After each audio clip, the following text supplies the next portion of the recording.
Hello CA Inter students. If you have some challenges with financial management subject in CA Inter, then the best way to qualify paper 6 is to gain specialized knowledge and strategic management. That is why we prepared a detailed marathon video on entire strategic management subject, and this video is taught by Professor Chandrasekhar sir, a top tier faculty with 16 years of tremendous teaching experience. In this 8 hours of session, we thoroughly covered all major topics with which you can easily score 35 plus marks. So here are the details of the chapter wise coverage of topics in this 8 hours of detailed marathon. So chapter wise timestamps information is provided in the description of this video. Marathon videos are generally extracted from pre-recorded videos or recorded in recording theaters. But our marathon offers a near classroom experience as we recorded them live in face-to-face classes. If you liked this video, give it a like so that YouTube can recommend this video to more number of students. If this video provided you with the helpful insights, then share it with your friends so that they will also get benefited. So share your feedback in the comment section. It inspires us to create more videos like this. And you can download the exclusive marathon material shown by the faculty for free. And here is the procedure to download the free material. In Android mobile or Android tab, install our app Masterminds Online Classes from Google Play Store. In the home screen, click the 3 horizontal lines icon in the top left corner and select the free material option. In the document tab, you will find the required folder. Open it using Acrobat Reader or some other PDF reader app, and you can download or share it, and you can even take a printout of the same. So don't miss out. The marathon videos of remaining CA Inter subjects will be uploaded soon. Stay tuned by subscribing and activating the bell icon so that you will receive a notification on new upload. Now you can start enjoying the marathon. All the best, my dear students. So good morning one and all. So today we will have strategic management marathon. The main purpose of this marathon is to take your confidence to the next level while preparing strategic management. And before entering into the actual subject, let me tell you the main strategy of this marathon, how we are going to teach, what we are going to teach, why we are going to teach. Okay. So that is very important because we are studying strategic management. So at the same time, we should also learn about the strategy of continuing or conducting this strategic management marathon. So generally, do you know why we should have a strategy? We should have a strategy whenever we have an objective.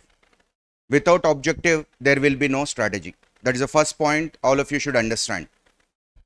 All strategies or for achieving the objectives. So first of all, we need to have a clarity about objective. So what is the objective of today's marathon? The objective of today's marathon is not to teach you the fundamentals, not to teach you the basics, but the objective of this marathon is to refresh, to brush up the concepts and to know the important areas in the subject, to make you well versed in those concepts, to brush up those concepts and boost up your confidence and take it to the next level so that you can write your examinations in a perfect mode. This is the objective of this marathon. And now what is the strategy that we follow to achieve that objective? So we have picked up some very important questions basing on the latest question paper trends, and we have made it into a separate material. So we are going to teach that separate material in this marathon, and that is one point in the strategy. And second important point in the strategy is, in order to achieve your objective of writing the examination very well, what has to be done is you should know some presentation tips, how to present the answers, what to read and all. So that also we will discuss in this marathon. And first of all, I wanted to tell you that please don't expect straight away questions or single line questions or simple sentence questions in the subject of strategic management. If you look at the recent question papers of strategic management, you can observe that all the questions are scenario based and sometimes case based. So in that case, whenever a question is asked in a scenario based manner, what becomes more important is you have to identify what answer you have to write to that particular question. So what will help you to identify? Say for example, if it is asked that write about reactive strategy and proactive strategy, every one of you can write about that.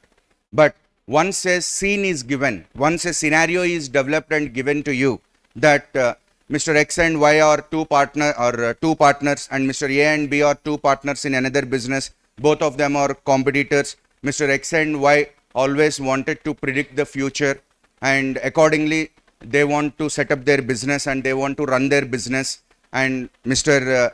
A and B on the other hand take the ancestral business and they run the business in the same manner.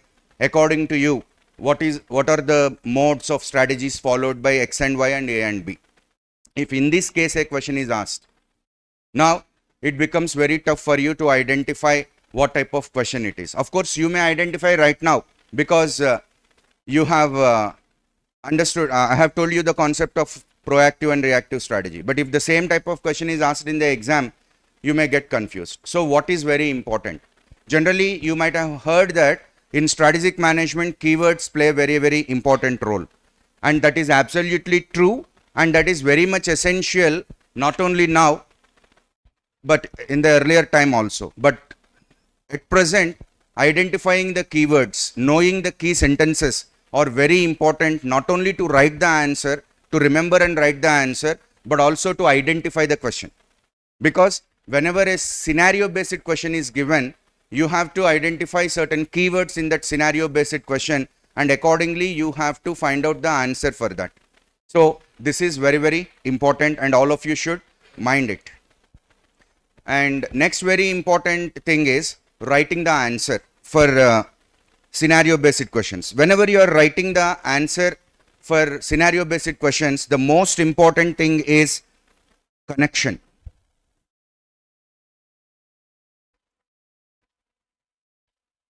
So connection is very, very important once you write the scenario based answers. Now what do you mean by this connection? See, whenever a scenario is asked in the question and whenever you start writing the answer, you should connect your answer to the context that is given in the scenario. Say for example, some 10 lines scenario is given and you are being asked to write the answer. Say for example, a scenario related to reactive and proactive strategy is asked. And straight away you are starting your answer. Definition of proactive strategy, definition of reactive strategy, characteristics of proactive and reactive strategy. Okay, that is fine. That answer is fine. But where is the connection? What is being asked in the question and what you are writing? Is there any connection? No connection. In the question, some names are described. Some X and Y, A and B, Ramu and Rahul. Likewise, some names are mentioned. But in your answer, there are no such names. Your answer is dry. Your answer is unconnected. So in that way, you should not write the answers. So this is the art you need to master while writing answers for strategic management. Connecting your answer to the context that is given in the question. Say for example, if the question is asked, what strategy should X and Y follow in this situation? Then in what way you have to start your answer? You should start your answer in such a way that X and Y should follow the following strategy because X and Y wants to develop their business. So these two lines you have to write and then start writing your answer. That is how you need to present your answers. Otherwise, straight away if you start with simply thinking I know the answer, and if you start simply writing the answer directly, it will not fetch you good marks. So the first and foremost thing that you have to learn is whenever a scenario based question is given, please always try to connect the answer to the context that is given in the question. This is very, very important. Any question. Then you will straight away get one doubt. Sir, in our material it is not given in that way. In our material straight answers are given. In material straight answers only will be given. But we cannot expect what contexts, we cannot expect what scenarios may be asked in the exam. Am I right or not? So In the material, we will give direct answer only.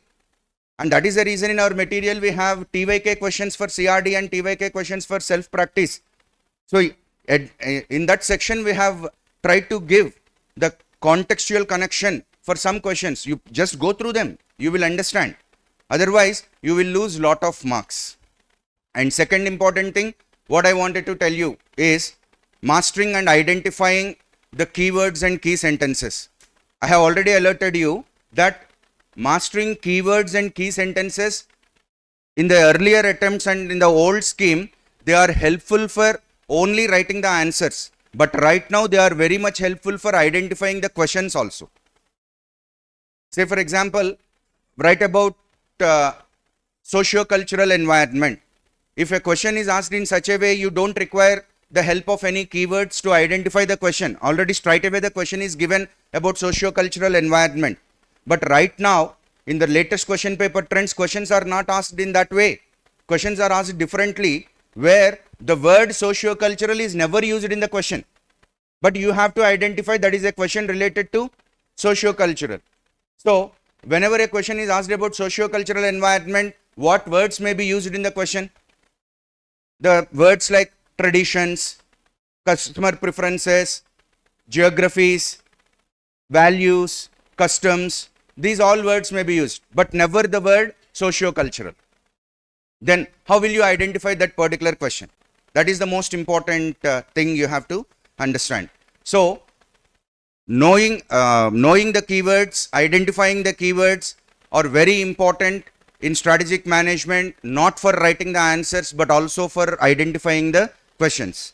So, you have to pay attention to all of that.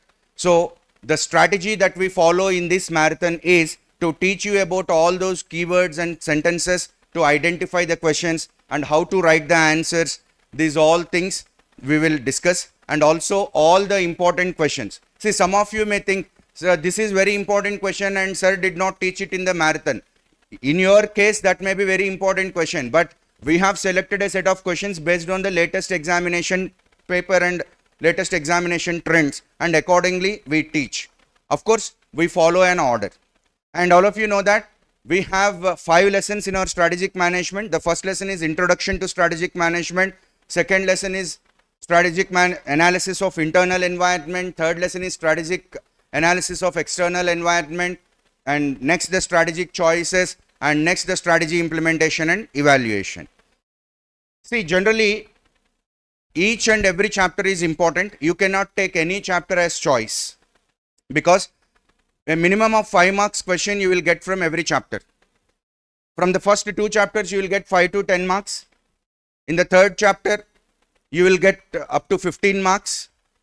And again, from the 5th chapter, you will get up to 15 marks, strategy implementation and evaluation. In that case, you cannot take any chapter as a choice. So, this is the strategy that we follow. So, I am very clear. I have told you what is the objective of today's marathon, and also I told you the strategy that we follow. So, this is the first lesson we learnt in strategic management marathon. What is the lesson that we learned? First of all, we need to have an objective. We need to have a clarity about our objective, and in order to achieve that objective, we need a strategy. We require a strategy. So, that is the first lesson. That is the first point that we learned in today's marathon.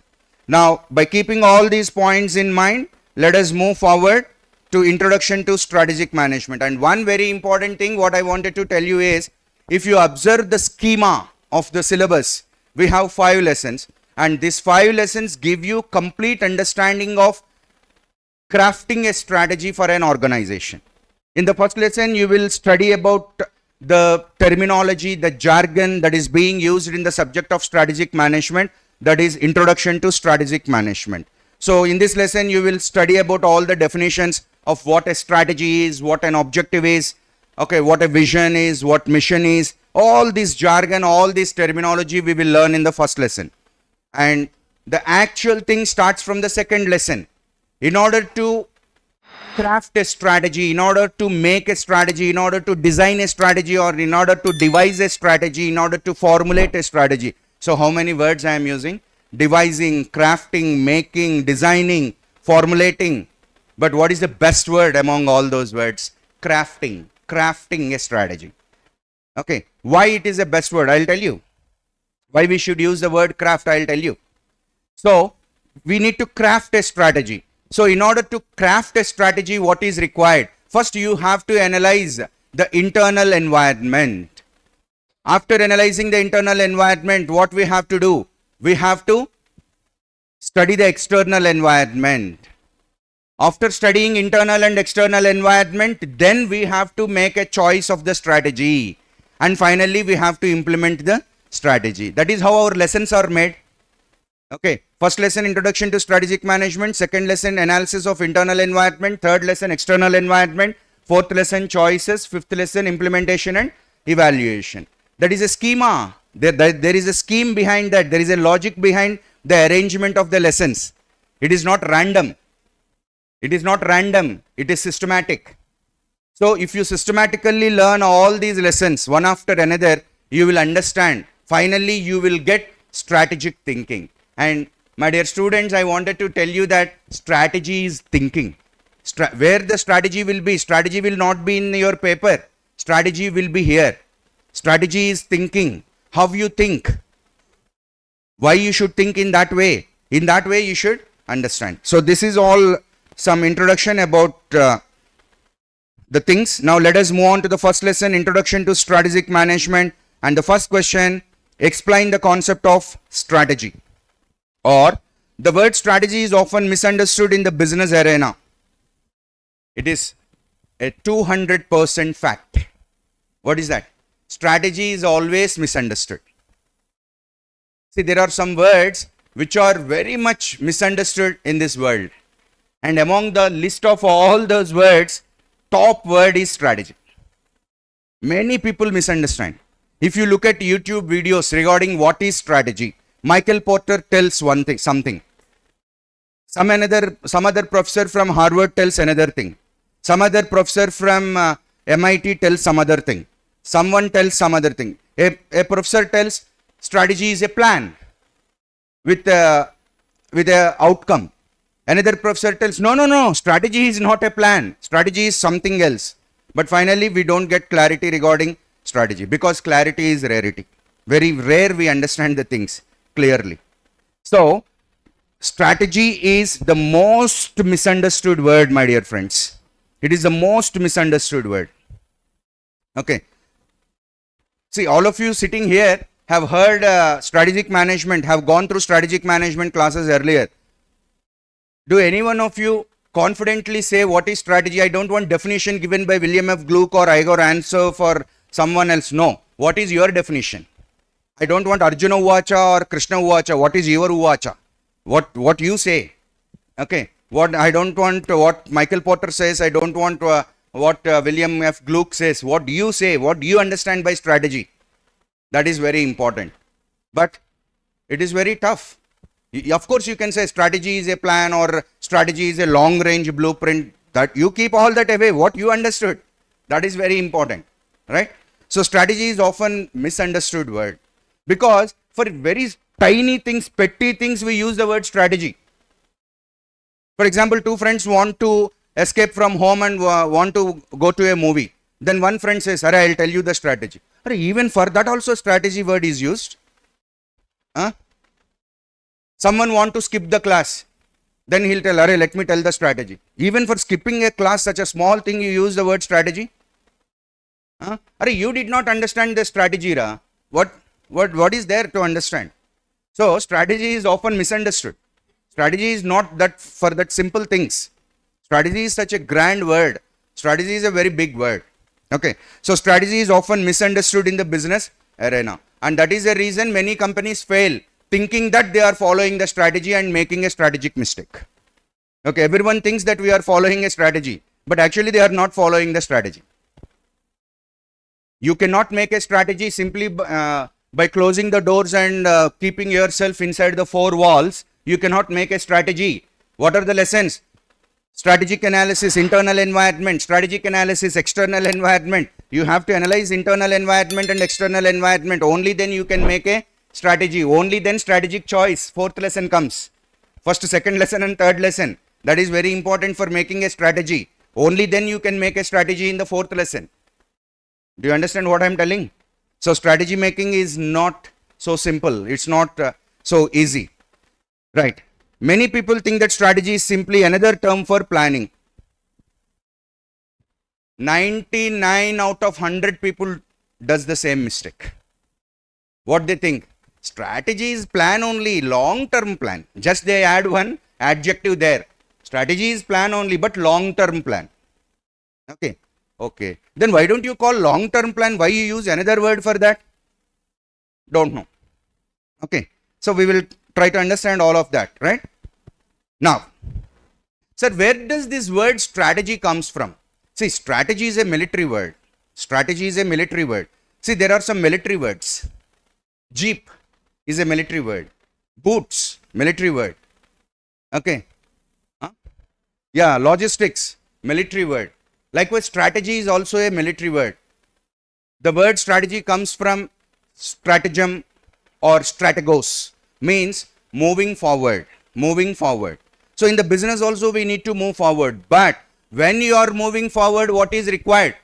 Whenever you want to make a step, you need to make that step very carefully. Am I right or not? So for that you require a strategy. Whenever you are moving forward like this, each and every step you put requires consciousness, requires carefulness. In that way you need to make steps and move forward. So that is strategy actually. Okay. But see, when can you understand strategy? At evening 7 o'clock, if you understand strategy 50%, I am great, you are very great. Do you understand what I am telling? Today evening, if you understand what is strategy, at least 50%, okay, I am fulfilled and you are also fulfilled. Because understanding strategy is not so easy. That is what I am telling, right? Now, what is the dictionary meaning of the word strategy? It is something that is related to war and ways to win over enemy. There is a beautiful textbook called The Art of War written by Sanju. The Art of War written by Sanju. This is a very small book, say some 70 pages, not more than that. And this book consists of some aphorisms. Aphorisms means not detailed explanation. Aphorism is a very shortened kind of formulas. Okay. So this is The Art of War, a book written by Sanju. See, in the first chapter he is telling laying plans. How to lay the plans. Okay. The art of war is governed by 5 constant factors to be taken into accounts in one deliberation when seeking to determine the conditions obtaining in the field. These are the moral law, heaven, earth, commander, method and discipline. That is what is strategy. I am not telling about our lesson, but what Sanju told in his book called The Art of War. What Sanju is telling, if you want to win the war, you have to know about the moral law, you want to know about the heaven, you want to know about the earth, you want to know about the commander, you want to know about the method and discipline. Only then you can win the war. That is called the art of war. You may ask me, sir, in war, where there will be art? Will there be any art in the war? Huh? Is war bloodshed or art? War is bloodshed only. Then why it is called the art of war? Yes. Yes. War is an art. If you wage a war, it should be an art. Okay. Artistically, you have to wage a war. That is what you need to understand. Here, the main intention is not to eliminate the enemy, not to kill the enemy, but avoid the enemy. There are 2 things here. For example, in business, there will be competition. So, sir, I want to fight with my competitor. That is nonsense. That is science of war. But do you know what is art of war? The art of war is don't fight with the enemy. Avoid the enemy in your way. That means enemy should be frightened. Enemy should not come in your way.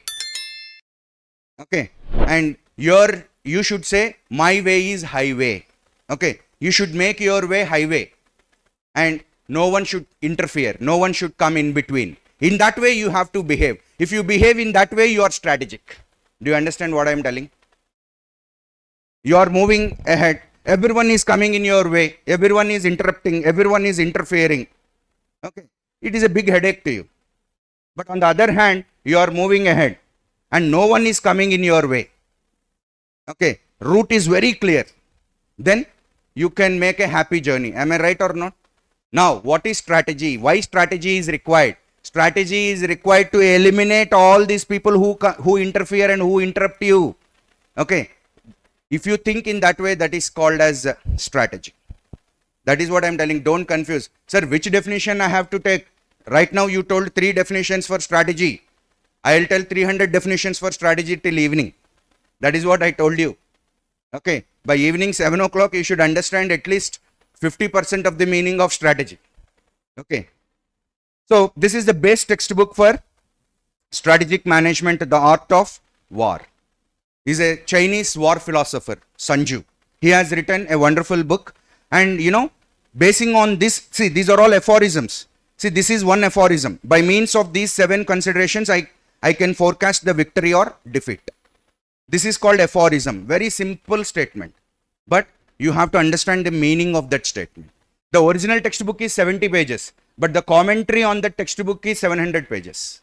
That means each and every principle is given a lot of detail, what you need to understand from that. Okay. And you have wonderful books like The Art of War for Managers. How you can use that Art of War textbook in your business. There are books that you can also read. Right, anyway. So finally, what is our conclusion? Strategy is a military word, okay, which means it will tell you how to make a war and how to win over your enemy. And what is business? Business is also like that. Life is also like that.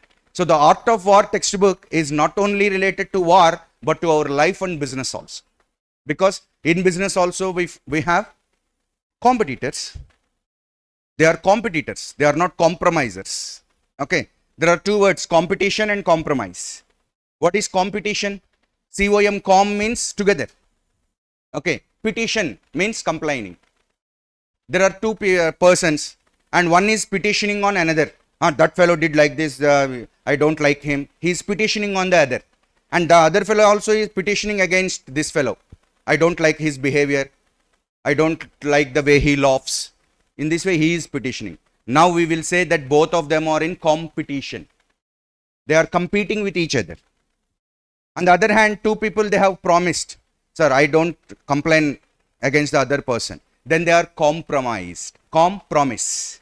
Okay. That is how the words competition and compromise comes. But of course, we pronounce them as compromise or competition, right?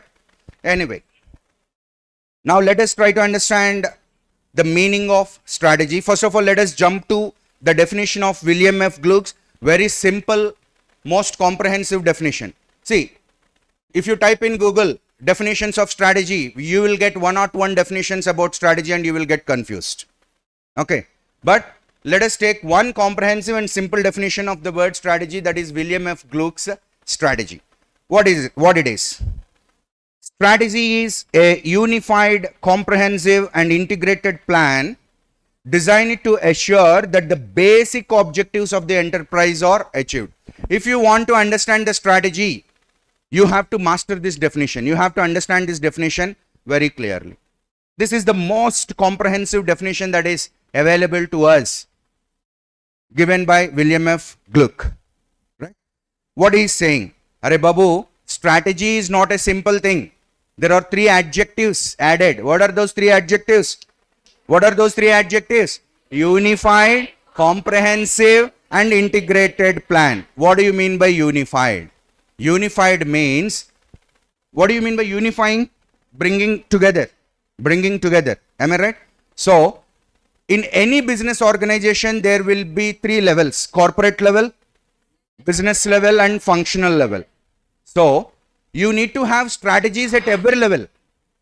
In the old syllabus, you used to have Corporate level strategy is one lesson, business level strategy is one lesson, functional level strategy is another lesson. Now all those three lessons are combined and put into strategic choices lesson in the new syllabus.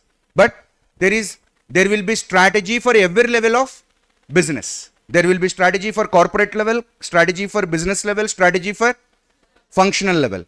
Now, what is a grand strategy? You have to unify all the three strategies.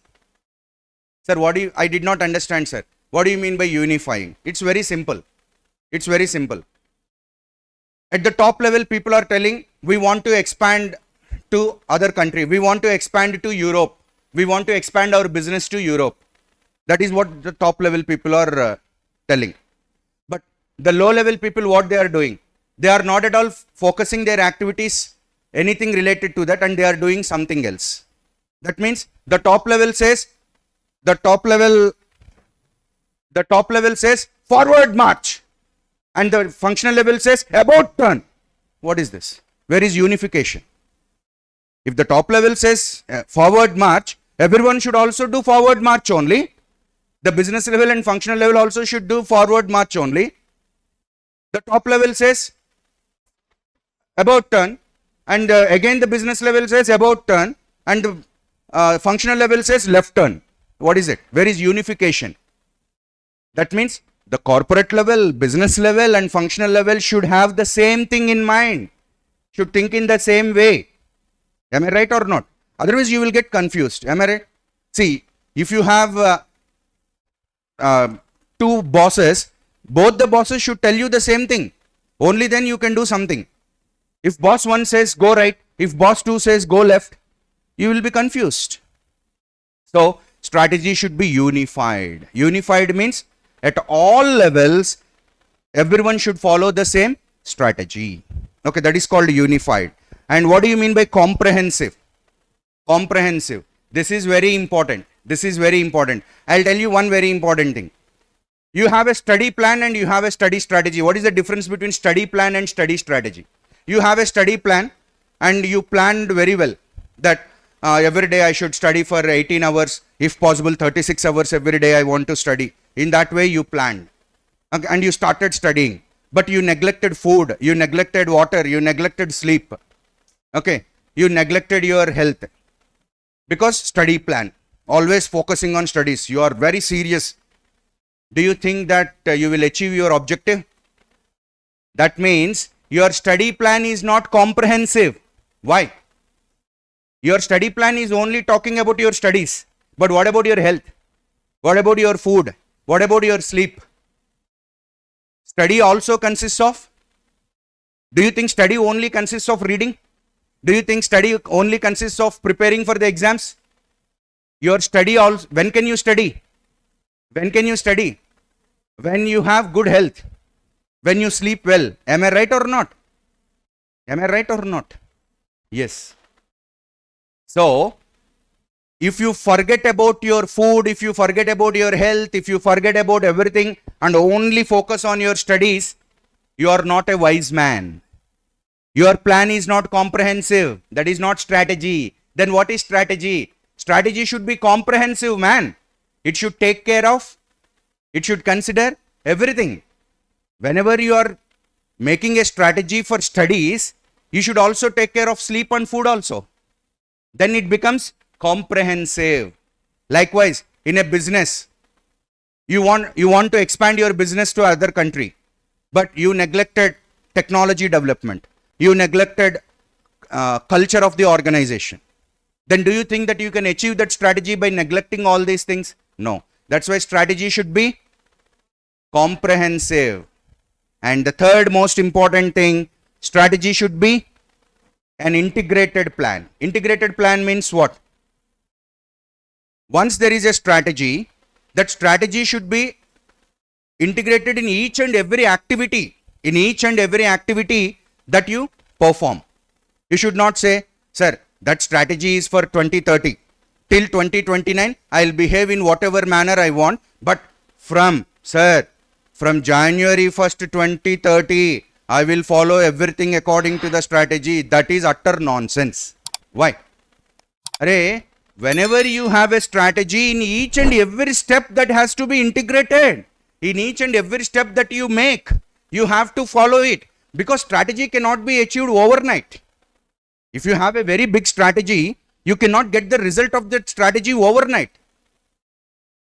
That is why we say strategy is a long-term plan for 5 years. So for 5 years means what? Each and every day of that 5 years, you have to integrate that in each and every activity. Only then you can achieve that. Do you understand what I am telling? Sir, I want to be healthy. That's why I dedicated morning 6 to 7 for my health. Is that a right statement? Is that a strategic statement? That means morning 6 to 7, I will do everything related to my health. I will breathe fresh air, I will drink fresh water, I will eat good food. But after 7 o'clock, I will eat all nonsense. That means if you have a very good strategy of maintaining your health, when it should be followed, you please tell me. When it should be followed? Only 6 to 7 in the morning? Then every minute, every moment, that should be integrated. That should be joined in every activity you do. Am I right or not? That is why a strategy is a integrated plan. Now what is a strategy? Strategy is, tell me, unified, comprehensive, integrated plan. Sir, why? Why? Why I should have this unified, comprehensive and integrated plan? You may ask me. Because, man, you have some basic objectives for your business. What are the basic objectives for your business? Whenever you start a business, you do it for some social service? You do it for your joy? No. Whenever you start a business, there are some basic objectives. What are they? What are they? Profitability. And whenever you start a business, your business should be there for ever and ever and ever. Your children, your grandchildren, your great-grandchildren should be in that business. There should be longevity in the business. There should be perpetualness in the business. Am I right or not? So, these are all basic objectives. What are the basic objectives of the business? What are the basic objectives? First one is profitability. Second one, stability. And we forgot the most important thing. All these can be achieved when you have survival. So these are the basic objectives of a business. Now you please tell me, why you require a strategy? Why you require a strategy? Because we have objectives. What is the first lesson we learned today? We have an objective, and in order to achieve that objective, we should have a strategy. Now what are your objectives in the business? Profitability, stability, survival, and there are many other. Just I told you 3 objectives. So to achieve these objectives, what is required? A strategy is required. And how that strategy should be? It should not be a simple plan. It should be a unified, comprehensive and integrated plan. That is what you need to understand. Now do you get a clarity about strategy? 0.00001% of clarity regarding strategy. Now, all of you, please meditate on this definition. I have certain objectives in my business. Profitability. My business should be profitable. My business should survive. My business should have stability. Then what I have to do? What I have to do? What I have to do to achieve these objectives? You should have a plan to achieve these objectives. But what kind of plan it should be? No, it should not be a normal plan. It should be a unified plan, comprehensive plan and integrated plan. Then it is called as strategy. Okay, that is very important. Now, and if you understand this, the remaining things becomes cakewalk to understand about strategy, right? Now, what are the remaining things? Game plan. Strategy is a game plan used by the management. What is a game plan? Before a cricket match, all the players will assemble and they'll have a game plan. Game plan means what? How to play the game. Okay. Who should go in the top order? Who should go in the middle order? Who should do what? What is the nature of the ground? Okay. Now, who should be the opener? These all they'll make. That is a game plan. Likewise, in business also, you need to have a game plan, because doing business in America is different, doing business in India is different. See, there is a problem with management textbooks, you know. For example, medicine textbooks. An American medicine textbook can be studied in India, no problem. But an American management textbook should not be studied in India. That is why in management textbooks, say for example, marketing management is the title of the book. Do you know under it what it is written? Marketing management, American perspective. Marketing management, Indian perspective. Marketing management, South Asian perspective. Now, if you want to do some marketing in India, which textbook you need to pick? Indian perspective. Because everything is different. Indian environment is different. So you have to do marketing according to the Indian environment, not according to the American environment. That's why American case studies will not be helpful to you to do marketing in India. You please understand that, right? So strategy is a game plan. That means where you are playing the game. You are playing game in south of India, or you are playing game in north of India. You are playing game in west of India. You are playing game in east of India. First you decide. Then you decide the game plan. But what people say? Oh, we know a lot of things. Already we are leaders in western part of the India. So what? Arey, you are leader in western part of the India, but South India is different. The DNA of South India is different. The DNA of Western India is different. The DNA of Singapore is different. If you are a leader in India, there is no guarantee that you will be successful in Singapore. See, there are many American companies who failed in India. So that we will learn in socio-cultural environment. So strategy is a game plan used by the management to achieve what? Same logic. Why you have a strategy? You have some objective. To achieve that objective, you require a strategy. If there are no objectives, no strategies, right? Now comes the most beautiful sentence and beautiful understanding. That is, strategy is what? It is a consciously considered. Should be very conscious. What you are doing, what you are attempting, what you are achieving, very consciously, very carefully, you have to think.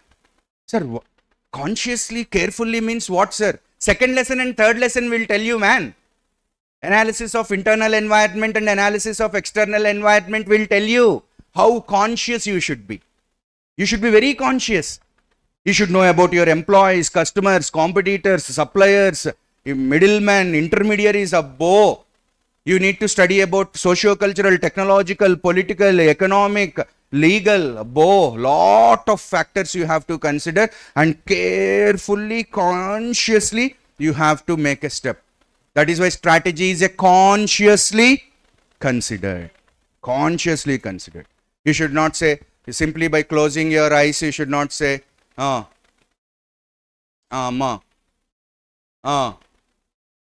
Okay, ma. No, that will not work. Your intuition will not work. Okay. See, you should not do your business according to your wish. Who will decide? In what way you have to do your business? Customer will decide. Environment will decide. Sir, what should be in my shop?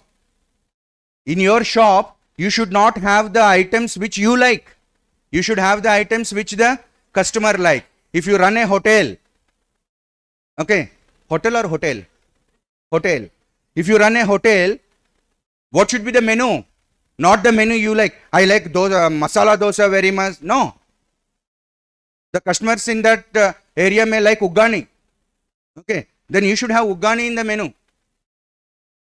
The customers in the menu may like pongal. So pongal should be pongal. Early morning, who will eat? You may not eat, but customers may like to eat. So what should be there in your menu? Pongal. So who decides your business? Not you. Your customer. The environment. The environment will decide. Okay. So strategy is consciously considered. And very important, flexibly designed. You should not tell dialogues that once I commit in my mind, I will not change. Okay, once committed. Then you have to commit suicide. Okay, really? No, strategy should be flexibly designed. Because please don't forget, my dear friends, we are living in a dynamic world. Everything is moving. Right now, the earth on which you are sitting is moving. As per science, am I right or not? Earth is constant or moving? Yes. Sun rises and sun sets. Of course, scientifically, sun do not rise or sun do not set. But we assume in that way. Because our earth is moving. Am I right? So, right from earth, everything in this world is dynamic. Then in a dynamic world, if you say, once I commit, everything is commit, I do not want to change, you are called as a fool. Am I right or not? Because you should be flexible, man. You should change according to the environment. Your strategy should be flexible. No. 5 years back, before COVID, I made a strategy. But COVID changed the world. We are in a new world right now. You should have a post-pandemic strategy. How can a pre-pandemic strategy works now? It will not work. Everything is changed. 5 years back, there was no impact of AI. But today, there is an impact of AI.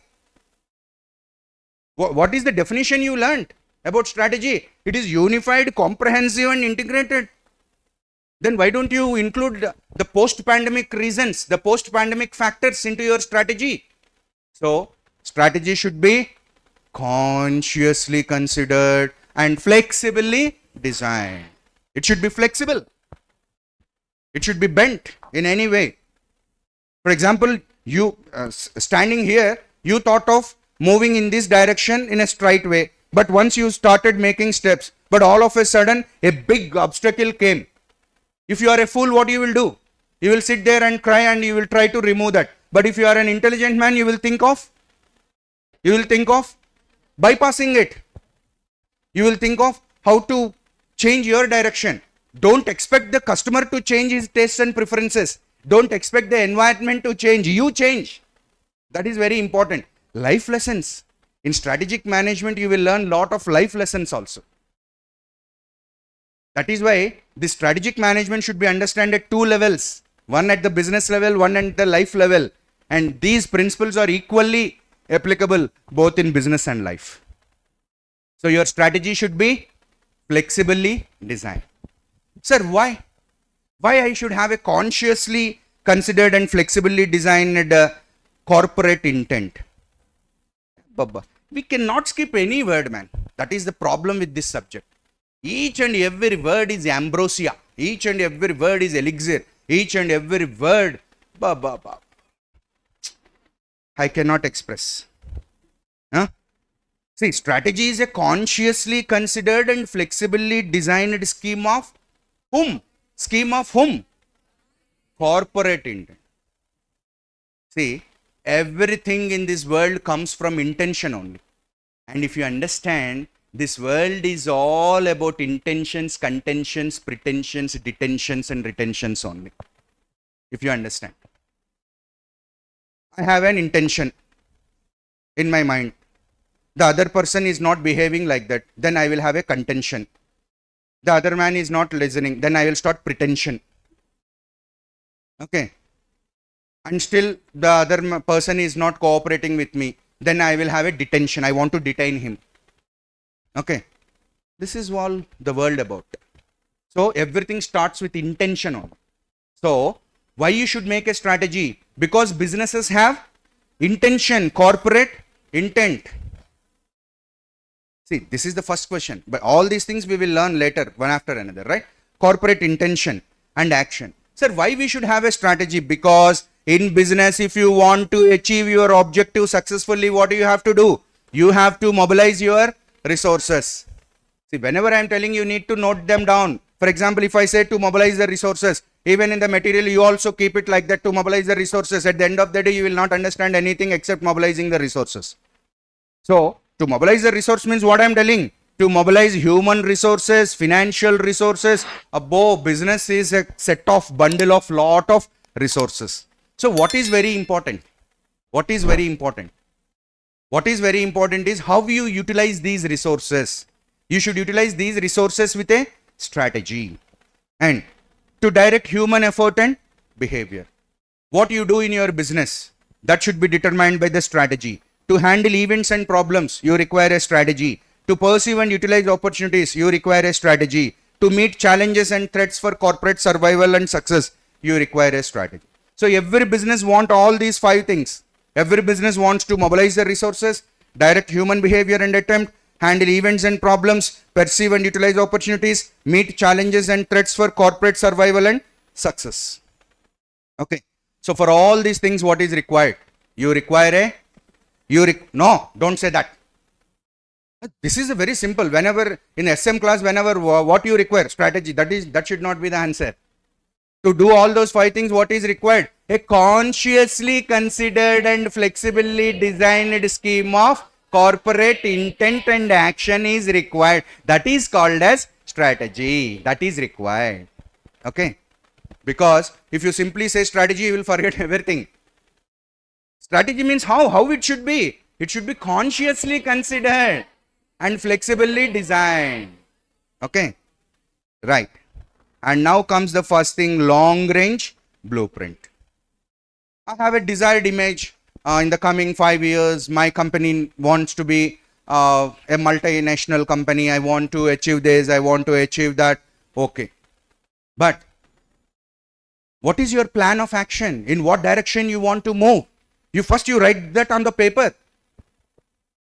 You want to construct a very good building with a great elevation. That's fine. But first you have a plan on paper. Am I right or not? Likewise, strategy is also a long range blueprint of what image you want to get for your organization in the coming 5 years or 10 years down the line. Right? And where you want to go. What you want to do. What you want, where you want to go. This all we will learn again in vision statement. So this is the first question. And now comes the most important question, the most important learning, most important understanding. Babu, please don't think that these all things are questions. These are all understanding. You have to, now we are on the mission of understanding what is strategic management. So to understand what is strategic management, we should understand that strategy is partly proactive and partly reactive. See, this is a question which breaks all our beliefs. What is our belief? Generally, every one of us sitting here, we will have a belief. What is that belief? We will desire something. We want to achieve something. And we will think about a plan of achieving that particular thing. And we will start making steps towards it. And what is our desire, what is our dream, what is our intention, and what is our contention? No one should come in between. No one should disturb. Am I right or not? But everyone will disturb. Everyone is there to disturb. Environment is there to disturb. Friends are there to disturb. Okay, everyone are there to disturb. Then you will get frustration. Am I right or not? You will get frustration, disappointment, okay, disbelief, okay, disinterested, these all things. But this question tells, no, your thinking is wrong. Why you should think, why you are thinking that you should always achieve what you want to achieve? Sometimes you cannot do that. Sometimes the world will not allow to do what you want. Okay, wonderful question, beautiful question. The strategy of a company is partly proactive and partly reactive. Why? See here, each and every word I cannot, even though my mind is telling skip. Today morning I played skipping also to train me physically to skip, but my mind is not skipping. Okay, it is telling right there. Strategy should be pragmatic and flexible. What do you mean by pragmatic? Practical. Think practically. Why you dream? Come out of your dreamland. Okay, strategy should be pragmatic. Then, when will a strategy be pragmatic? When will a strategy be pragmatic? A strategy will be pragmatic only when it is partly proactive and partly reactive. Only then the strategy will be a practical strategy. Once committed, I will not change my strategy. Is it a pragmatic strategy? No. It is a worst strategy. It will take you nowhere. If you want to achieve your objective, what kind of strategy you should have? A pragmatic strategy, a proactive, partly proactive and partly reactive strategy, a consciously considered strategy, a flexible. How many things are there for the word strategy? Simply don't use the word strategy. Okay. Now, what is partly proactive and partly reactive? What is proactive? Pro means before. That is a projector. That is a projector. Am I right or not? Pro means before. Proactive, before the action. So, before the action, you will decide. I should behave in this way. I should do in this way. That is proactive. Okay. Before starting the class, I decided I should start with this. I should tell this. I should tell that. That is all proactive. But all of a sudden there is a power cut. Okay. I did not imagine that. I'm a fool. I thought that power will be there. Basing on that assumption, I made a plan. But all of a sudden there is a power cut. There is a technical glitch. Okay. I did not take all of them into consideration. Now, do you think that my plan and strategy are perfect? No. Because I missed a very important thing. I missed some natural things. Am I right or not? Then all of a sudden power went off. What I have to do? According to the situation, I have to react. So if I am an intelligent guy, what should I learn? I should learn the art of two things: proactiveness and reactiveness. I should be proactive. If nothing is coming in my way, proactive. If something comes in my way, reactive. Reactive. That is very important. Okay. So what is proactive strategy? It is a planned strategy. What is reactive strategy? Adaptive reaction. See, I will introduce two words. You will easily remember this. See, there are two words. Adopt. Okay. Means proactive strategy. And there is another word. Adapt. Means reactive strategy. Proactive, reactive. See, let me tell you very clearly. See, you should look at my actions also sometimes, right? See, adopt, adapt. That means what? This world sometimes gives you options. Then you have to choose and you have to take the option. That is called adopt. A-D-O-P-T. OPT is a short form of option. But sometimes this world will not give you any option. No option. No choice. You have to behave what is appropriate. Okay, apt. Apt is a short form of appropriate. So sometimes no choice. Then what you should learn? Adapt. See, finally how great learning, how great understanding it is.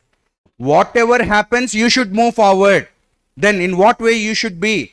Either you should be adaptive or adaptive. Either you should be proactive or reactive. But at the end of the day, achieve your objective. How beautiful it is. What a great life lesson it is. Huh? Don't you think that it is a great life lesson? Huh? Sometimes options will be there. Take the option and move forward. Sometimes no options. Don't worry. Behave accordingly. Take what is appropriate and move forward. What is more important? What is more important? Moving forward is very important. Achieving objective is very important. Okay, don't stop. See, no personality development textbook is sufficient before this. Such a wonderful learning it is. Proactive strategy and reactive strategy. Now, in this I will tell you one important thing. In reality, no company can forecast both internal and external environment exactly. Everything cannot be planned in advance. Okay, we will start with planning in advance. That is what third point told. We will analyze the environmental developments and we will formulate our strategies. But Don't forget, my dear friends, we are working in a dynamic environment. We are not working in a static environment. We are working in a dynamic environment. Everything changes. Customer changes, environment changes, traditions, culture, taste, preferences, governments, policies, GDP, GNP, everything changes. So in that changing environment, if you are a wise man, why do you think that everything should be static? No, it will be dynamic only. So everything cannot be planned in advance. Okay. It is not possible to anticipate the moves of rival firms, consumer behavior, evolving technologies. No one can predict. No one predicted the impact of generative AI like this in business. And in the down the line coming 5 years, the impact of this generative AI will be much more bigger. You cannot predict. But in your strategy, no AI. Okay. Then if AI is flooding the world, and there is no AI in your plan. Now, do you think that your plan is perfect? Do you think that your plan is pragmatic? No. Do you understand what I am telling?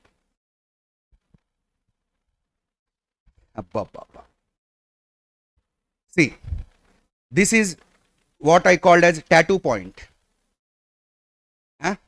I have a vision, I have a dream that I want to put this point here as a tattoo, and every morning I want to read like this, not on the book, on my hand. What is that?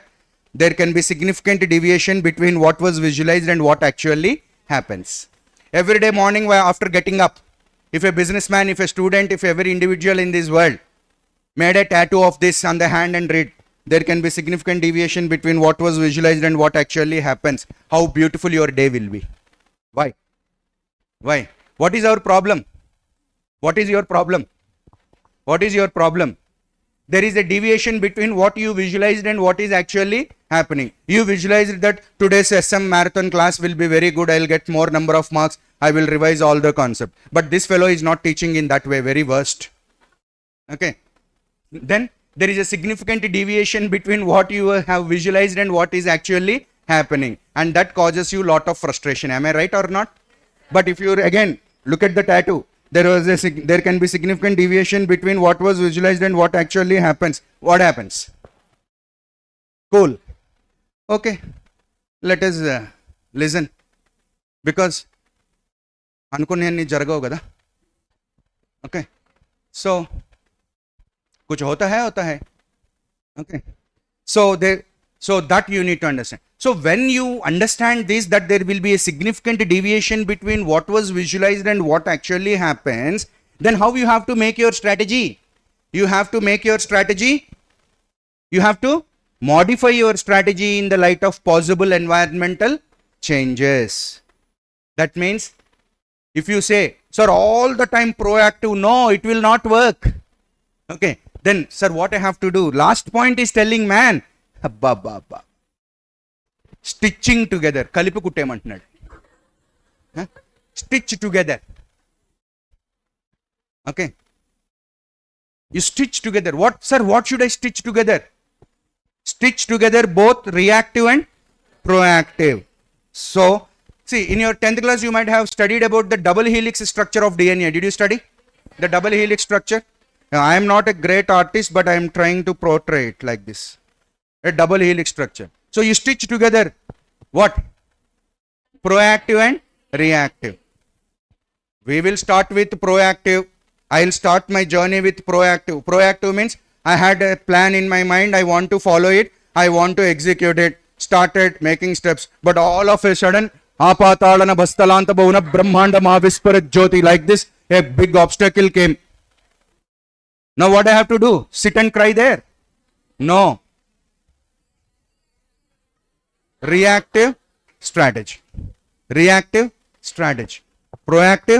reactive. Okay, that is what you need to understand.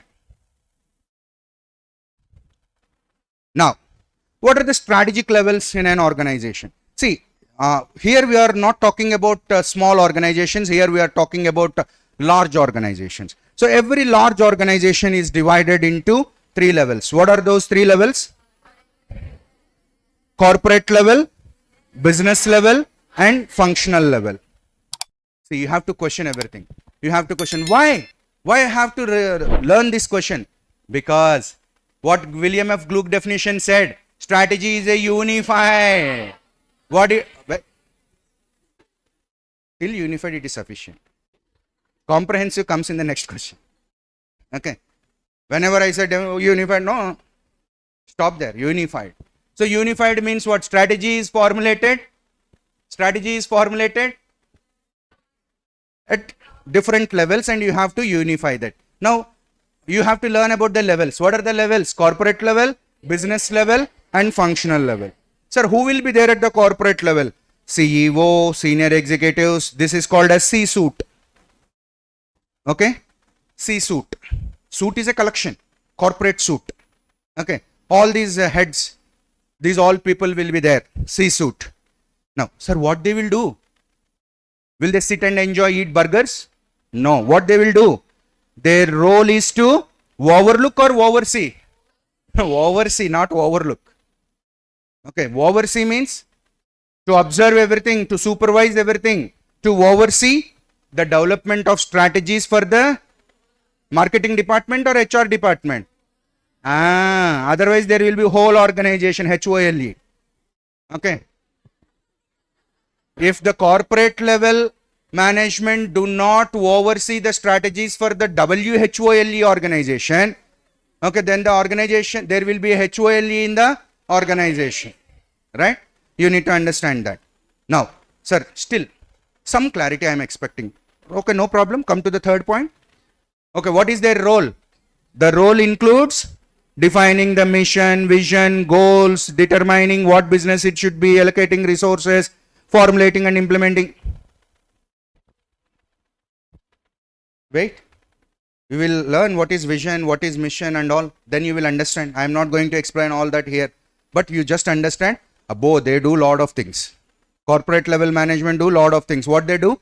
They formulate vision, mission, goals, objectives, allocation of funds, formulating and implementing strategies. These all things they will do. They will take care. Sir, what are the meaning of vision and mission? Please wait, hold on. We will understand.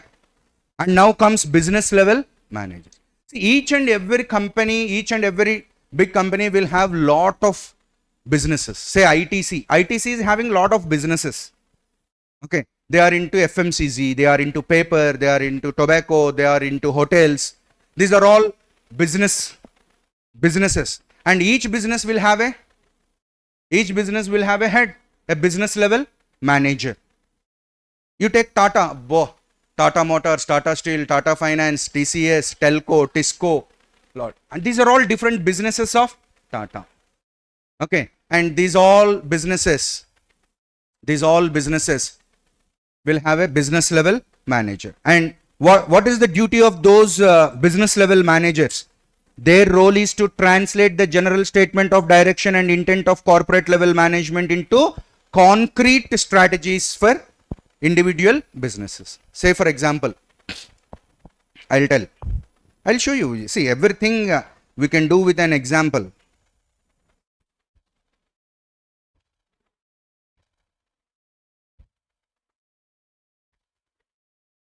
Three-S strategy.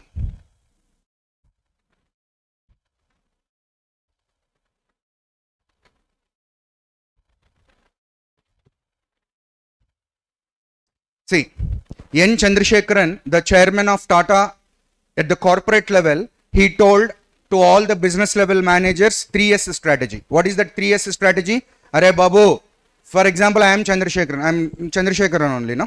Yes. So I am Chandrasekaran here and you are all business level managers. One Tisco head, Telco head, TCS head, like that you are all sitting here. Now what I am telling you, my dear friends, please simplify, synergize and scale up your businesses. This is what I will tell. At the corporate level, this is what I will tell. What I will tell? My dear Tisco, Telco, TCS heads, what do you have to do? You have to simplify your business. You have to synergize your business. You have to scale up your business. Then you should. Yala, how? Kaisa karna hai? simplify, synergize, scale. You have, that is your game. That is your role. That is your duty. I will not say in TCS you synergize like this, in TCS you scale like this, in TCS you simple. No, I will not tell. I will not tell. You, that is your job. What is my job? What is my job? At the corporate level, what is my job, man? My job is to no, no. General statements. My job is general statements. What are my general statements? All of you should simplify, synergize, scale. That is my general statement. Now you are a business manager. Your telco head, your Tisco head, your TCS head, your FMCG head, your Tata Water head, your Tata Motors head, like that. Now what do you have to think? To translate that general statements into concrete strategies. See, say for example, simplify. Simplify is not same in all businesses. Am I right or not? Synergize is not same in all businesses. Am I right or not? What do you say? Say for example, an American mom told to her child, eat healthy. An Indian mom told to her child, eat healthy. The word is same, eat healthy. Am I right or not? But do you think both that American kid and Indian kid should only eat totgora? Should only eat amaranthus? No. Eat healthy in American context is different. Eat healthy in Indian context is different. Do you understand? Likewise, commonly I told simplify. But simplify in motors business is different. Simplifying in IT business is different. Simplifying in some computer business is different. Simplifying in FMCG is different. Do you understand? Then you should not ask me, sir, please tell me how to No, that's not my job. I'm a corporate level guy. I'll only give you general statements. You have to make them into concrete strategies for your business. Do you understand? Do you understand the logic? Is there any magic? Yes. And now comes the real heroes. The real heroes. Who are the real heroes? Functional level managers. Why these are real heroes? Who are these functional guys? Marketing manager, HR manager, finance manager, logistics manager, supply chain manager, HR manager. These are all functional managers. And we need to have functional level strategies. Say for example, this is very simple. You have a study plan for your Jan 2025 exam. What do you mean by that? You need to break up that plan into monthly plan, into day-wise plan, into hourly plan, and into minute plan. Am I right or not? Otherwise, if you waste minutes, hours will be wasted. So each and every minute, now you tell another word. William F. Gluck's definition, integrated. Your January 2025 study plan should be integrated with 9:45 fifth minute of 22nd October 2024. Am I right or not? That is integrated. Okay. So functional level is very important. If corporate level sitting in the AC room, they are telling simplify, scale, synergize. And these guys, business level managers, made some concrete strategies. Right? All those will be on paper only. Corporate level strategies, business level strategies will be on paper only. But if you want results, what are important? Papers are important or perspiration is important? Perspiration is important. Am I right or not? Perspiration is important. What is perspiration? You have to sweat out and you have to work out. Am I right or not? Who will sweat out and who will work out? Functional level man. That's why I told they are the real heroes. Okay. Now, thus their sphere of responsibility is generally confined to one organizational activity. One organizational activity means what? Marketing, one activity. HR, one activity. Finance, one activity, like that. Whereas general managers oversee the operation of the whole company or division. Now, sir, another important question. We cannot skip anything here. What is strategic management and what are its objectives? all of you, please take a deep breath. Now we are going to study the most important question, which gives us a complete and understanding of the entire subject of strategic management. Okay? Yes. Now, each and every word in this question is ultra important, super important. Companies can operate successfully by creating and delivering superior value to target customers. Okay, another tattoo point. Okay, you can fill your entire body with all these tattoos. Okay, so by creating and delivering superior value to the target customer. See, always there will be two effects in business, Andy. First one is wow effect, and second one is value effect. Okay, but many businesses fail because they focus on wow. No, value is also important. What do you mean by value and what do you mean by wow? See, if customers say wow, see, again economics tells no, what is demand? It is not simple desire to buy but ability to pay. Am I right or not? Yes. So customer says, wow, nice car. Will you buy it? No, sir. No. Window shopping. What is the use? What is the use? So in your business, what is more important? In your business, the most important thing is you have to create superior value to your customer. Okay. And also what you have to do? You have to learn how to adapt to a continuously changing business environment. Okay. So these all things you have to learn. So if you want to create superior value to the customer and if you want to learn the changing business environment, what you have to do? You need to be far-sighted and visionary, right? So keep that introduction away. Now come to the point. Very, very important point. Again, one more deep breath. Strategic management refers to the managerial process. Who should execute the strategies? Who should formulate the strategies? It is a manager. It is a managerial process. That means whenever I say managerial process, you should understand planning, organizing, staffing, directing, controlling. These are functions of the management. Planning, organizing, staffing, directing, controlling. These all things should be there. Only then you can execute the strategies. So strategic management refers to the managerial process of what? First, you need to form a strategic vision and mission. Then you need to set the objectives. And now comes crafting a strategy. Just now I told you, you can use many words for strategy.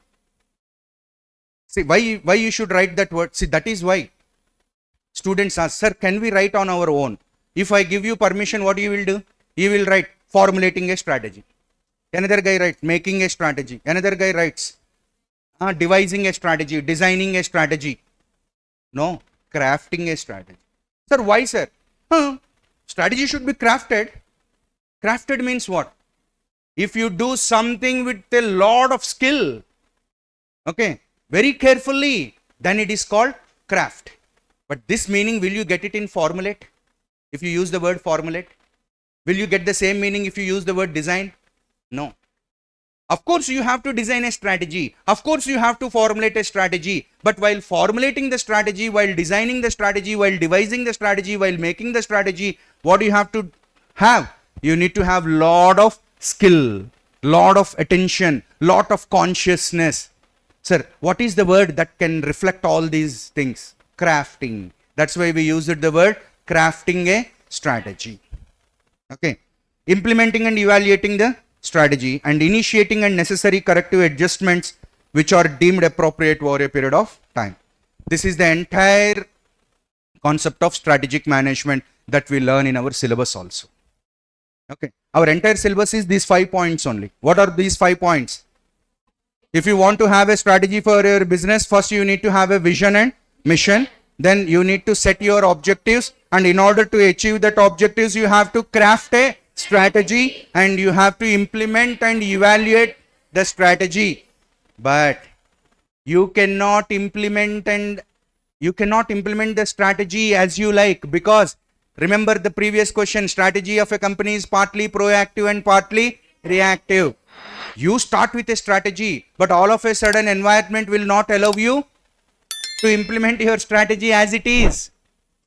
Then you have to evaluate where is going wrong, where it is going wrong, why I am not getting the right results. You have to evaluate, implement and evaluate the strategy. After evaluating the strategy, you understood, oh, I made a mistake here. I need to correct it. I need to rectify it. I need to modify it. You make the proactive strategy into reactive strategy. That is called as initiating necessary corrective adjustments. Initiating necessary corrective adjustment means again, Amma, okay. Change, Amma. Okay, we'll change, Amma. Not like that. Who will tell? Who will tell? The necessary corrective adjustment, who will tell? Deemed appropriate over a period of time. Whenever you are implementing the strategy, who will teach you? Who is the biggest teacher? In our strategic management, the biggest teacher is environment. Environment will tell, Arey, you are going in a wrong way. Your strategy will not work out. Then what you have to do? You have to make necessary corrective adjustments and make your proactive strategy into reactive strategy. Proactive strategy into reactive strategy. This is called art. What is science? In science, there will be a fixed formula, follow it. But art, when to change. Okay, when not to change. Okay, when to move forward, when to stop, when to jump. These all things you have to take decisions on the spot. Sometimes you need to jump. Then, sir, can I jump all the time? No. Sir, can I walk all the time? No. Can I run all the time? No. You have to mix, stitch together. Words, stitch together. What? Sometimes jumping, sometimes hopping, sometimes walking, sometimes running. But don't ask me, sir, when to walk, when to jump, when to hop, when to run. I will not tell you. I cannot tell you. Who will tell? Environment, customer. He will tell you. If customer asks run, then you run. If customer tells hop, then you hop. Who will tell? Customer will tell. Environment will tell. Accordingly, change your strategy. This you need to understand. Now, okay, sir, what I will get? You are telling that you need to have a vision, mission, objective, crafting a strategy, implementing and evaluating a corrective. Oh, okay. What I will get from it? Laddu kavala naina. You will get this. Sir, why you want to make a strategy? Because you want a strategy to create competitive advantage. Sir, what is this competitive advantage? You look at this picture, this is competitive advantage. Everyone wants that. Competitive advantage means what? You should be one step ahead of your competitor. Am I right or not? So when you can be one step ahead of your competitor, you can be one step ahead of your competitor. What is the laddu here? Competitive advantage. That means if you want to be one step ahead of your competitor, what you have to do? You have to create superior value to the customer. Please mind each and every word I am speaking. I am speaking the jargon. I am speaking the language. The main purpose of this marathon class, even to the students who are watching in YouTube, the most important thing is the language I am using. I am not using general language. I am using the language in the questions only. So, you want competitive advantage. When you can get that competitive advantage? Simply, no. When can you get this competitive advantage? You can get that competitive advantage only when you create superior value to the customer. Sir, you may ask another question. These are all series of questions. Sir, when can I create superior value to the customer? You follow some strategy, man. You follow some strategy. So your strategy will give you the competitive advantage. What is the laddu you want in the business? Competitive advantage. See, if you go to the market, each and every management textbook title will be like this. Marketing management for competitive advantage. HR management for competitive advantage, financial management for competitive advantage, strategic management for all types of management is for one laddu. What is that? Competitive advantage. Because what a businessman wants, competitive advantage. Sir, all the time you are telling competitive advantage, competitive advantage. But what is competitive advantage? Please hold on. Time will come. I will tell you. Right? If you have a strategy, what happens? It will guide your company through all changes in the environment. Now, what are the benefits of strategic management? What are the benefits of strategic management? Very, very important question. Strategic management gives a direction to the company to move ahead. Everyone wants move forward or backward? Move ahead. So, see, you can move forward in either way. With a strategy, you can move forward, and without a strategy also, you can move forward. Okay. But if you move with a strategy, what happens? Okay. One thing you please remember. First, you please answer one question. Is environment friendly or hostile? Environment is always hostile only. Environment is not your friend. Because everything will not happen according to what you want. Everything happens as it has to happen. Am I right or not? So, if you have a strategy, what happens? It will rain how much it wants to rain, man. It is up to you whether you carry an umbrella or not. Do you understand what I am telling? Okay. You went outside without an umbrella. You will be fully drenched. Am I right? If you catch an umbrella, if you hold an umbrella, at least you can keep yourself from less wetness or less drenchedness. Am I right or not? Strategy is also like that. Okay. Do you understand? Do you understand? Or answer one more question. It is stark dark, very dark, and you have a torchlight. Do you think that the torchlight in your hand will light the entire space? No. But it will provide light to that extent to which it is needed to you. Am I right or not? Do you understand these two examples? Umbrella example and light example. Then what is strategy? It is an umbrella. It is a light. That means if you have a strategy, what happens? What happens? At least to some extent you can protect your business and you can move forward. Right? Now, this already we understood. Helps an organization to be proactive instead of reactive and provides a framework for decision making. Please let me tell you one very important thing. What is the greatest problem to the business people? Not only to the business people, to everyone. What is the greatest problem? The greatest problem is decision making. Every moment, for everything we need to make a decision. Okay. In business, what products to launch, what products to stop, where to launch, when to launch, how much to launch, why to launch. Finding answers to all these questions is not a simple thing. Then who will guide you? If you have a vision, if you have a mission, if you have an objective, if you have a strategy, then all these will help you to some extent to take a decision. If you have some vision, please understand. Of course, I will explain what is vision once the question comes. But please understand, if you have a vision, mission and all, decision making becomes very easy. Because whenever you are in a confusion, whenever you are in a dilemma, whenever you want to make a decision, that is why the vision and mission statements are written on the walls of the companies. They are hanged to the walls of the companies. Why? Whenever I am in a dilemma, I will look at the vision. What is my vision?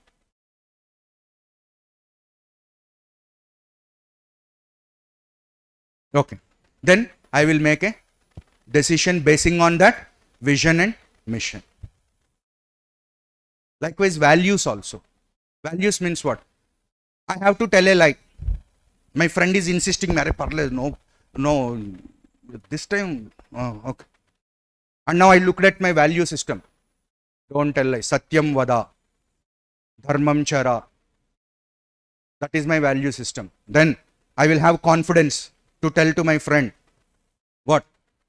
Nora, I will not tell a lie. Decision making is very easy. Now, what is your reference point in making the decision? Your value, your vision. But if you don't have any vision, if you don't have any thing, then your friends will simply make use of it. And you will also tell lie. So whenever you want to make a tough decision in your business, what will help you? This vision, mission, objectives, these all things will help you. And prepare the organization to be future and act as a pathfinder to business opportunities. See, what is the biggest problem in business? Do you know? You will get lot of opportunities, but we don't understand them as opportunities. Opportunity will knock the door, taka, taka, taka, taka, taka, it will knock the door. We will not open the door. We will say, come again. It will not come again. It will not come again.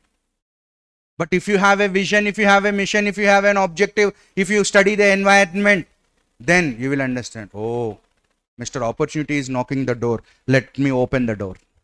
And you can make use of that opportunity. So to understand what is happening around you also, you require a strategy. Okay. And now this strategy will act as a corporate defense mechanism. Here very important point is there. If you have a strategy, it helps the organization to avoid. That is what I told.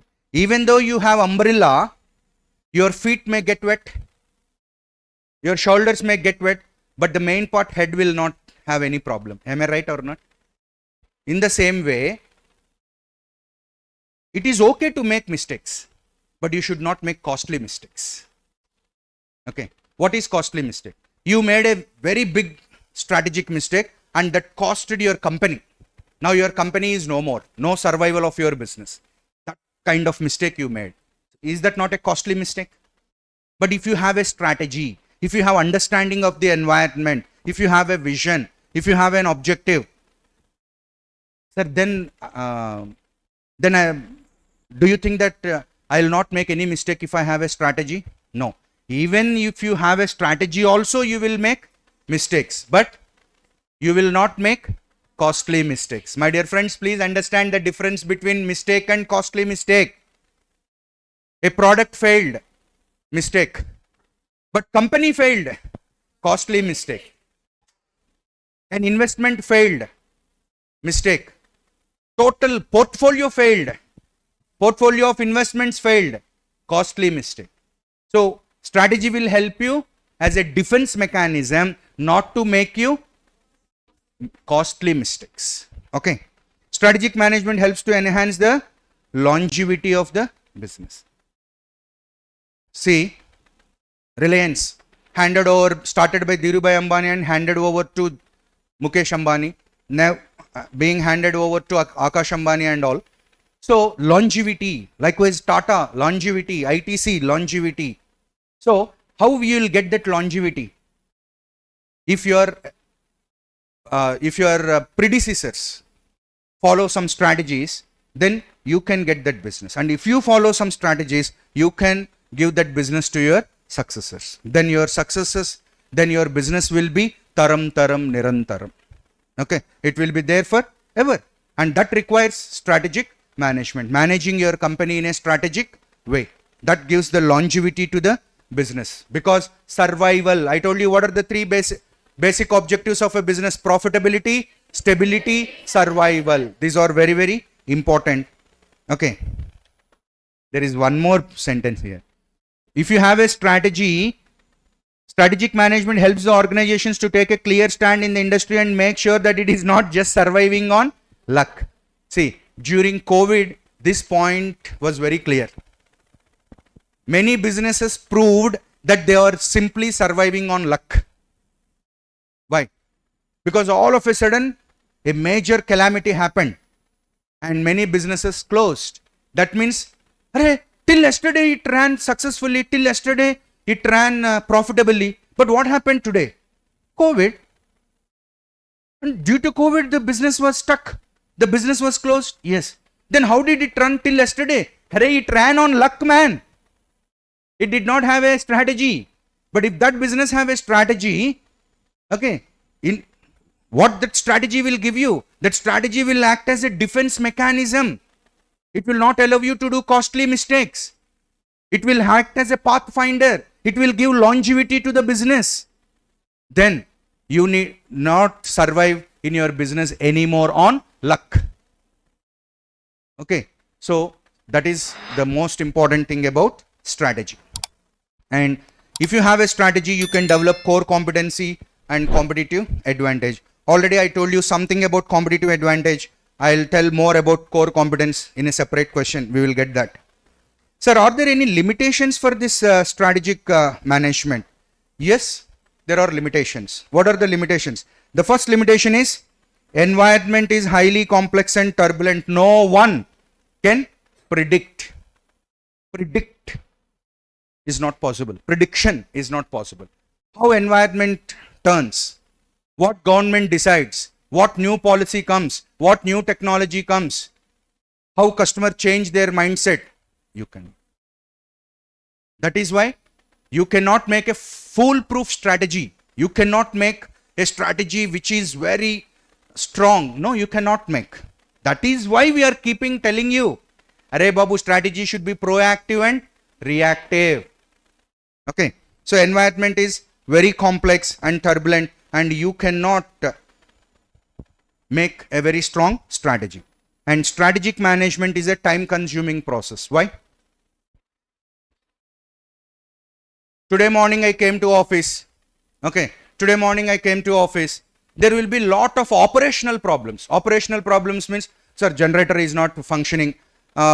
This customer filed a case against us and we have to pay to this. Sir, stock is there in the lorries. We have to unload. There is no space in the warehouse. Early in the morning at 9 o'clock after coming to the office and sitting in my chair, these are the problems in front of me. Now you please tell me where I have to focus. If I say no, vision, mission, objective, strategy, implementation. Then what about the customer who is filing case on you? Then what about the generator problem? No current to the office today. Huh? What about the unloading of the lorries? No space in the warehouse. Who will address all these things? So, getting a match, getting, the space for these two things is not so easy. And strategy making is time consuming. Why? You have to understand the environment. Do you think that you can understand the environment in a single day? Talk to one customer, then you will understand the customer mind.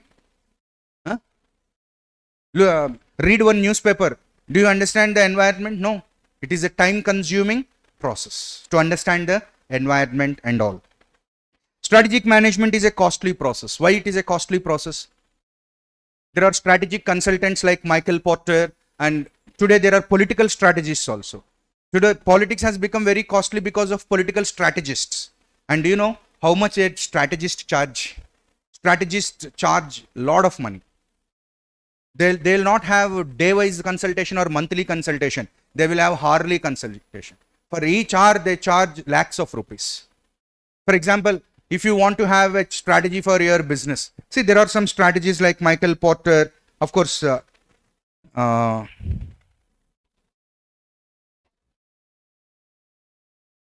this professor is no more, but he's a great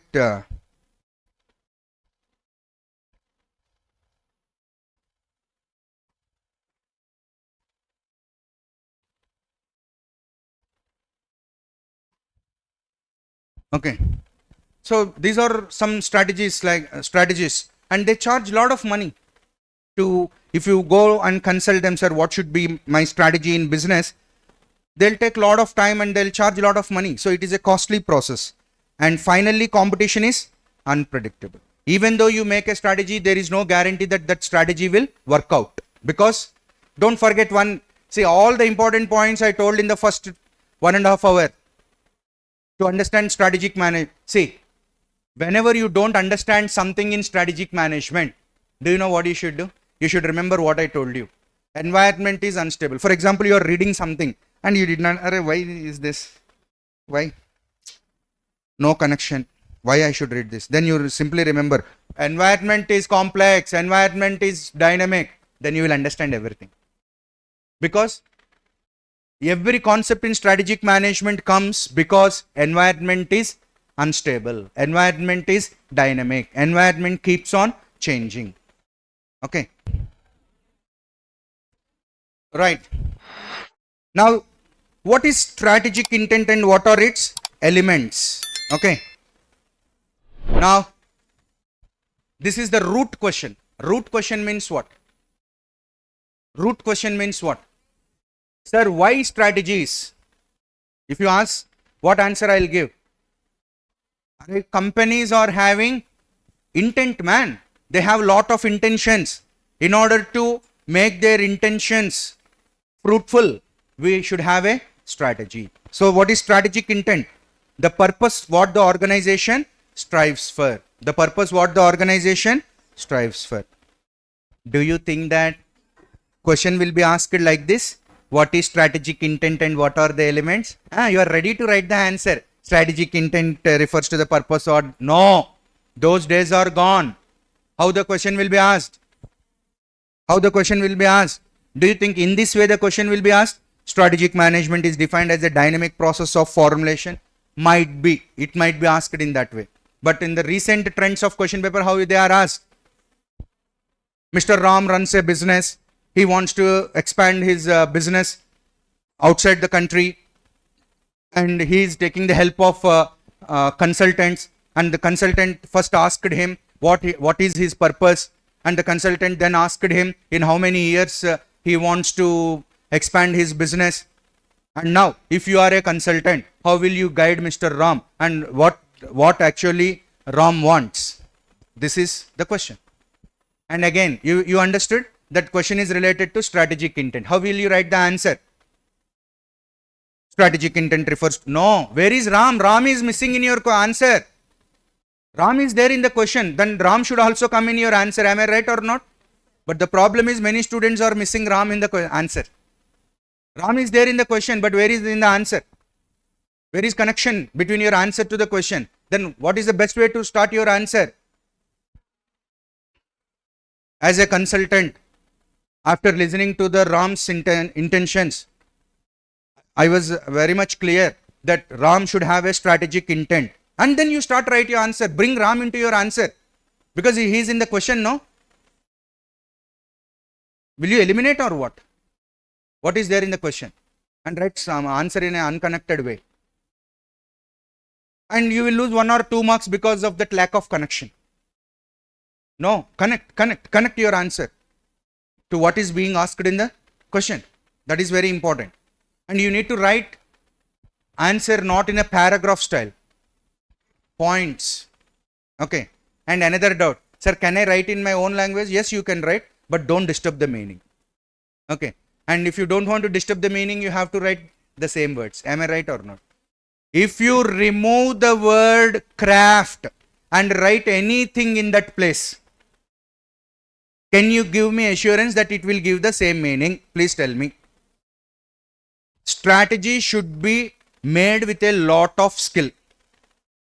And you should not write strategy should be made with a lot of skill. No, I want one word substitute for it. What is the one word substitute for making something with a skill?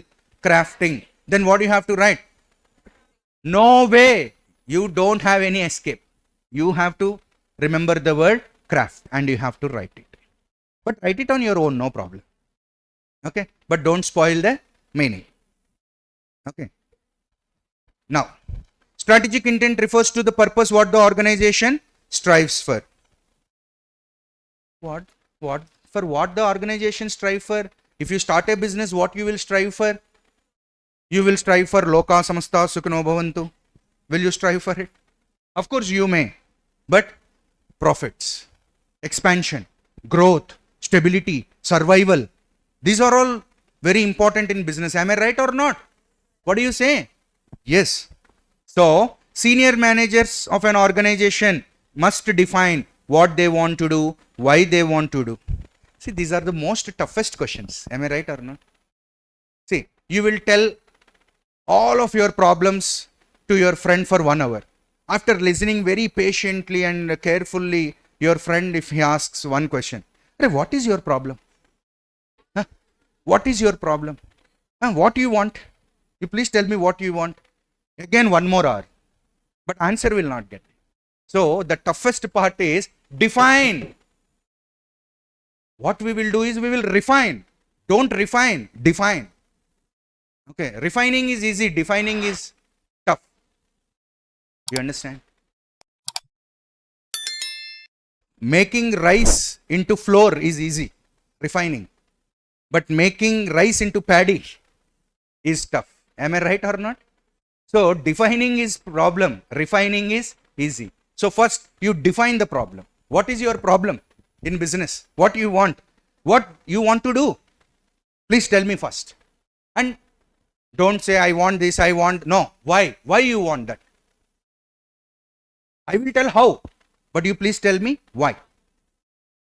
Okay. So that clarity you should have, but I am telling that clarity is rarity. Very few people will have clarity. When you will get clarity, you take pen and paper, you sit, you think, then you answer these basic questions. What you want to do, why you want to do. Okay. Then if you answer those two questions, then I will know what is your intention. What you think inside of you. What is your intention? Okay. Strategic intent gives an idea of what the organization to attain in the future. Whenever you answer these two questions, what you want to do and why you want it to do, then what I will get? I will understand in future what you want to attain. What is your desire to attain in the future, right? And you may talk about the long-term market position, the opportunities you want to use, these all things. Strategic intent could be in the form of vision, and now the time is very close. Okay. In the next question itself, we will start learning what is vision and mission. Okay. And now, what are the elements of strategic intent? Sir, he is my friend, sir. You please test whether he is having strategic intent or not. How will you test? Huh? You should ask 5 questions. What 5 questions you should ask? Arey, do you have vision? Tell me about your vision. Then tell me about your mission. Then tell me about the goals and objectives. Then tell me about the values. He answered, sir. He answered all the 4 questions. He answered what is his vision. He answered what is his mission. He answered what are his objectives. He answered what are his values. Then that guy is having a strategic intent to run his business. So when can we know that a business is having strategic intent? A businessman should have clarity about his vision, his mission, his goals and objectives, and his value and value system. Only then we can make a strategy. Strategy making is not a kid's play. You came to me. I'm a strategic consultant. You came to me and tell me, sir, give me a wonderful strategy, sir. Beautiful strategy, sir. A profitable. No. First you tell me. You go to a doctor and, sir, give me a wonderful medicine.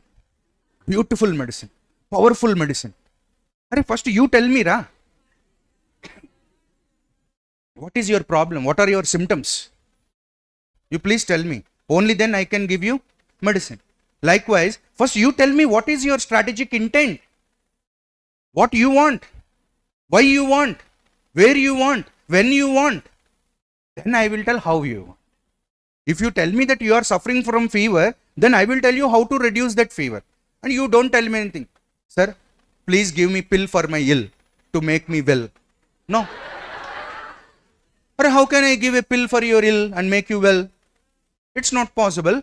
First you tell me your vision, you tell me your mission, you tell me the goals and objectives, you tell me your value and value. Sir, I don't have clarity about all. You don't have clarity about all that. Now let us jump to the next question then. Understand one by one. What is vision? What is mission? What is goal objective? What is value system and all? Then you will understand. Now what is strategic vision? Describe the essentials of strategic vision. Vision means what? Vision. Your vision will allow you to look backward or forward. So vision means always forward, future. So vision means what? Vision refers to the top management views about your direction and the product, customer, market, technology focus. That means in future, in the coming 10 years, in the coming 5 years, on what customers you want to focus. So right now, I say Horlicks focused in that way. How? First, it focused on entire family. One Horlicks, entire family. Then they want to improve their business. Now they want to focus on kids. Then they started Junior Horlicks. Okay. And they are kids, but the tastes and preferences changes even in kids. Then they started Junior Horlicks 1, 2, 3, 4, 5, 6. Again, 2 different variations. Then they thought, next, who should be our customer focus? Kids over, all family over. Next, mother's Horlicks. Okay. Then women's Horlicks.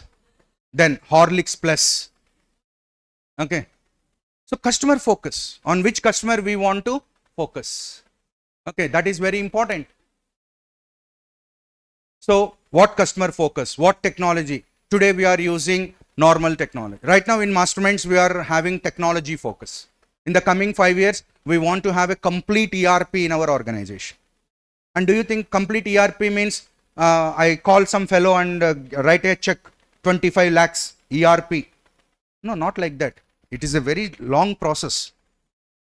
We have to automate each and every department. We have to use a lot of softwares. We need to integrate it. It takes a lot of time. So technology focus, customer focus, market focus. Right now, we are in the southern part of the India. We want to expand our business to northern part of the country. Market focus. So you need to have a vision about all of these things. In future, what you want to do. Strategic vision delineates management aspirations for the business, providing a panoramic view of where we want to go. So what vision will tell you? Where we want to go in the coming 5 years. But one word is used, panoramic view. Okay, what is panoramic view? A broad view. See, I'm telling in the next 5 years, we want to focus on kids segment. How you will focus, what kind of products you will, I don't know today. But I have an idea. I have an idea that in the coming 5 years, I want to focus on kids segment. Do you understand? That is a panoramic view. Means not a detailed view. Okay. Now, and one more word you need to understand, that vision is an aspiration. Vision is an aspiration. I am aspiring. But is aspiring enough? No. Perspiring is also required. Aspire means I want it. But to get what you want, you have to perspire. You have to transpire. You have to respire. And you have to expire. Okay. That is very much important. Next. Now, see, sir, if I have a vision, what happens? If I have a vision, what happens? I have a vision and I have written it on the board, hanged it onto the wall. When the people are climbing down the steps, everyone is reading on the canopy over there. What happens? Why visions are written there? Why visions statements are written at the parking places of the company? Because everyone should understand that vision. From watchman to chairman of the company, everyone should understand that vision and works with the same vision. Works with the same vision. That is very, very important. Only then you can achieve the vision. Do you understand? Yes. Now, what are the essentials of strategic vision? The entrepreneurial challenge in developing strategic vision is to think creatively about how to prepare a company for the future. So making a vision is a cakewalk or a challenge? It is an entrepreneurial challenge. Entrepreneur or entrepreneur? Entrepreneur. So the entrepreneurial challenge, it is a challenge. Why? See, I'm the entrepreneur. I own a business, but I don't read newspaper. I don't have the habit of reading newspaper. I don't watch news. I don't read journals. I don't attend any seminars, workshops. I don't speak to anyone. Okay. Only early morning I come to my office, work very hard, perspire, respire, transpire, expire. I work very hard and go back and sleep. no entertainment, no education. And now I want to make a vision for my company. What I can make? Vision requires lot of knowledge. Vision requires lot of understanding. Vision requires lot of understanding about the environment, what is happening in and around me, what the government is telling, what the competitor is doing, what the customer is doing, how my competitor is. You don't know all these things and you want to make a vision. It's not very easy. So making a vision is an entrepreneurial challenge. Making the company to prepare for the future is a challenge. And forming a strategic vision is an exercise in intelligent entrepreneurship. To make a very good vision, the entrepreneur should be intelligent guy. How will you get intelligence? Read, man. Read books, read journals, read newspaper, speak to people, listen podcasts. Okay. Podcast means you are in automobile business and you are listening to the podcasts of film industry. Not that kind of things. Podcasts related to your field. Then you will gain intelligence is gained, man. You require, see, there is a proverb in management which says knowledge and eggs are the same. The more fresh, the more better. Do you understand? Do you understand the meaning of it? That means you should always have a fresh knowledge. Sir, what you are talking? I'm a Stanford graduate, 1982 batch. So what? This is 2004. 24. This is 2024. Hey, you may be from Stanford, you may be from MIT, you may be from Harvard. But that is 5 years back, that is 10 years back. You studied in textbooks over there. And from that day onwards, that is why it is said, the real education starts from the day of your graduation. You should read continuously. You should observe what is happening in the environment, what government is telling, how competitor is behaving. Without knowing all these things, if you want to say, whatever comes in my way, I will achieve 5 billion target for me. Cool. Come to reality. You are sleeping. You are dozing. Come to reality. Understand the reality here. How can you make $5 billion business in this most turbulent business environment? So, making a vision. Many people say, Sir, Abdul Kalam sir said, have dreams. Have dreams, but have intelligent dreams, man. Have dreams which are to be realistic. That is very important. So, intelligent entrepreneurship and a well-articulated strategic vision creates enthusiasm among the members of the organization. Whenever I read the vision of my company, Manojabam Marutatulya Vegam Jitindriyam Dhimatam Varishtam, I should have that enthusiasm that I should also participate in that vision of the company and I should work together. That enthusiasm I should get. That enthusiasm people should get. On the other hand, I see, that's why vision statements and mission statements should be very crisp. Very crisp. Okay. For example, traffic rules. You have written, near the traffic signal, you have written a long description of traffic rules. No one will read. But if you write one caption, if that caption works fine, than writing a long list of rules. Am I right or not? I have seen that in Hyderabad. Okay.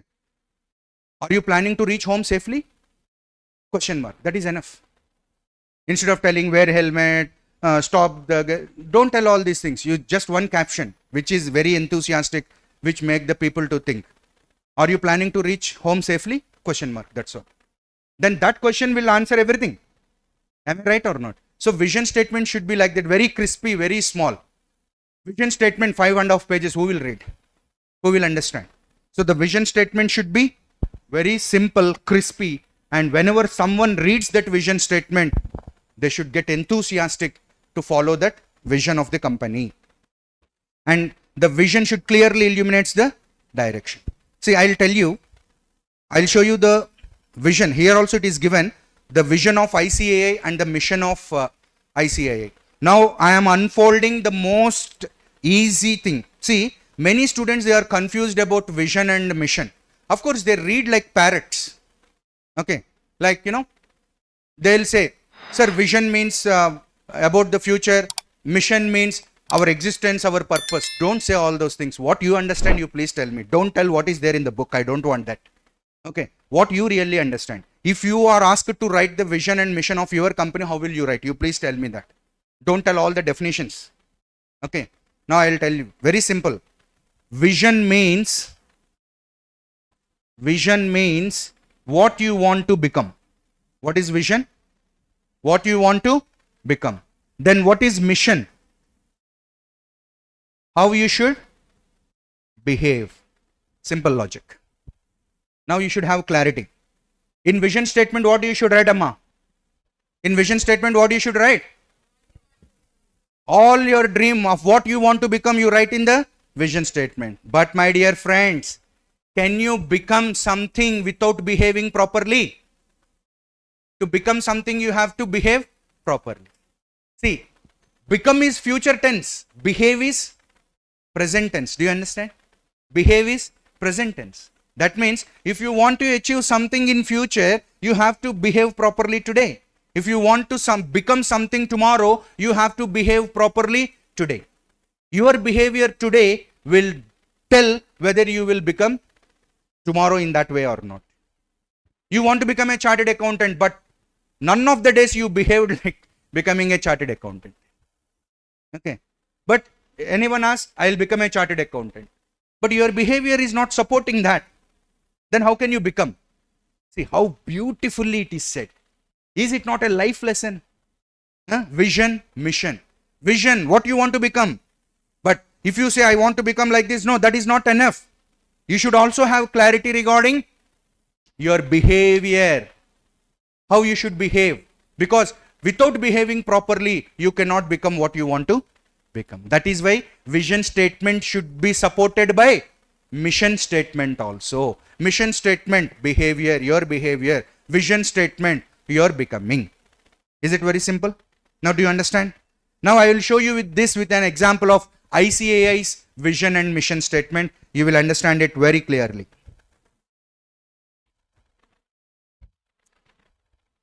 See, these are all very interesting, very important things. See here, whenever I type this, what it is showing, ICAI Vision 2049. But I am not showing you ICAI's Vision 2049. That is in the crafting stage right now. That is in the formulation stage right now. But I am showing ICAI Vision 2030. Okay. From this again you can understand a beautiful thing. Why? Till 2030 they had a vision. So once they reach that vision in 2030, will they stop there? No. After 2030, next their vision target is 2049. When Abdul Kalam sir was there, he has a vision for India 2020. Okay. But if he is still there, he might have formulated it for 2040. So visions keep on changing like that. You cannot have a vision for your lifetime. Okay. Vision 2030 is different. Once you achieve that vision, once you become like that, then will you stop there? An organization is having a perpetual existence. Am I right? Then you will have vision 49. But please wait. 2030 is still 6 years more. But ICAI started asking recommendations from people for vision 2049 right now. Why? Because just now we read, strategic management is a time-taking process. See, every point is realistic. Am I right or not? Every point is realistic. Am I right or not? Then many people say strategic management is not our core. The subject is bore. That's why exam is asking to write once more. That is the problem. Okay. So don't say that.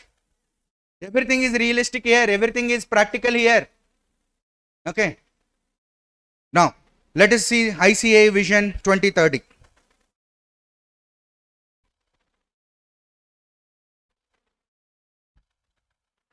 See, what is ICAI's vision in 2030?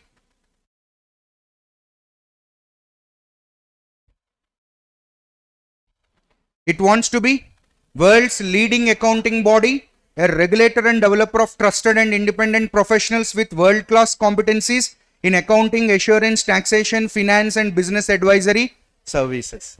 From this vision, you can understand one beautiful thing, why your question papers will have lot of standard, because ICAI's vision is it wants to make its students into professionals with world-class competencies in the subjects of accounting, auditing, taxation, finance, and business advisory services. Business advisory services means strategic management. Okay. Everything is being done with a vision. Do you understand? Question papers are giving with a lot of standards with a vision. What is the vision? To make its professionals into a world-class with world-class competencies. Now you please tell me, where is strategic management, in the textbook or in the life? Understand? Right? Now, what are the 4 elements of this vision? To be the world's leading accounting body. See, this clarity you should have. How you can be a world's leading accounting body. How you can be a regulator and developer of trusted and independent professionals. How you can have a world-class competencies. Now read the mission. What is mission of ICAI? ICAI will leverage technology and infrastructure and partner with its stakeholders to impart world-class education, training, and professional development opportunities to create global professionals. The answer to the first dream in the vision is given here. What is the dream? To make you world-class professionals. Vision says, what vision says? Make our professionals with world-class competencies. If I say, I want to make all the ICAI students the world-class, no. How? What behavior should be there?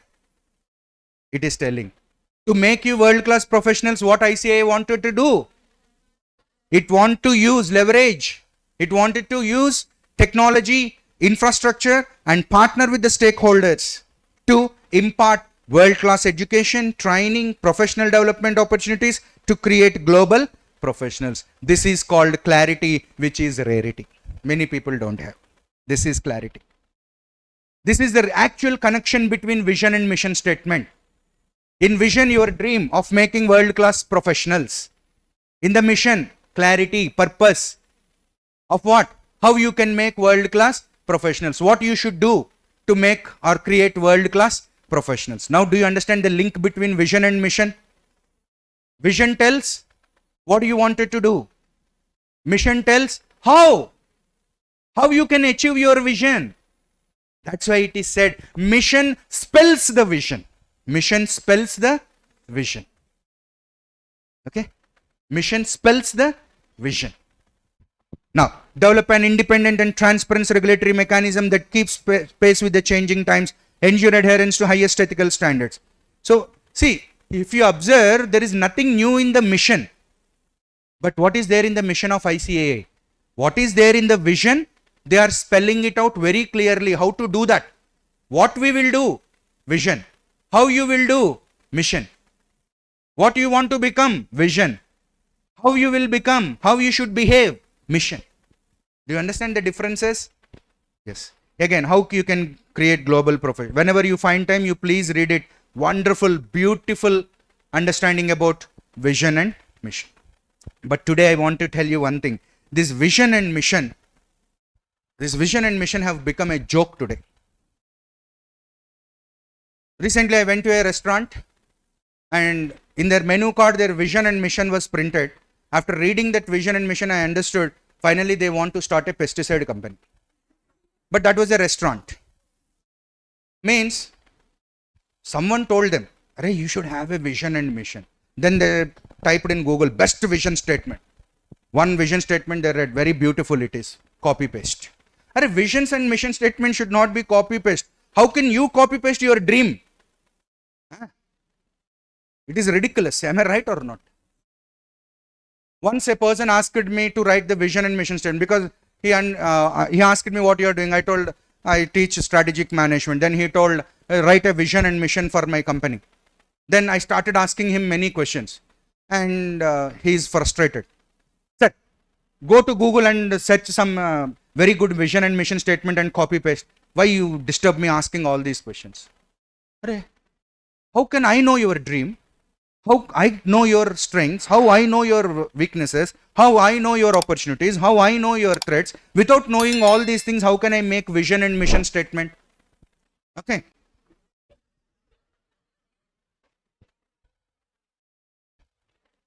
Right. And now what do you mean by mission? Okay. Right. Yes, we should not break the flow. That's why the break will be given after this mission. Now, mission is an answer to the basic question, what business are we in and what we do. What you want to become? Vision. What we do to become like that? Mission. Very simple. Huh? Don't you find it simple? At least in the first 2 hours, I hope that I made the difference between vision and mission simple. Before attending this class, honestly, please tell me how many of you are confused between vision and mission. Not from textbook. From textbook, it is clear what purpose and all. But very practically, how many of you are confused and now how many of you got clarity? May I know? Please. Yes. Next. So mission tells, right, look at here. Mission tells who we are and what we do. Now, once you understand the concept, I need not explain, right? Now, but it helps an organization to set its own special identity, business emphasis and path for development. And mission serves as a justification for firm's presence and existence. And example, I need not tell you. So this is vision and mission, right?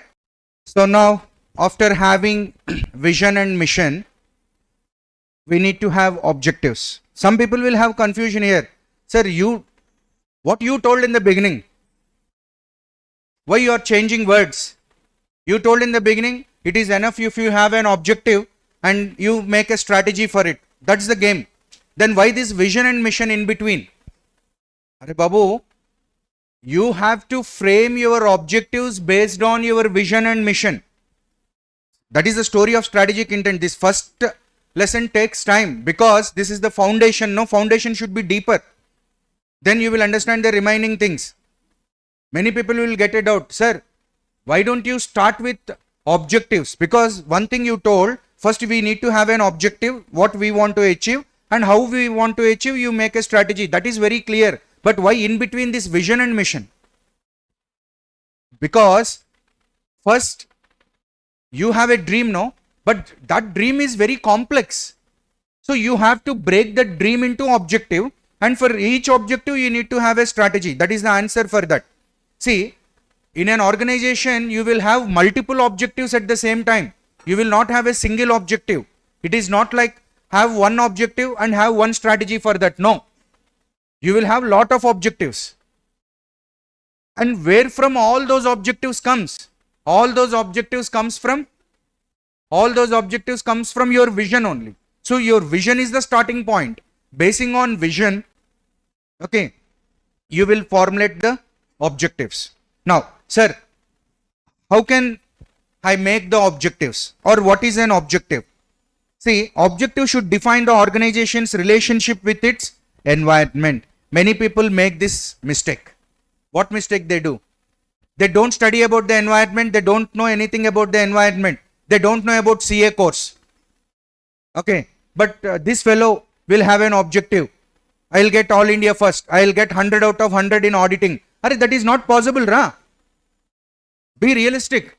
Relate yourself with the environment and then make an objective. But if you say, I don't know, sir. Till now, no one achieved 100 out of 100 in auditing, but I have an objective. I am working with an objective to achieve 100 out of 100 in auditing. Be realistic. Be smart. Be specific. Be realistic. Don't speak nonsense.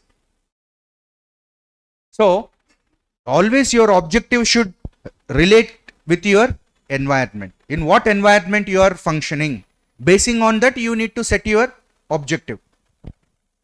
Simply not understanding the environment and making objectives will land you in a trouble. So don't do that. And see how you should make the objective.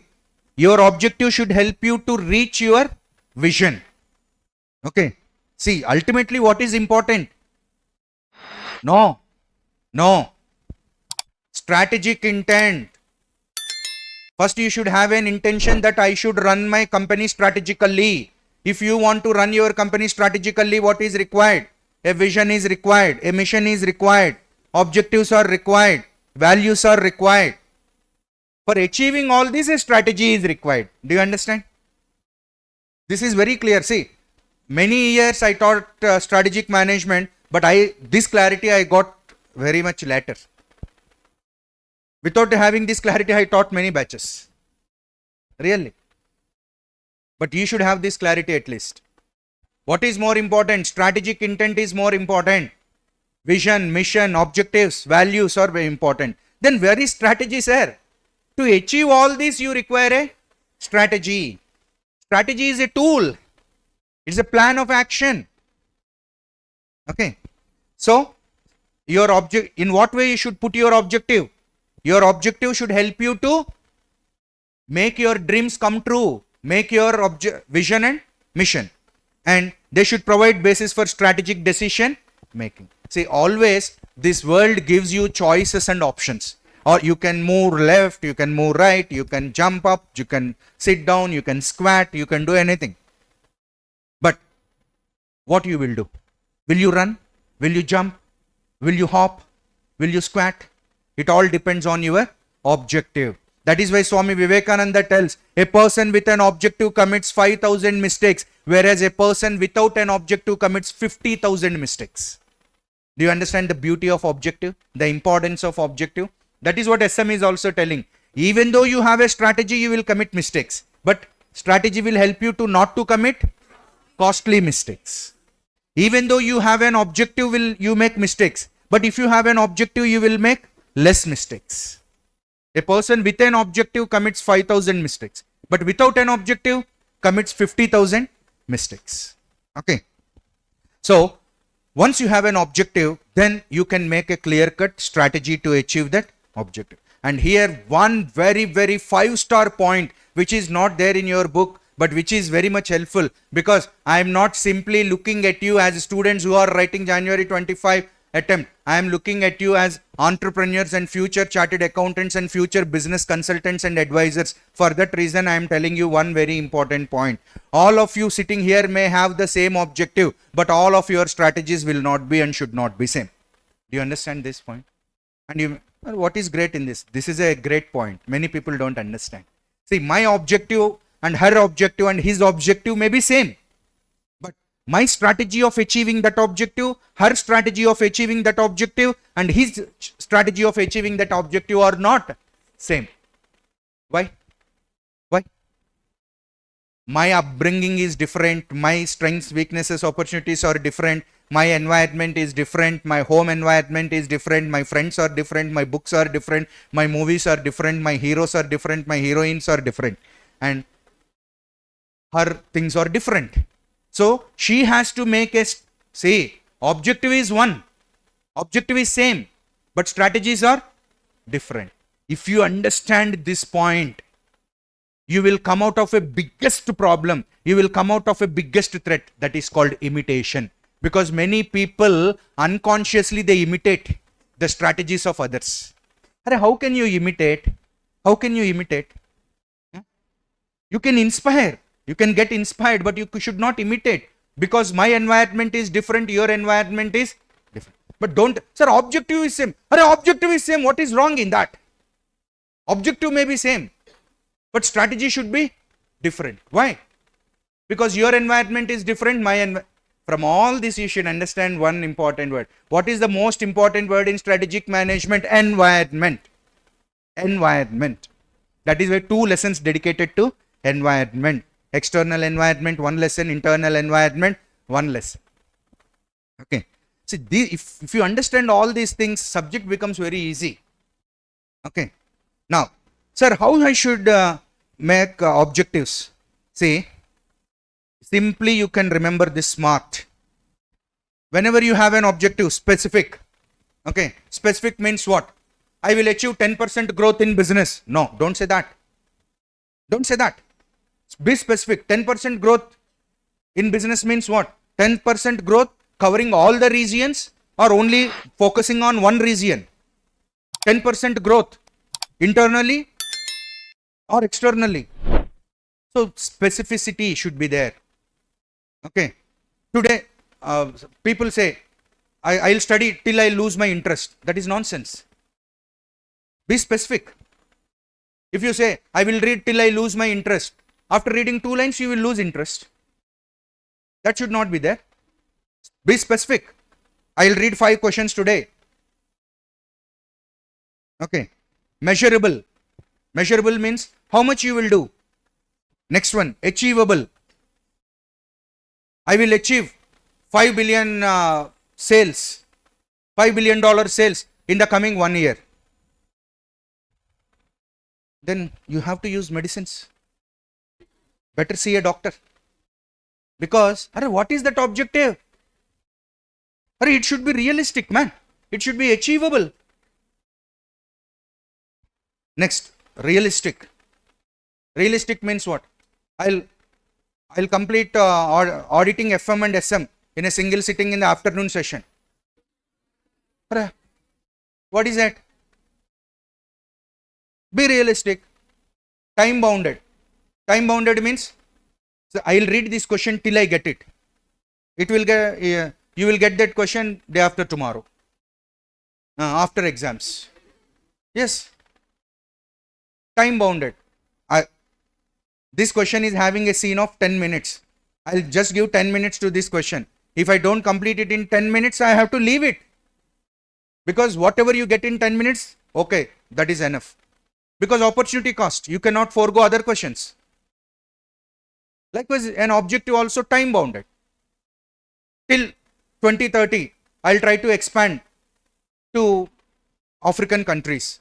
If it is not possible, I'll leave it there and focus on another objective. So time boundedness should be there. So with that, we have finished. We can say a grand goodbye to the first lesson, which is very important. Okay, which laid foundation for many important concepts. And now we are entering into the real theme of strategic management, that is about studying the environment. And among that, we study about the external environment. Okay. Now, so from what is the gist of the story till now? You should have a strategic intent. Strategic intent means you should have a vision, mission, objectives and values. Sir, you did not tell anything about values. One sentence I am telling. Values means what? The principles that are ingrained in you, the principles that you want to follow. See, for example, whenever you remember of Tata, trust. Okay. Because they have certain values. They have some values. Even though some businesses are very profitable, they don't do those businesses because they have certain values and value systems. If you have those, there are some business houses, they do any business which is profitable. But there are some business houses, even though some businesses are very profitable, they don't do that. Means value system, values. Okay. Now, this is strategic intent. Now we need to make a strategy. So, when can you make a strategy and how can you make a strategy? You can make a strategy. What is the first step in making a strategy? Study the environment. How many types of environment are there? 2 types. Internal environment, external environment. So, you need to start strategic analysis. The strategy formulation begins with what? Sir, strategy analysis means what? You have to gather, you have to compile information about internal and external environment. Okay. But you should understand one thing. There is one concept called analysis paralysis. Okay. Many people will go deep into the analysis. That much of deep you should not go. Okay. Because if you deeply analyze the environment, you cannot move forward. You have to analyze the environment, but there are certain limitations. Okay. So that also you need to understand. Your analysis should not paralyze you. Okay. That's why it is called analysis paralysis conundrum. Now, Beautiful, wonderful point. Strategy formulation is not a task in which manager can get with intuition, opinions, instincts and creative thinking. In the earlier session, you might think what this fellow is doing some action, closing eyes and telling amma and all for this point only. Because strategic formulation cannot get by intuition. Intuition means what? Tuition means guidance. If you go for guidance to other people, it is called tuition. But if you close your eyes and if you are getting guidance internally, that is called intuition. So in that way, you should not formulate the strategy. Sixth sense, seventh sense, 24th sense. Okay. These all senses you shut down. Okay. You analyze the environment. So no intuition, no opinions, no instincts, no feelings and no creative thinking. Some people, they are very creative and they want to do something. Arey, it should be realistic, man. It should be time bounded, it should be measurable, it should be achievable, it should be specific. You forgot smart objectives or what? So creativity means you should not exhibit artistic creativity in business. Realistic creativity should be there, but not artistic creativity. Okay, next. Another important. Judgment about what strategies to pursue should flow directly from analysis of the firm's external environments and its internal resources and capabilities. This is also a tattoo point. That means, sir, which strategy should I follow? Who will tell? Your mentor? Your sixth sense? Who will tell? Environment will tell. By analyzing the internal environment and external environment, only then you should make a judgment about which strategy you should follow. And one beautiful point I told you. What is that? Objectives are same of all of us, but strategies are not same because we are all operating in different environments. You please remember that. Now, that is all there. Now, if you understand this diagram, it tells lot of important things. Just pay attention to that diagram for 1 minute. You will understand lot of things. What is that? In strategic analysis, what you have to do? You have to do external analysis and internal analysis. And if you see, very beautiful and very interesting diagram and very important diagram. If you make external analysis, if you study the external environment, what you can know, ma? You can identify the opportunities and threats. And if you analyze the internal environment, what you can understand? You can identify strengths and weaknesses. And to make a strategy, what are required? You should understand strengths, weaknesses, opportunities and threats. Strengths and weaknesses are known by analyzing internal environment. Opportunities and threats are known by analyzing external environment. Only then, without SWOT, without SWOT analysis, you cannot make a strategy. Okay. Internal, external. This is very, very important. And basing on all this, what you have to do?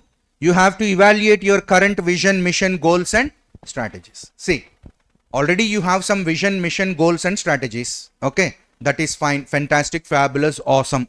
Okay. Now, but is there any need to change your strategy? Is there any need to change your vision? Is there anything need to change your mission? Who will tell? Your mentor will tell? No, your customer will tell. Your shareholders will not tell. See, your shareholders, what they will tell, do you know? Don't change. If you are getting profits, shareholders will never say change. But even if you are getting profits, customer will tell you have to change. So whom should you listen? Earlier companies listened to shareholders. And all those companies, they have seen lot of losses. Okay. But companies who listen to the environment, companies who listen to the, what you should say? As a business head, what you should say? I am there. I am listening. To whom you should listen? To the customers. Okay. To the environment. And basing on that, you have to change your current vision and mission. Okay. Now, limitation of strategic analysis. Okay, analysis is very good, but there are some limitations. It gives a lot of innovative options, but does not tell which one to pick. See, environment will show you options, option 1, option 2, option 3, option 4, option 5. You will ask, no, in foundation, some of you might have asked me, sir, in economics, all the 3 options seems to be correct, sir. I am getting confused which option to pick. Then what did I tell you? Study theory.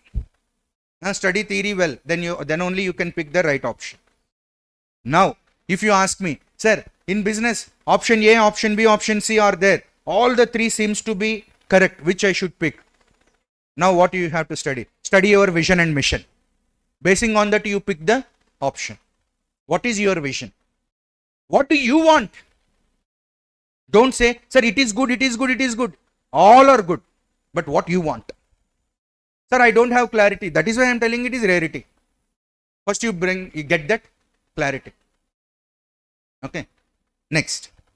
It is time consuming, hurting overall organizational functioning, and also strain other efficient innovations. Yes, strategic analysis is time consuming. Strategic analysis means you have to spend lot of time, you have to engage the teams, make surveys, study reports, spend lot of money. Only then you can analyze the environment. Okay. It is time consuming and it will strain efficient innovation. Sometimes we have to spend lot of money. See, for doing anything, do you know what companies do? They simply stop research and development and divert all the funds of research and development to other activities. So that problem is also there. And now comes the most important things. External environment may be divided into micro environment and macro environment. What is micro environment?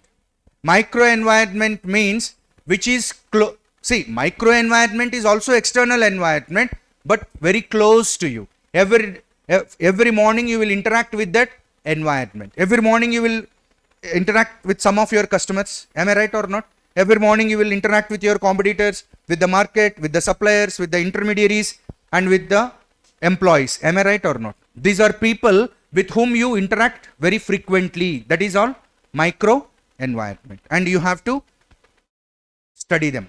What my customer is thinking, what my competitor is doing, what my employees are thinking, what my supplier is doing, what the intermediaries are doing. You have to study all these things. That comes under micro environment.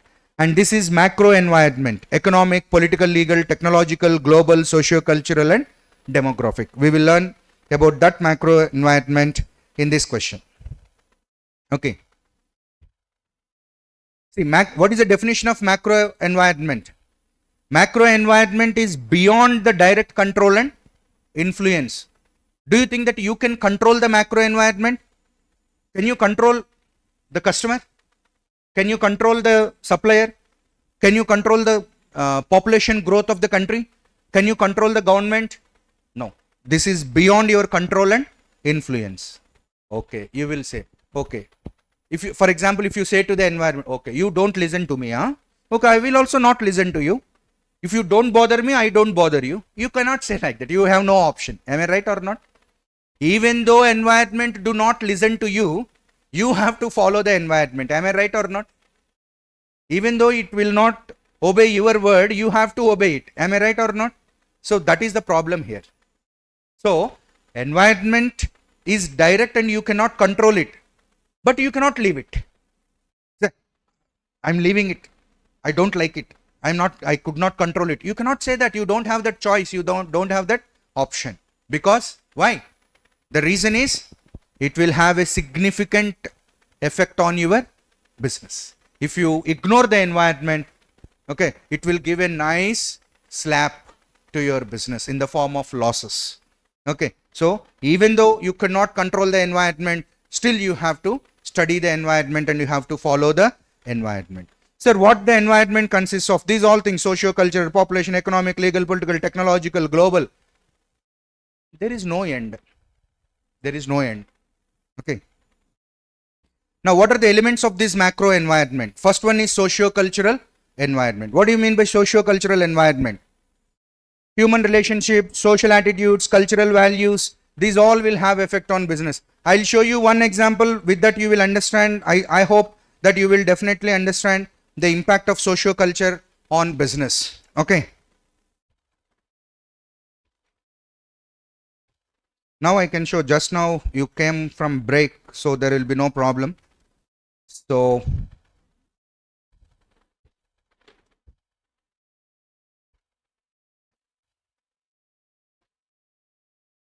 now let us go to the site of McDonald's India, right?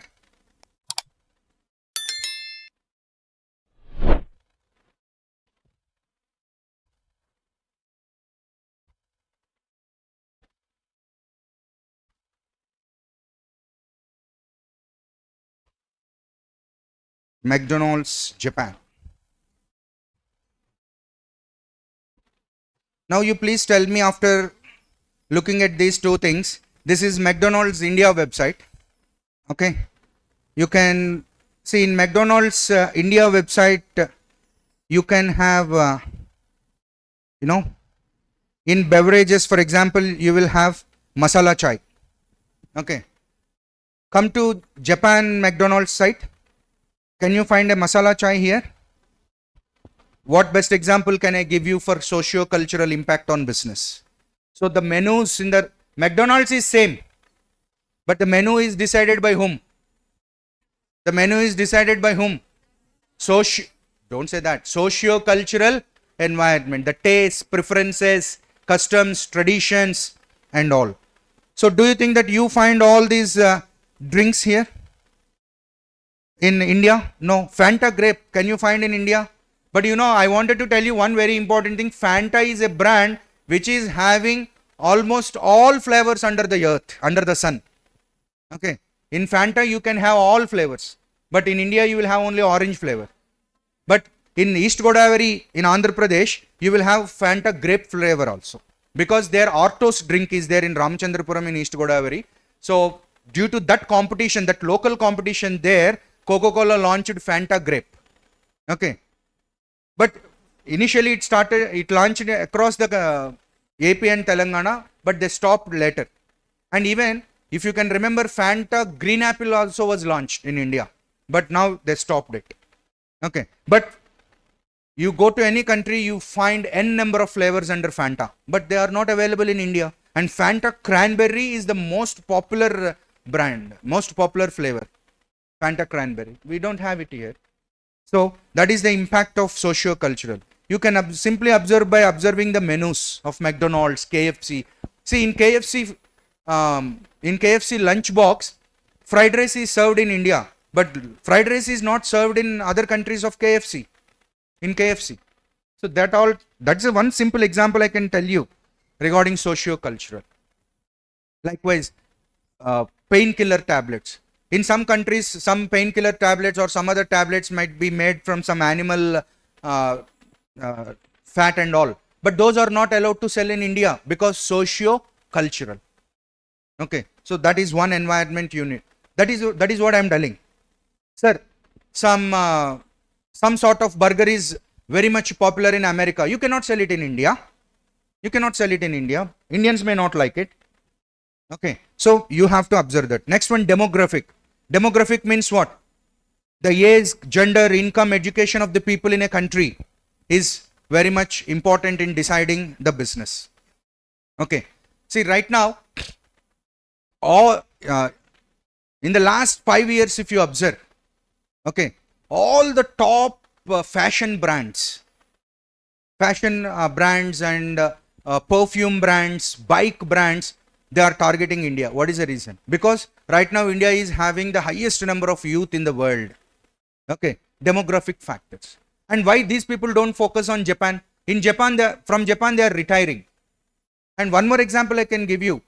The demand for child diapers is more in India and the demand for adult diapers is more in Japan. It is a best example for. It may seem, sir, why you are telling this kind of nonsense examples? This is not a nonsense example. If you are a diaper company, you will understand the importance of it. The demographic factor. That is very, very important. Age, income, education of the people also influence your business. And what are the other things that can influence? The cost, quality, availability and reliability of the supplies, the economic environment, the economic policies, the monetary policy, the fiscal policy of the government, the interest rates, the capital availability, bank loans, insurance system, these all things. See, many insurance companies they are targeting in India, and in India we have n number of insurance companies right now, because even today the insurance rate in our country is below 10%. That means there is 90% potential in Indian market for insurance companies. That also comes under economic environment, the savings of the people. In India, if people want to save money, they don't deposit in bank, they buy gold, they buy land. But in other countries, if they want to save the money, they take term insurance or they invest in gold bonds. In India, people purchase physical gold, whereas in other countries they may purchase gold bonds. So basing on the education, understanding of the people, their investment patterns also changes. That all comes under economic environment. And I need not tell about political legal environment, because in India politicalization of business will always be there. So politicians and businessmen will be close together all the time, and we have to function because our business will be greatly impacted by the policies of the government. And there are different policies like export policy, import policy, exim policy, we have fiscal policy, we have. So the government is a policy maker, and all those policies will have impact on our business. And what type of policies? Not only government policies, the legal policies, and the impact of political parties. The impact of political parties will be there. And if you do business, the first thing you will understand once you become a businessman or an entrepreneur is the impact of political parties on your business, right? Technological environment. Technology will impact your business a lot. Today, I have never thought that I can pay by Paytm or I can pay by phone pay to a pawn shop or to a restaurant or to a dosa vendor or dosa cart.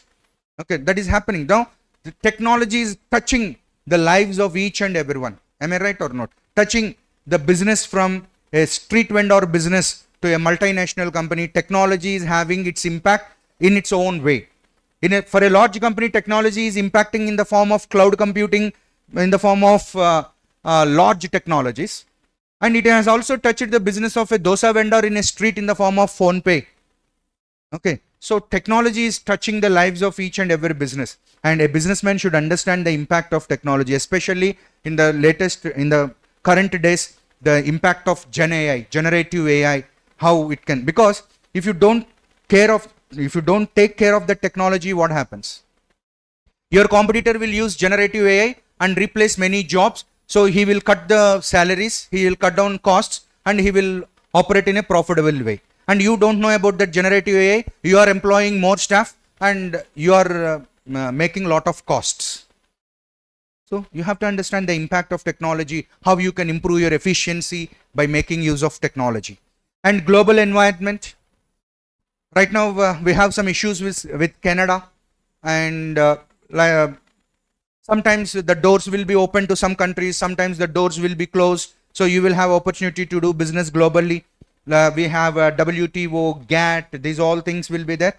So businesses should also go global, and they have to think about doing their businesses. Now, the most important question. See, I have meticulously chosen, after this macro factors, I have chosen PESTLE, because once you read PESTLE analysis, it is like reading all the macro factors once again. Am I right or not? So that's why I have directly chosen this question, PESTLE. See, this is what I am telling. Initially, it was called PEST only, PEST analysis. Letter L is added, letter E is added, and you know one more E is added today here, but that is not given in your syllabus. One more E is environment. Okay, another E is also added, ethics. That is why I am telling there is no end for these macro factors. They keep on adding. Initially it was PEST analysis for internal businesses. Later it became PESTLE. Later it became PESTLE. Now it has become PESTLE. PESTLE. Ethics and environment is also included. Okay. There is no end. Now, PESTLE analysis. PESTLE analysis is micro analysis or macro analysis? Macro analysis. In what do you mean by PESTLE? Political, economic, social, technological, legal, and environmental. Political factors, what you need to study in a country. See, in any country, if businesses should develop, in any country, foreign investment should come, political stability is very, very important. We should have a stable government. If we don't have stable government, okay, we cannot make strong policies. And if we don't have strong policies and strong government, we will not get foreign investment. So political stability, political principles and ideologies of the parties, taxation policy, government policies, these are all very important for the business. So you have to study that. Sir, how can I study all these things? Read newspaper? Of course, that is one best way. Newspaper is a guide to a businessman. Newspaper is a guide to, you may say, no sir, I don't read newspaper, I follow apps, in shorts, way to SMS, way to news and all. Okay, or some other news app.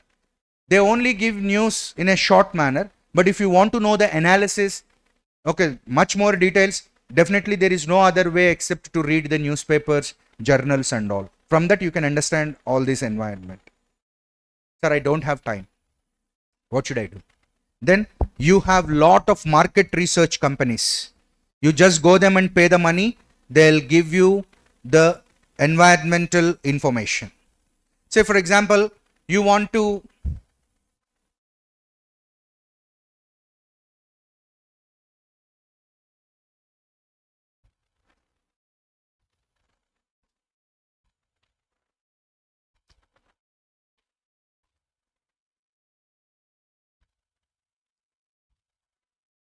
there are a lot of market research companies. So if you go to them, see these are the famous market research companies, Nielsen India, Ipsos India, and among them the most prominent word everyone knows is Nielsen India, AC Nielsen survey. Okay, they make lot of surveys and they'll give you all this information. You need not worry about it. For example, if you want to start a particular business and if you want to study the environment, okay, you simply go to Nielsen India. Okay, so Mumbai, you go there. So to which country you want? You want to do business in US? You want to know top trends in Denmark, top trends in Germany? Okay, you want to know about the business opportunities in Olympic Games? If you want to know the election data hub, whatever you want, okay, you can ask them, they'll give the data. Okay, so data is their business, analysis is their business. Nielsen company's business is analysis. You just go and ask, they'll give you anything. For example, if you want to know 2024 US election data hub, so in 2024 who will win, what are the probability, this is very important for businessmen. Okay, so and you don't have time to read and follow the newspapers regularly and all, so for you they'll give all the thing, news consumption. Okay, see they are showing ages 18 to 34, ages 35 to 99, Hispanic, black, how they are watching. All news are watched by whom? Broadcast news, cable news, who are watching, they'll give. Local market insights, claimed media usage within selected DMAs. Local news, how many are watching? Local news, stream online, how many are watching? Local news, any viewers? Do you understand what is strategic analysis? This is what is strategic analysis. You need to understand all these things. A businessman should understand all these things. Basing on that only you can make a decision. Okay. Political ad spend. Okay. How much money the political parties, digitally they are spending this much of money. Digital, in social platforms they are spending. In television they are spending this much. Okay. Political ad spend by media type for local, digital, audio, outdoor, television. See, you will get n number of data like this. Okay. So this is what is analysis. Okay, you need to understand all this. For example, you want to give an ad in TV.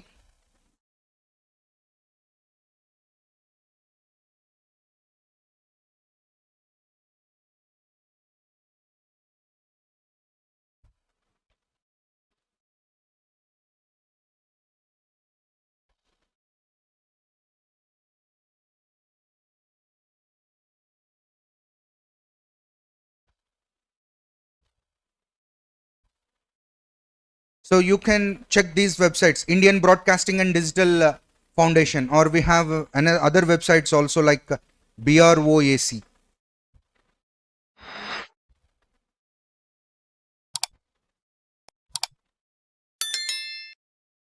So you can get information from all these sites. Okay.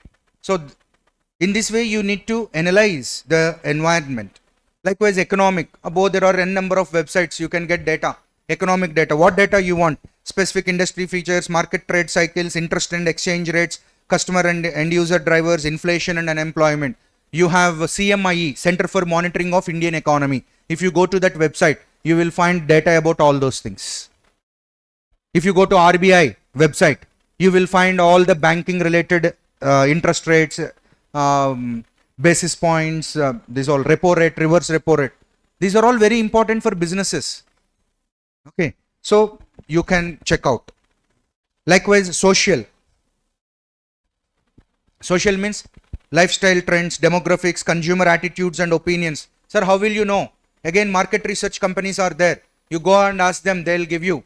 Sir, what is the trend of Gen Z people? Okay, Gen Z, you are all Gen Z only. Okay, you are Gen Z or not? Or millennials? You are not millennials. You are Gen Z. So you can check out with them. They'll tell what they like, what they eat, what flavors they like. Okay, what flavors they like. Do you know? Once upon a time, now I'll tell one trend. Now today we have exclusive stores for shirts and exclusive stores for trousers. Am I right or not? Earlier, cloth shop means they used to sell both shirts and trousers. But right now, we have exclusive stores only for shirt. There only shirts are available, no trousers. Trousers you need to buy somewhere. And in a trouser shop, only trouser, no shirts. Why? The Gen Z don't want matching. Earlier, people used to look for matching of shirt and trouser. And now wildcraft, no? Wild people become so wild. So they don't want matching. So that's why shops also don't want to harbor, or shops also don't want to stock all these nonsense. Only will stock shirts. You pick shirt from here, and whatever pant you want to purchase, you purchase somewhere. You go to hell, we don't want. In that way, the trend has become. Okay. So these are all very important. Likewise, technological, maturity of technology, these all. Next, legal, employment law, competition law. So the changes in legal, people will consult you. If there is any change in company law, they will consult you. If there is any change in labor laws, you will consult advocates. Companies will have legal departments. Companies will have legal departments. Am I right or not? See how many departments will be there. You just go to the Reliance website, you will understand.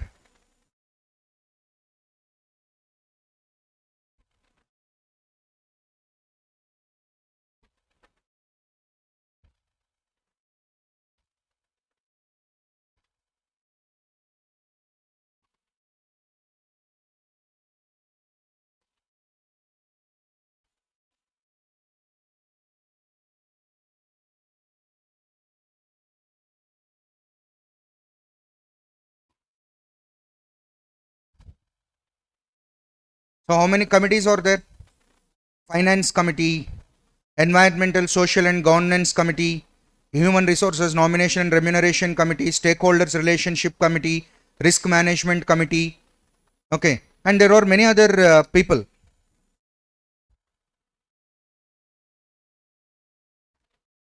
So these are all different people who take care of different activities in the organization. Okay.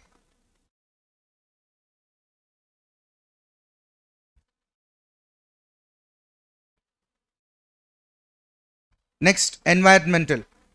So you should look about waste disposal. So today the biggest problem in any country is environment only.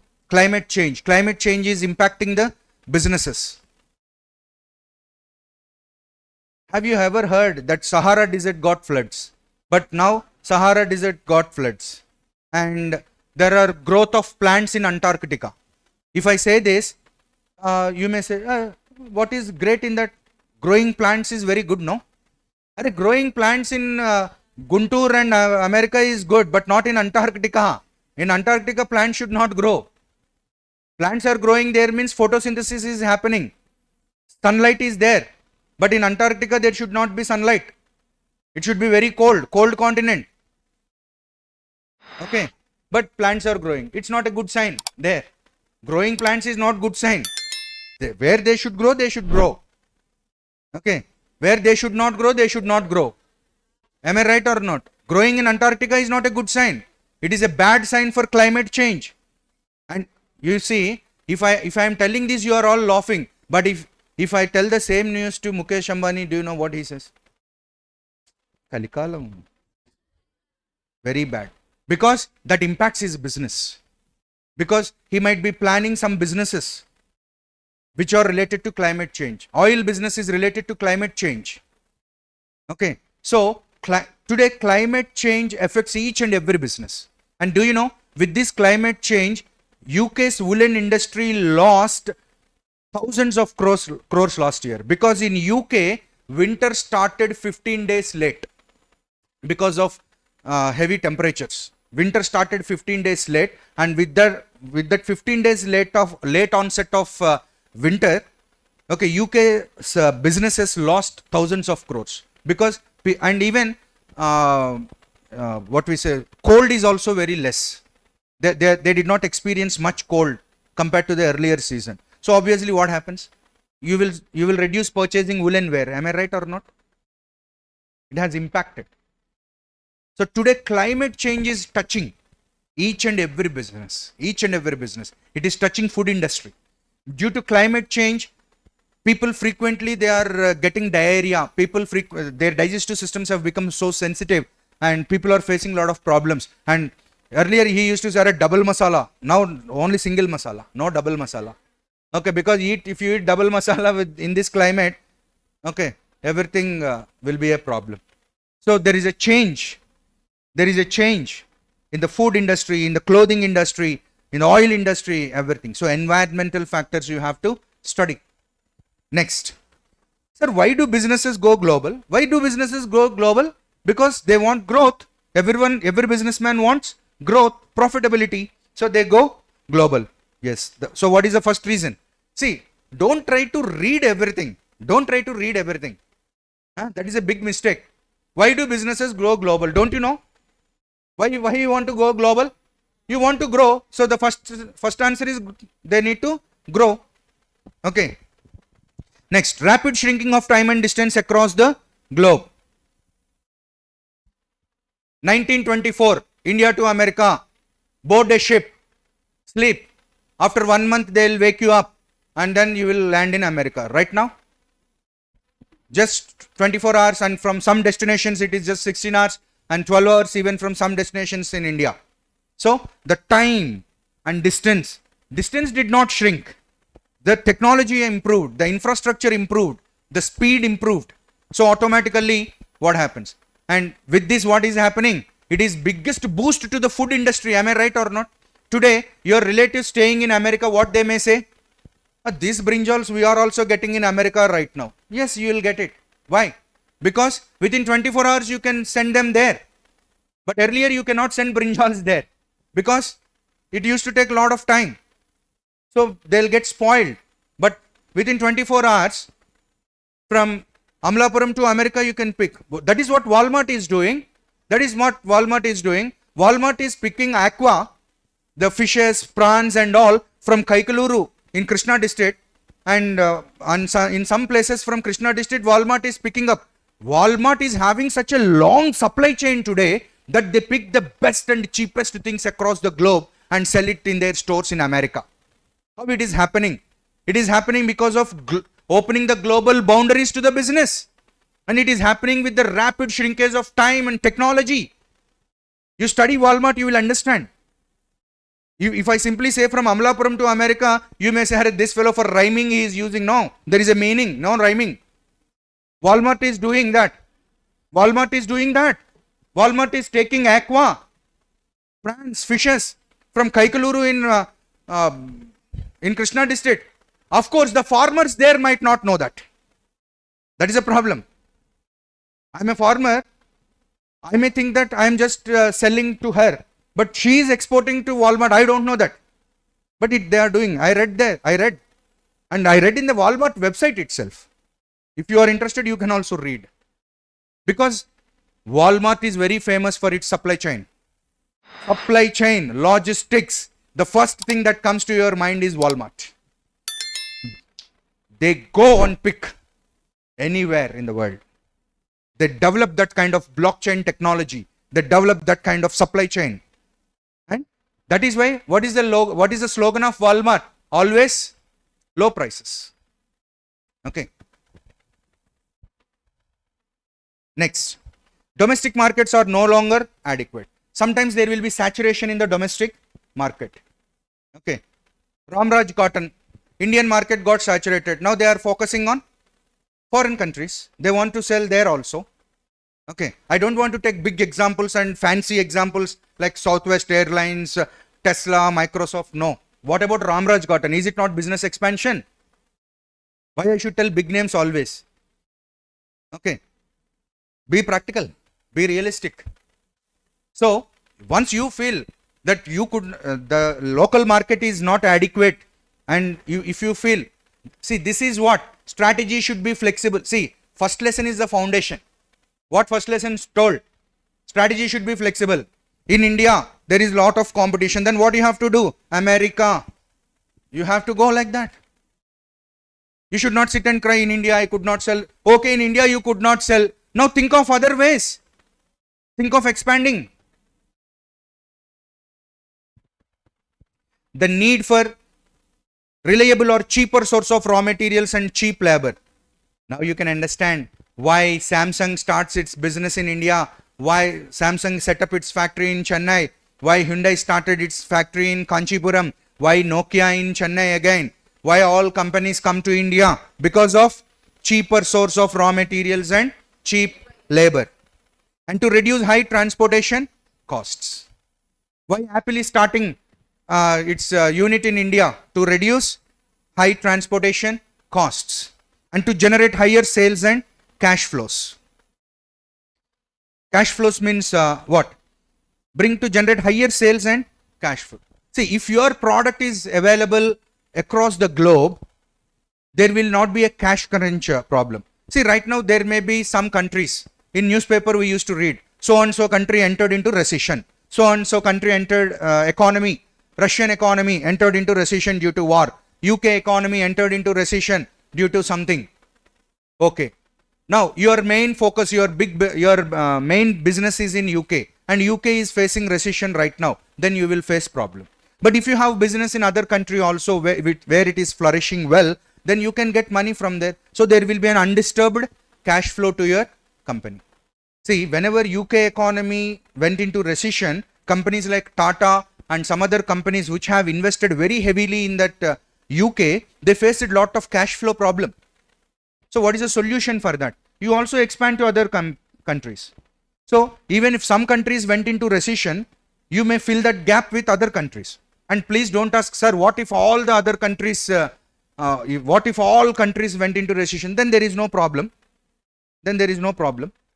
Okay. Because when everyone is in recession, no problem, no? Yeah.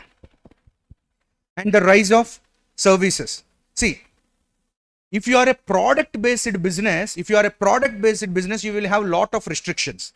For example, if you want to export masala powder, MDH masala powder recently faced a problem that there are lot of ammonia or some other content that is there beyond the permissible limits. That's why US FDA banned MDH masala to be sold in America and some other countries. So you will face this kind of problems if you want to export products. Either it may be clothes or masala or anything. But if you are exporting services, if you are selling some software, okay, if you are offering some client services, legal services, business consultancy services, sky is the limit. Nobody can stop you because you are not spoiling the health of the people anymore, right? Yeah. To overcome economic and technological, lowering the trade tariffs and custom barriers. That means, see, trade tariffs. That means, whenever someone is coming from Dubai or someone is coming from Singapore, what we ask them, can you bring an iPhone or can you bring something to us? Okay. What's the reason for that? The tariffs there are less. So that is also one reason. And to overcome economic and technological threats. That means right now in your country, competition is more. So what do you have to do? Strategic alliance. Hero wanted to expand its business. Then it has made an alliance with Honda for 21 years and started Hero Honda. When Hero did that, Bajaj, which is again an Indian company, what it did? It has joined hands with Kawasaki and made Bajaj Kawasaki. And when Bajaj and Hero did that, what LML did? They joined hands with Vespa and became LML Vespa. Okay. To expand their business, strategic alliances with global partners. Companies will do all that, right? Next, what is product and state or its characteristics? You know, product means what? A product can be a tangible or intangible. Tangible you can understand, but what is intangible? Today banks are telling we launched a product. Why banks launch a product? How banks launch a product? Today insurance company says we launched a product. Okay, Jeevan Sanchay product, Jeevan Kalyan product, LIC says. Is it a product? That means today we have a broader meaning for the word product. Okay, so products can be either tangible or even software companies also they are telling product. Means they make their own software. See, service and product are different. Let me tell you. She is having a problem. She consulted me and have solved her problem with the help of a software that is called service. But on the other hand, no one asked me anything, but I have generated one idea on myself. I have generated idea on my own and I have made one software. And now what I have to do? I have to bring that software to every one of you and market it and sell it to you. Then it becomes a product. Do you understand the difference between service and product? What is service? You have a problem and came to me and I have solved your problem. That is, I have offered my service to you. Then what is a product? You did not ask me anything, but I made a software on my own and I'm just marketing it. I'm just trying to sell it to you. Okay, then it is like selling a product to you. Do you understand what I'm telling? You did not get it? You did not get it? It's very easy, man. Yeah, got it? Yeah. Product has a price. You should tell me. Product has a price or not? Products have certain features that deliver satisfaction. Am I right or not? Product is pivotal for business. Pivotal for business means what? If you want to be successful, you have to come out with a wonderful product that can create value to the customer. A product has a useful shelf life. Am I right? Now, the most important thing, product life cycle and its significance in portfolio analysis. See, portfolio analysis. What is portfolio analysis? Portfolio is collection. Portfolio is collection. Okay. Could you please give me your material once? See, shall I tell you the real and literal meaning of the word portfolio? This is portfolio. This is portfolio. You may say, "Arey, enter the what you are talking?" No, this is portfolio. Why? Folio means paper. Porting means joining. Portfolio means joining of papers. That is why in accounts also you write journal folio and ledger folio, no? Means journal page number, ledger page number. Folio means pages. Folios means. Porting means joining. So this is a portfolio. That is the actual literal meaning of the word portfolio. But now how we will use the word portfolio? Portfolio means collection. Collection. I want to become a model and I go to an agency. They'll ask, where is your portfolio? Means collection of my photos in different situations and angles. That is my portfolio. If you are an investor, I'll ask you, what is your portfolio? Means the sum total of your investments, how you make your investment. Portfolio of products. Now Coca-Cola, Unilever, ITC, they have portfolio of products. They have lot of products, right? So that is portfolio. Now, every businessman faces a problem. Am I right or not? See, it is not like that. See, everything is connected. Don't get confused, man. Here what it is said, a product has a useful life. You cannot launch a product in 1900 or 1670 and you cannot sell the same product even in 2224 also.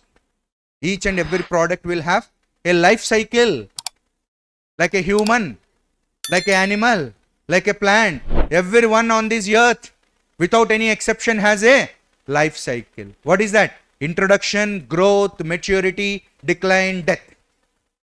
Everyone will have it. Am I right? That is what in Bhagavad Gita Arjuna also told to Krishna also told to Arjuna. Nanu sochanti panditaha.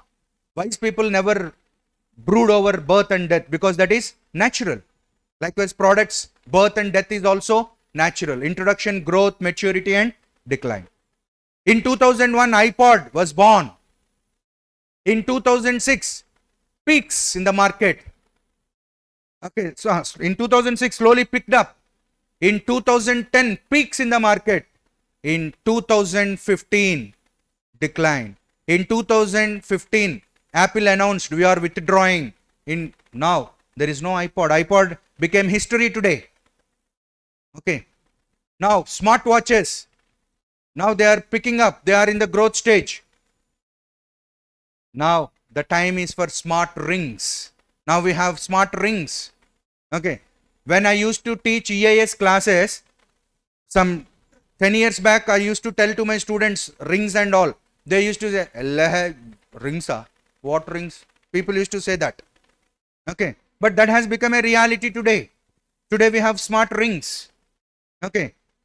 And do you think that smart rings will be there forever and ever and ever? No.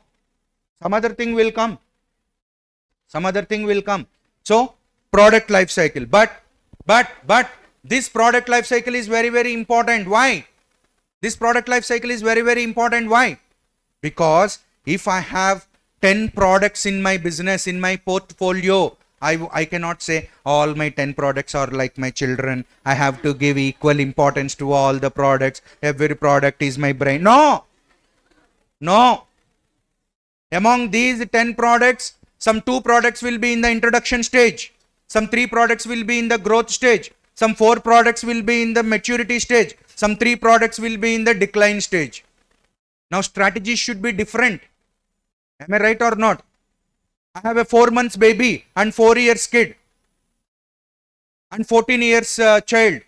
14 years child tells, Dad, double masala biryani. Okay. And I cannot give the same thing to my 4 months old child, kid. Am I right or not? Strategies are different. Food is different. I should not say all 3 are my children. Yes, all 3 are your children only. But you should not give them the same food. You have to give them depending on their age. Am I right or not? So, the strategy that you follow, the strategy that Apple follows to sell iPhone should not be the same. What the strategy that it follows to sell the smartwatch. Am I right or not? Smartwatch strategy should be different. Marketing strategy of smartwatch should be different from marketing strategy of iPhone. Why? Because iPhone is in the maturity stage.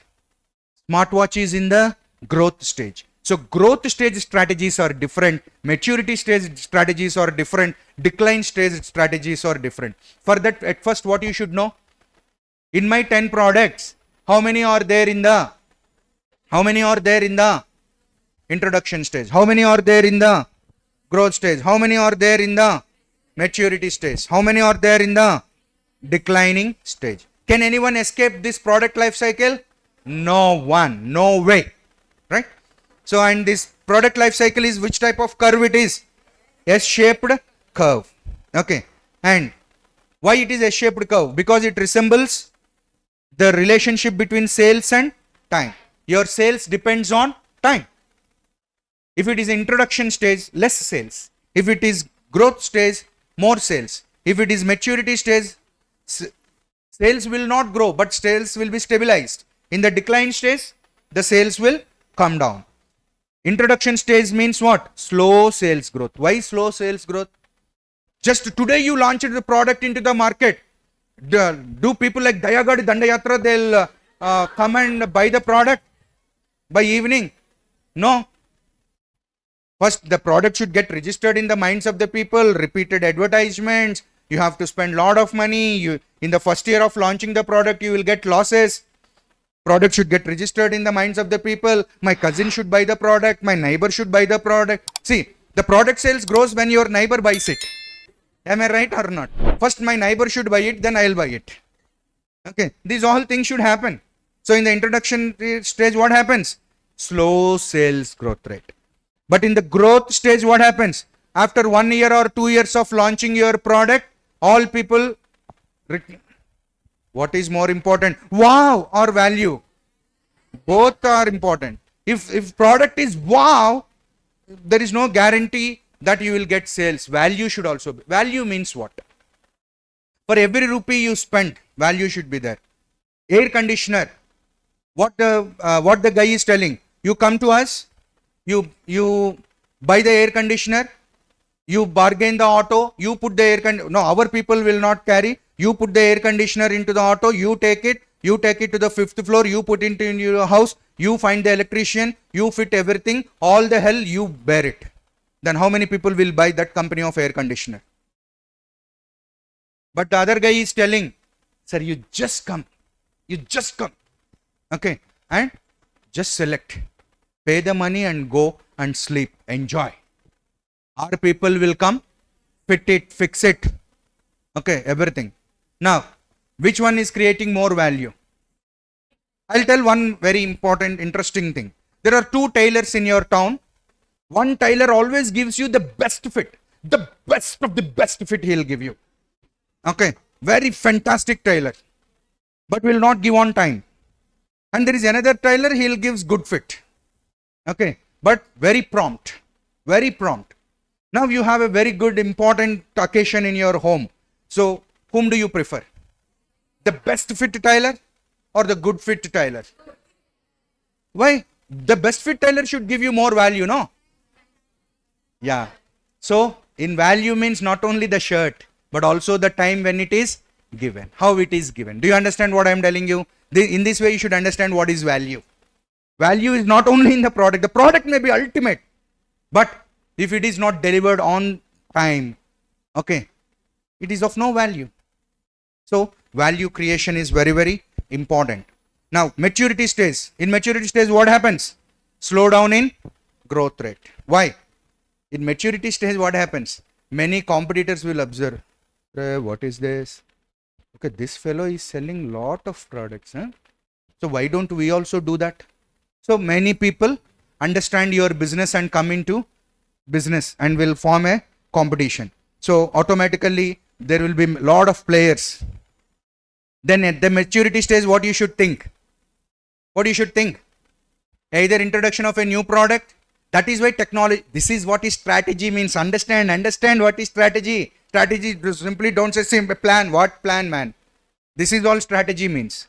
Okay, in maturity stage, competition is more. What do you have to do? Fight with the competitor. Fighting with the competitor, reducing the prices. You are giving it 10 rupees, he is giving it 8 rupees, you are giving it 7 rupees, 6 rupees, 5 rupees. Finally, you have to give free. That is not business, man. Business is not competing with the competitor, avoiding the competition. Avoiding the competition means what? Okay, you entered here. Okay, let us enjoy. I will go and do some other thing. Because finally, what my shareholder want? Whether I get it from product A or product B is not important. Am I right or not? What is finally important? Please understand what is strategy. Strategy is thinking, my dear friends. Please understand how beautiful the subject is. Now, in the decline stage, sharp downward drift in sales. Why? People tastes and preferences may change. Company may think of discontinuing the product. Apple discontinued many products. Nokia discontinued many products. Tata discontinued many cars. Today you cannot find an Indica. Okay, you cannot find Maruti 800. Okay, every company discontinued. Coca-Cola discontinued. Pepsi discontinued many products, because if it is not giving you good returns, if there is no sales, you should not continue with that. You should retrench. Retrenchment strategy in the last lesson you will get. You have to retrench. You have to cut down that product from your portfolio. That is product life cycle. See, sir, what is the advantage of this product life cycle? This product life cycle help you to diagnose the portfolio of your products. You have 10 products in your portfolio. All the 10 will be in the same stage? No. Some will be in the introduction stage. Strategies are different. Introduction strategies are different. Growth strategies are different. Maturity strategies are different. Declining strategies are. Sir, what are those strategies, sir? Please tell me, sir. Wait till strategic choices. In strategic choices, we will discuss what are growth strategies, what are introduction strategies, what are maturity strategies. We will discuss. Wait. Now, define the term value. Whenever I say value chain analysis, whenever I teach value chain analysis, I pray to Michael Porter, such an intelligent guy on earth, Michael Porter. After studying this value chain analysis, you will understand why Michael Porter is great. See, value chain analysis. Value chain analysis means what? Just now I told you. Two tailors example I told you. Two tailors gives you the shirt. Shirt is the product. But a product is given to you, but it is not given in time. Okay. And the tailor is far away from you. And you have to go and pick that shirt from there. Now, even though the tailor is giving you the best fit, the value that you derive from that best fit is very less. Now, if that best fit tailor wants to improve his business, what he has to do? There is already he is having a core competence. What core competence he is having? He is giving you the best fit, but his product is not creating value. Why? He has to add two more things. He is already giving the best product, but he should give it in time. And he should deliver that product to the place of the customer. If he do these two things, what happens? His product will get more value. That means, please understand, my dear friends, value creation is not a single thing. Value creation includes lot of activities. To satisfy your customer, to create value to your customer, there are lot of activities. And these lot of activities are not disintegrated. These are not exclusive. These are not cut away. No, these are chain. That means everything should be perfect. Only then value will be perfect. That is called value chain analysis. One more time I am telling. Value chain analysis means what? What is the ultimate aim of any businessman? You please tell me. Okay, profits. When can you get profits? Your product should create value to the customer. When can you create value to the customer? How can you create value to the customer? Simply by the product? No. The product should be delivered to the customer at the right time, at the right place, at the right price, in the right way. See, I am a senior salesman in the company. Okay. A customer came to me. This is a very valuable product. Okay. And customer came to me and asked me, please show me that product. Chodo. 150. No bargain. Now there is no value creation in that product. You may ask me, sir, that product is very valuable. But the way I deliver also adds value to the product. The way I deliver also adds to the product. Do you know that the packaging of Apple packaging of iPhone adds value to the product? So your packaging, the time of delivery, the place of delivery, mode of delivery, laughing while you deliver, these all things add value to the product. That is why in China there is a proverb which tells, don't open a shop if you don't know how to smile. Really. Don't open a shop. And many business people, they spoil their business because they don't know how to laugh, how to smile, how to chuckle. Okay. So this is very important. So value creation. So that's why Michael Porter, what he is telling, you have to break down each process the business employs. What is that? Value chain analysis has been widely used as a means of describing activities within and around an organization and relating to them to an assessment of competitive strength of an organization. That means what? How competitive product you can offer to your customer, how valuable product you can offer to your customer will depend on the activities that you do. See, how can Walmart give such things like products at such low prices? Because of the activities it do. Like other stores, it will not purchase from America itself. What they will do? Wherever they are originating, wherever they are available cheap, they directly go there. Okay, that is inbound logistics. If I tell in this way, you need not read everything there because they are all very much required. Okay, so value chain analysis involves two steps: identify separate activities and assessing the value added each one of them. What are the individual activities, separate activities? Again, Tyler example: shirt, time, place, smile. Okay, shirt, time, place, smile. These are 4 activities that create value to your customer. Okay, this time you made beautiful shirt, delivered on time at the customer place, but did not laugh, did not smile. Do you think the value is total 100% value is created? No, one activity is missing. This is a chain of activities. This is chain of activities. To create value to the customer, all the 4 activities should be done, because smiling adds some value, timing adds some value, place adds some value. But foolish businessmen, what they think?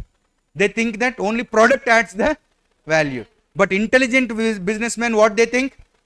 Not only the product, but how you deliver it, when you deliver it. These all things are also very, very important. Now you should understand the greatness of Michael Porter, who tells that is the reason you please divide you first think. This is what is clarity. If you study strategic management, you will get lot of clarity. Now what he is telling, you divide your entire thing into primary activities or support activities. What are primary activities? These are very, very important for your business. First of all, inbound logistics. Walmart should catch the fish and prawns from Kaikaluru in Krishna district.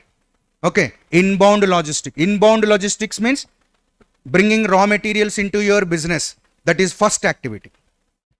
If you don't have good relations with your suppliers, then can you supply to your customers on time? So the first activity in the value chain, value creation to the customer, starts with inbound logistics. Then operations. Operations means what? How you manufacture, how you package, how you store, how you test. This is again one value creation step. And what is third value creation step? Outbound logistics. How neatly you package, how simply you deliver, how quickly you deliver. Okay. Now companies like Blinkit, Zepto, what? Quick commerce. Today e-commerce, m-commerce over. Today Q-commerce, quick commerce. Outbound for Zepto and this one, Blinkit, what is important? Outbound logistics are very, very important in the value creation. Am I right or not? So outbound logistics. Okay. Next one, marketing and sales. How best you market. Sometimes, see, many wonderful products, they fail because of bad marketing. Do you know? Do you see? One thing, my dear friends, please understand. Best products are different. Popular products are different. Best heroes are different. Popular heroes are different. Popularity is different. Best is different. Don't confuse between them two. If anyone asks which one is the best AC, you will say companies like Samsung or Blue Star or something, Daikin and all.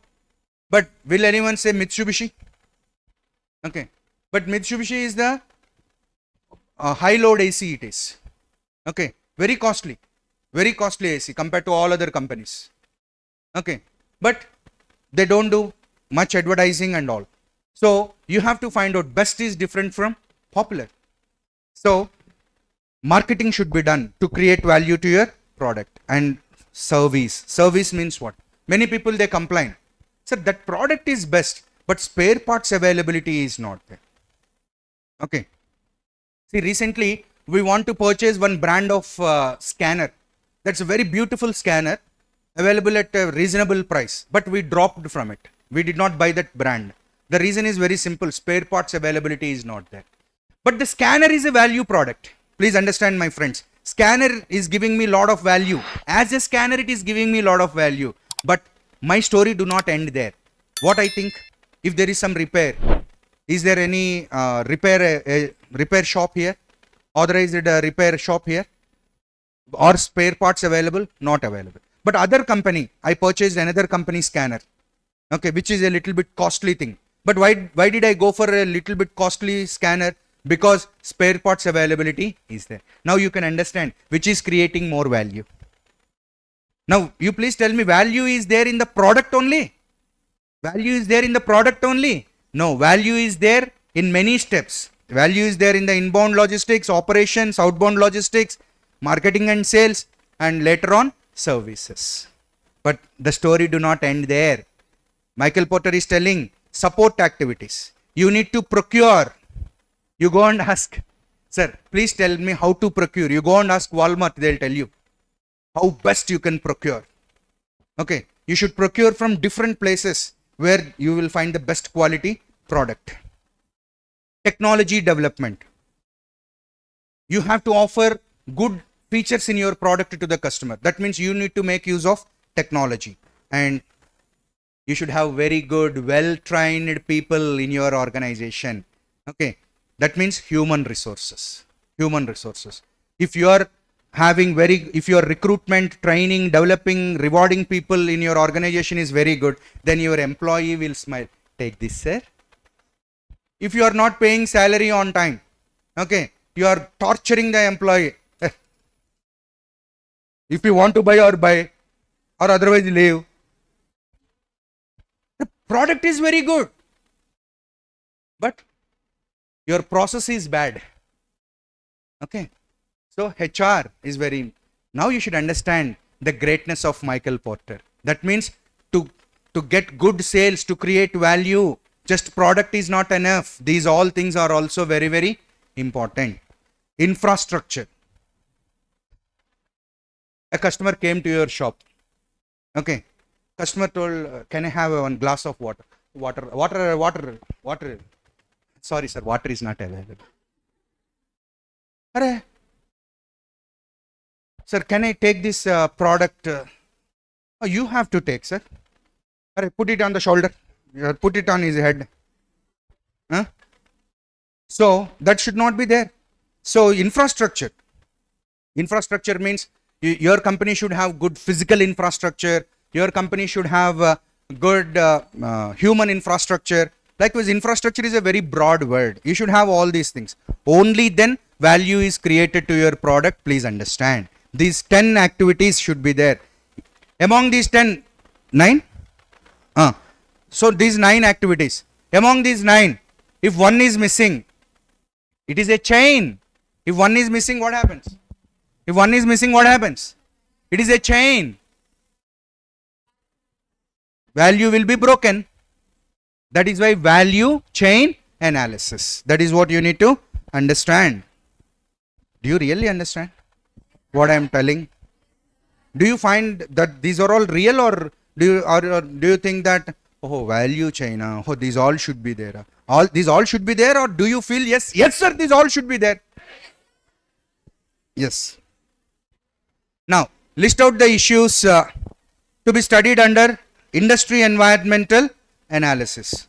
So, if you want to study about an industry, you should study all these things. Competition, the change drivers, industry economic traits, these all things you need to study. Now, again Michael Porter.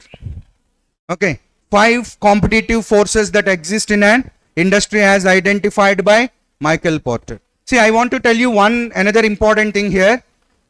See, this much large diagram, how can we ignore it? In value chain analysis, this is called as fishbone diagram. Okay. Japanese professors have invented this fishbone diagram. Do you know what is the importance of this fishbone diagram? See, these are all causes and this is the effect. A fishbone diagram is used to show cause and effect. Okay. Causes means what? See, in every business, what you want good profit margins. So this diagram is what it is telling. You will get margin. Look at the diagram there. You will get margin. When you will get the margin, margin is the no spot there. You will get the margin only when you have all these things, firm infrastructure, inbound logistics and all. Okay. So that is the importance of that fishbone diagram, right? And now list out the issues to be studied under industry environmental. That we studied. Now Michael Porter's 5 forces analysis. Now I wanted to tell you one very important thing. That is, many people tried to add one more force to this Michael Porter's 5 force analysis, but they failed because Michael Porter has comprehensively given 5 forces to analyze the competition. For example, I am complaining. Please put off, no problem. Thank you. See, Michael Porter has given 5 forces. Why he has given 5 forces? Because I am very much feeling bad how to understand the competition in the industry. Understanding competition is very easy, no? How? In what way? I am selling one product and the other person is also selling the same product or similar product, then he is a competitor to me. That is called direct competition. But also we will have indirect competition. So I don't know how to find out that indirect competition. Now Michael Porter is telling me, "Arey, don't worry. I will tell you completely, comprehensively, I will tell you the complete story of competition." Okay. Now what he is telling?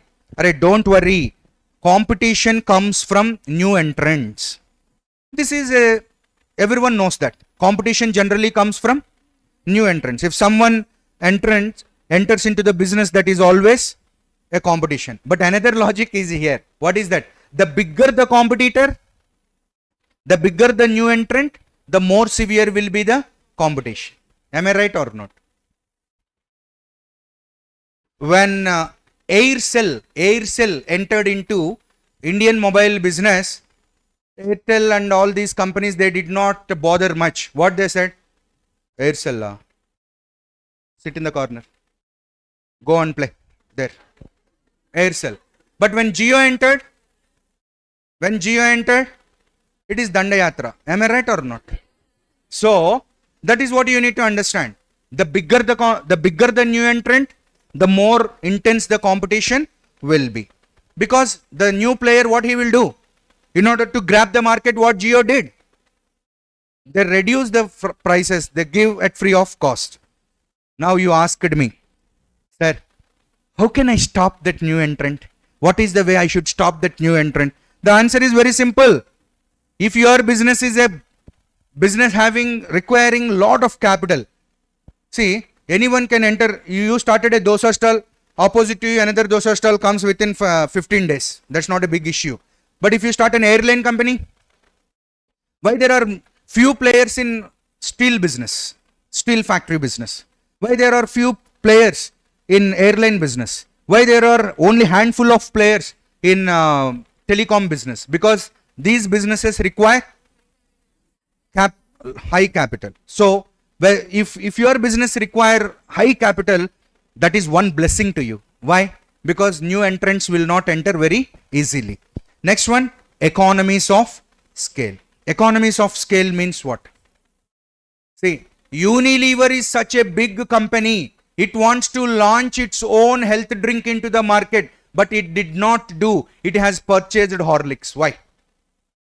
Because what you are thinking about Horlicks, you can never look at Horlicks. That is such a great brand it is, and it is having economies of scale. Nestle is such a big company and launched Milo in competition to Horlicks, but could not sustain. Today, what is the sales of Milo? It's very less. So Horlicks has become such a great. Whenever Nestle launched Milo, immediately what Horlicks did? Purchased Boost, purchased Maltova, and almost established monopoly in the Indian health drinks market. So, economies of scale. Horlicks can make products at a cheaper price. So, if my competitor is making products at lower cost, then automatically I will not enter into that business. That's why Unilever, instead of launching a new health drink into the Indian market, what it did? Instead, it purchased a Horlicks. That is the strategy. You should not go, hey, come, look. No, you should not go like that. Arey, that fellow is having economies of scale. That fellow is having economies of scale, man. He can produce at low cost. And you cannot produce, being a new entrant, you cannot produce at such low price, low cost. So that will be a big problem. So you have to achieve economies of scale. And third one, product differentiation. Again, continuing with the Horlicks example. For example, I want to enter into kids segment. Already Horlicks is there. Mother segment, Horlicks is there. Women's, Horlicks is there. Grandfather segment, Horlicks is there. Father segment, Horlicks is there. Brother segment, Horlicks is there. Okay. Product differentiation. Now there is no segment left to me. So then I cannot enter into that segment. Do you understand? So these are strategies. These are the ways you need to think in business. Okay. Now, switching costs. Switching costs means what? Every time you make your journey using Indigo Airlines. Okay. And with every journey, Indigo Airlines will give you some loyalty points. You have some 10,000 loyalty points with Indigo Airlines. And another new airlines is offering much more cheaper rates than Indigo Airlines. Now you are thinking, what you are thinking? Let us stop traveling with Indigo and let us start traveling with the new company. But Indigo Airlines tells, you are having 10,000 loyalty points world tour in your account, free of cost. Now your mind thinks, if I add 150 more points to this Indigo, I can have a world tour. Then why to forego this and go to a new company? Okay, already 10,000 loyalty points are there here. That means what Indigo is doing? Okay, it is binding you in the name of a loyalty program, and it is creating a switching cost. And you may also think, new airline, how it will be? Indigo already we are comfortable, and loyalty, and it is giving discount also. So these are all switching costs you have to create. The new entrants will not find customers. Okay. Access to distribution channels. Access to distribution channels means what? My product is available only in the showroom, but your competitor product is available in Amazon, Flipkart, Zepto, Lipto, okay, Uber, Ola, Rapido, okay, Zomato, Swiggy. Your competitor product is available in all those channels. If customer wants, he can book it through Zomato, Swiggy, Ola, Gola, all these things. Okay. But if customer wants to purchase your product, he should come to your showroom. Your showroom will be 150 kilometers away from the customer. Now obviously what happens? Yes. So possibility of aggressive retaliation. How you should be. Okay, come, let us see, come. If you come, then I will show you the hell. What is that? Possibility of aggressive retaliation. Okay. If you are in that position, then you can stop the new entrants to enter into the market. And I have forgotten brand identity, very important. Brand identity means what? I always use Lenskart. I always use Wildcraft. Okay. You may tell any brands, but Pulsar is Pulsar. Definitely male it is. Okay. People say like this. What? Brand identity. That means the company is successful in creating psychological dependence of you on the product. And now you are identifying with the product. You are identifying with the brand. So if there is strong affinity, if there is strong identity between the brand and the customer will not lose the brand, will not leave the brand easily. So that you have to create. Brand identity. That means psychologically you should murder the customer. Okay. So that he will always be, tied to our brand only. Okay. Now, bargaining power of the buyers. Today, this is another competition. Bargaining power of the buyers means what? Buyers are also becoming aware of alternatives. Earlier, buyers don't know about the alternatives, but today I know about the alternative. So once I know the alternative, what happens? I'll bargain. Okay. And cartel. Cartel is very wrong in business. Cartel means what? Some collection of people for some illegal reasons. That is called cartel. And that happens in the market. For example, I am a seller and all these people are buying my product. Now they formed a cartel. Okay. I went to her. She is telling 150. No, I'll give for 200. I went to her. She is also telling 150. Everyone is telling 150 because they are all on the same word. This is what we say in syndicate also. In syndicate word we say. So they formed a cartel and they are not giving more than 150. So that is again a competition to me. That where I have to sell it at a lower price. Now this is another important thing. And when can you see this buyer bargaining power? When buyers have full knowledge. What these people are telling, this fellow is selling us for 200, but he is getting it only for 25 rupees. He is charging us more. These people got to know my trade secrets. Then what they do? They bargain. If you know my trade secret, you will bargain. Am I right or not? I am selling this pen for, say for example, I am selling this pen for 25 rupees. Okay. Earlier you don't know. You thought about 25 rupees value pen. But now you understood. He is getting it for 1 rupee 50 paise. Okay. Now are you ready to pay 25 rupees? You will bargain it for 3 rupees. If you give it, you give it. Otherwise you go. Am I right or not? Yes. And they spend lot of money on the industry's product. Say for example, MRF supplies tires to Maruti company. And Maruti company buy lakhs of tires from MRF. Am I right or not? Now will Maruti will have bargaining power to MRF or not?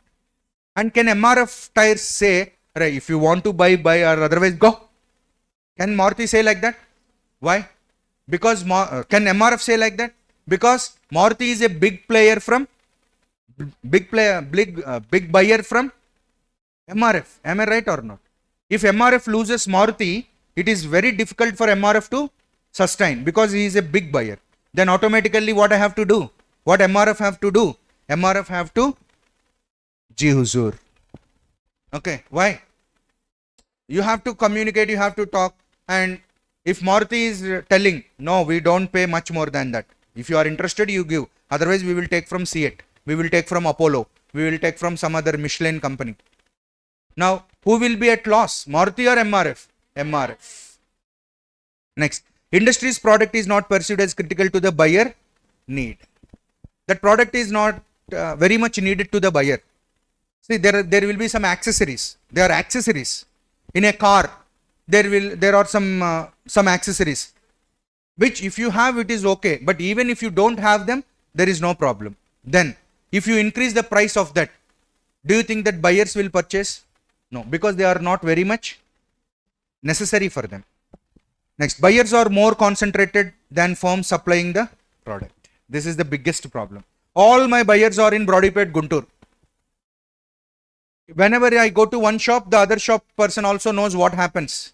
Okay. All my buyers are at one place. They have full knowledge. Then I cannot bargain. Because all the buyers are at one place and they are very strong. Okay. Next, bargaining power of suppliers. Opposite. Bargaining power of suppliers means what? Now from this question you should understand the pains and problems of business people. Competition from all sides. Competition from suppliers, competition from buyers, competition from competitors, competition from substitutes. Okay. Now bargaining power of suppliers. What suppliers say? Same logic. So now suppliers formed syndicate. Earlier she used to supply to me.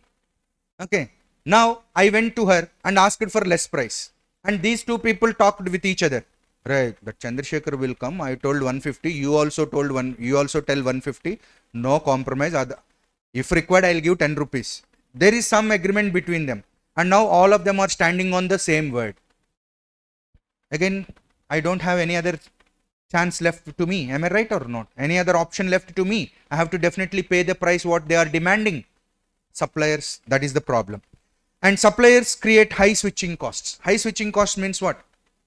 If she is my regular supplier and I will stop purchasing from her, and if I start purchasing from new supplier, she will create switching costs. Switching costs means what? She will harass me psychologically, or she'll give some loyalty programs and all. Some loyalty points are there with her, and she will say, if you go to another supplier, you will lose these loyalty points and all. Something they'll tell to me. So they'll create some switching costs. Suppliers market is more concentrated than the buyers market. That means suppliers are very strong and suppliers are limited. Okay. Suppliers are limited means what? There are certain products. Say for example, spices are there. Spice suppliers are very less in our country. And you cannot purchase from anyone and everyone. Only those people will sell that. That means suppliers are concentrated. If suppliers are concentrated and very limited, what happens? You have to dance to their tunes. Am I right or not? You have to dance. There is no other option left to you. No other option left to you. You have to dance to their tune only. Why? Because they are very strong. Suppliers are very strong. If you want to, see, there are only 3 suppliers. See, in computers market that happened once upon a time. Not only once upon a time, now also. If you want to purchase CPU, the most important component in a computer, there are only 2 major suppliers today. Either you have to purchase from Intel or either from AMD. That's all. No third supplier. If Intel slapped, you have to go to AMD. If AMD also slapped, again Intel. No third person there. You have to agree to the prices. That's all. Next. Rivalry among existing firms. Rivalry among existing firms means what? Already existing. Rivalry among existing firms, I need not tell you. Why? This is normal and general and open competition that you see every day. And the last one, threat of substitutes. Threat of substitutes means what? Simple examples we can say tea, coffee and all. Okay. But threat of substitutes means, for example, I'll tell you one important thing. You please understand whether it is true or false. Today we have, I think,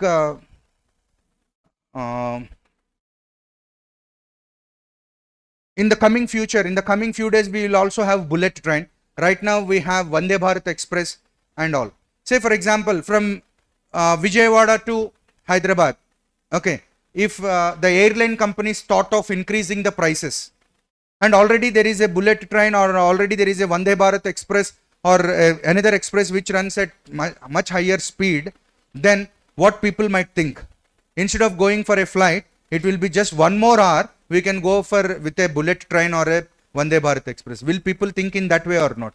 That is what is substitute. And do you know, with the introduction of Vande Bharat Express and high speed trains, airlines in India are facing this problem. Because people will have a thought, a substitute thought. Why pay that much to the flight? Why don't we use this train? Do you understand? So in that way, from substitutes also you will have competition. And key success factors. See, in every business there are some key success factors. You should not copy them. Okay, you should not copy them.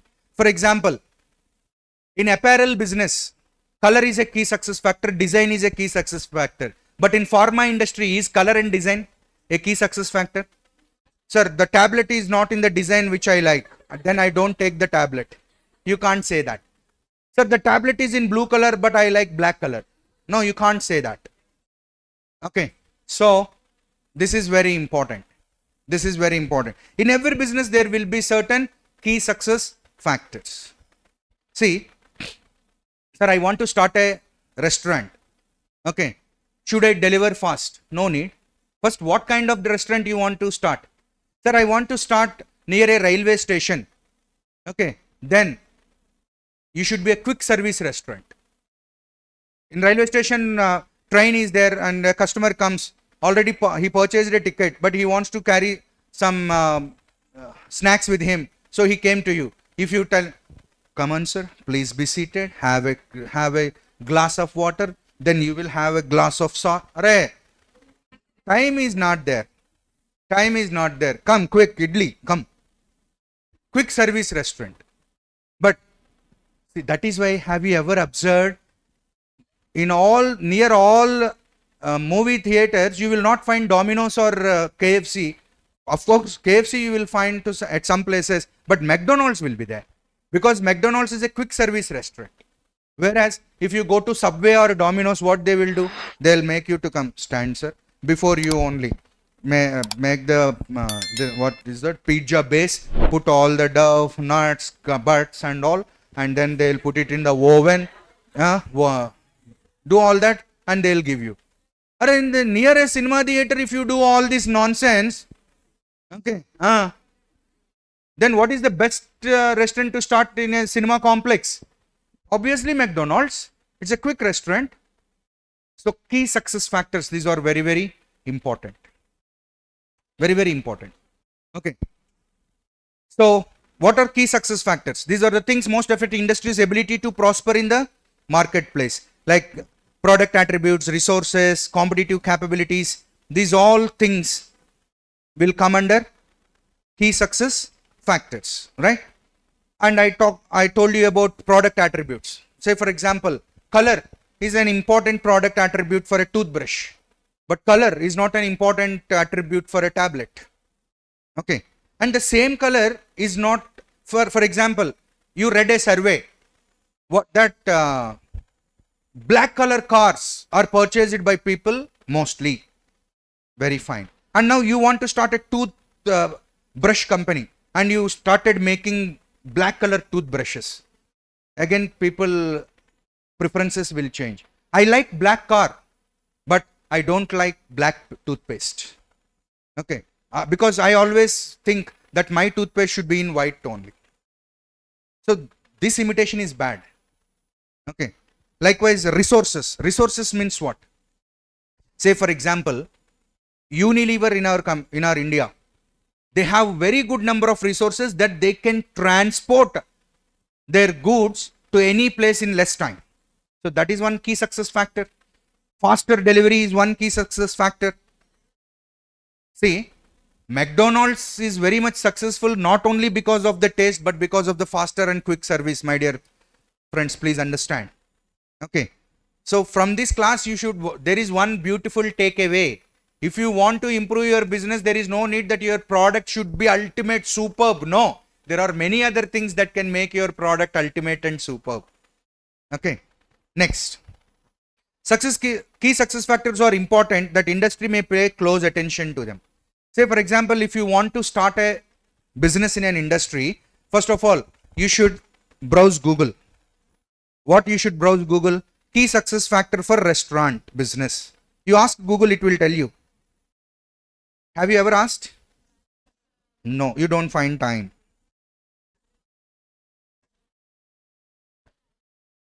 Key success factors for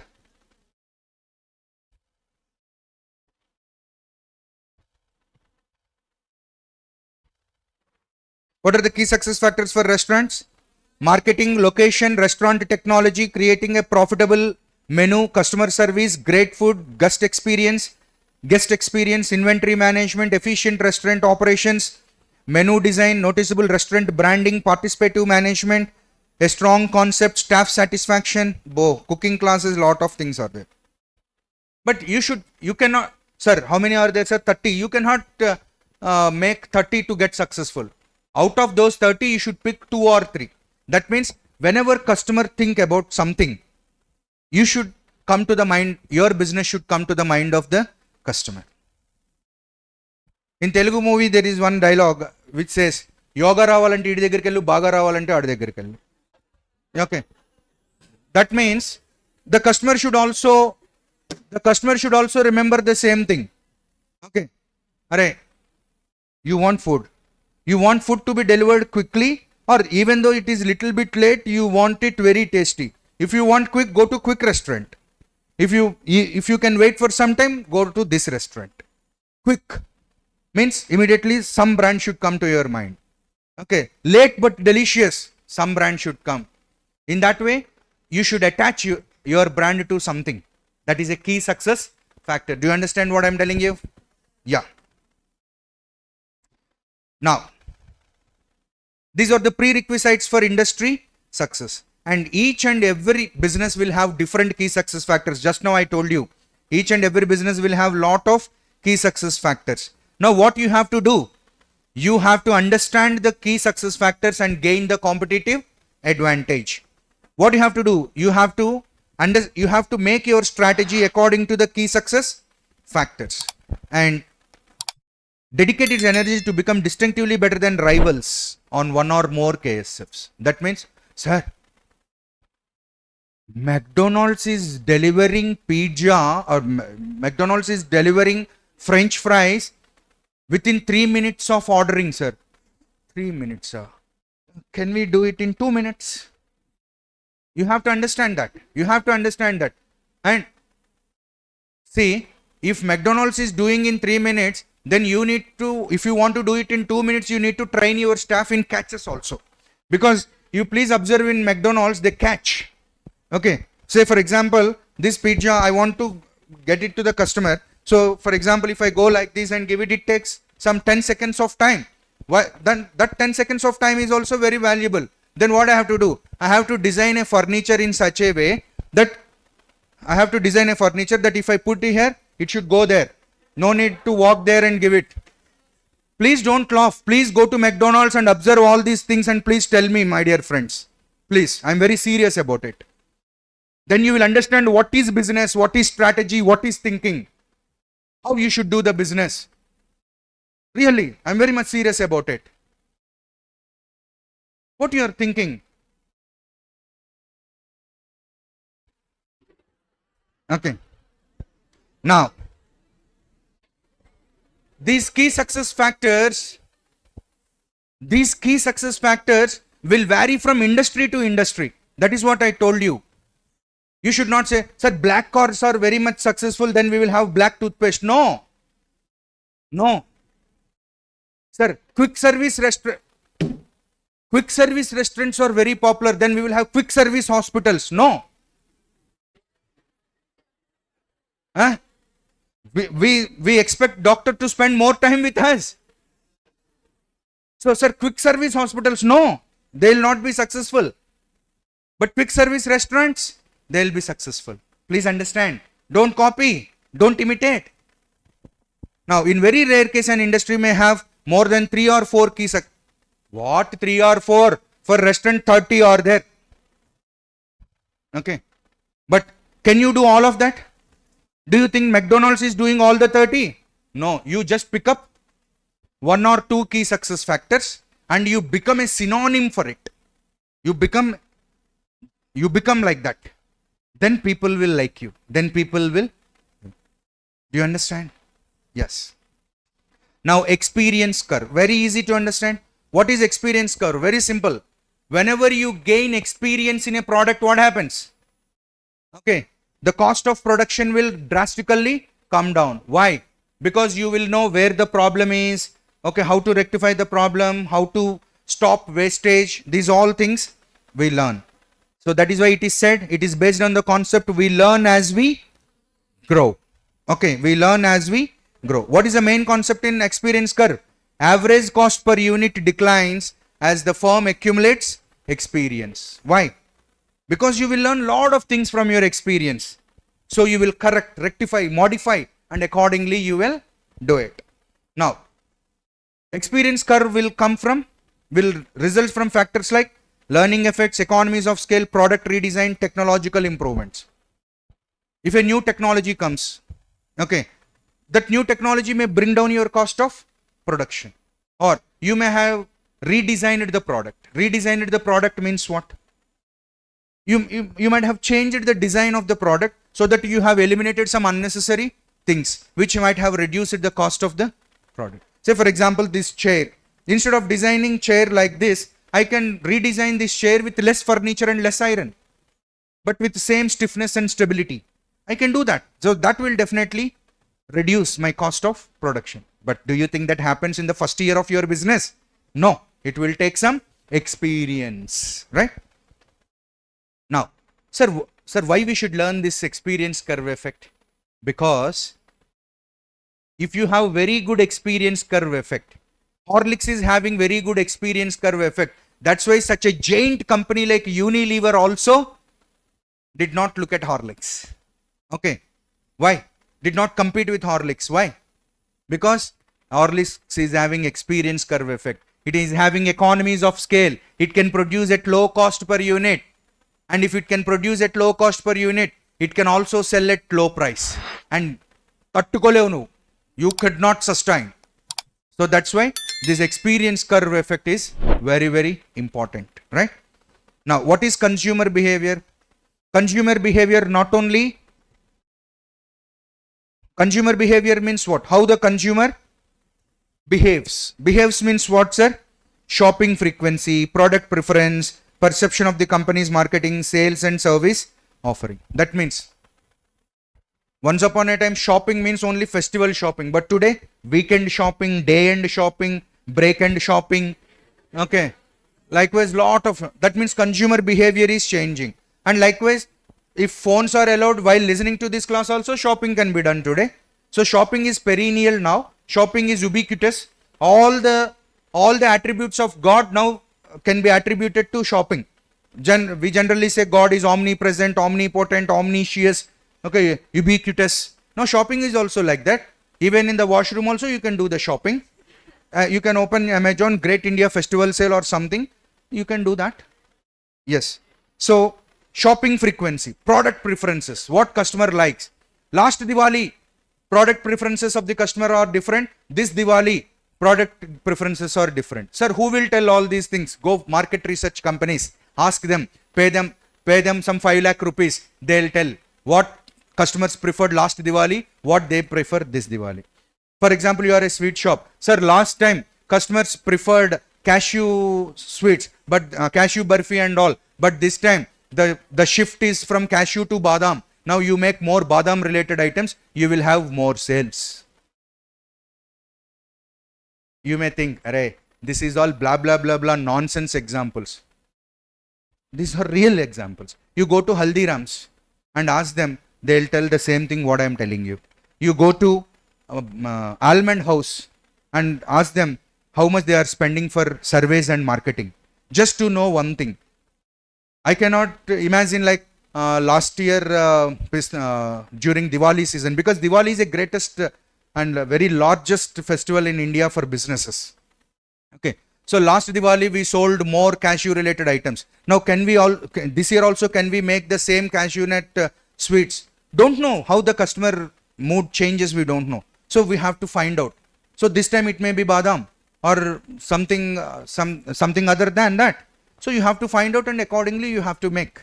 So customer preferences. Sir, how the customer behavior changes? It changes from external influences. External influences means what? External influences means I like my sister very much. Whatever my sister asks me to buy, I only buy that. I don't use my mind. Or I like one hero very much. Okay, my hero is one brand ambassador of one particular company, so I use that. Okay, these are all external influences. That is called peer recommendations. My colleague, my bestie.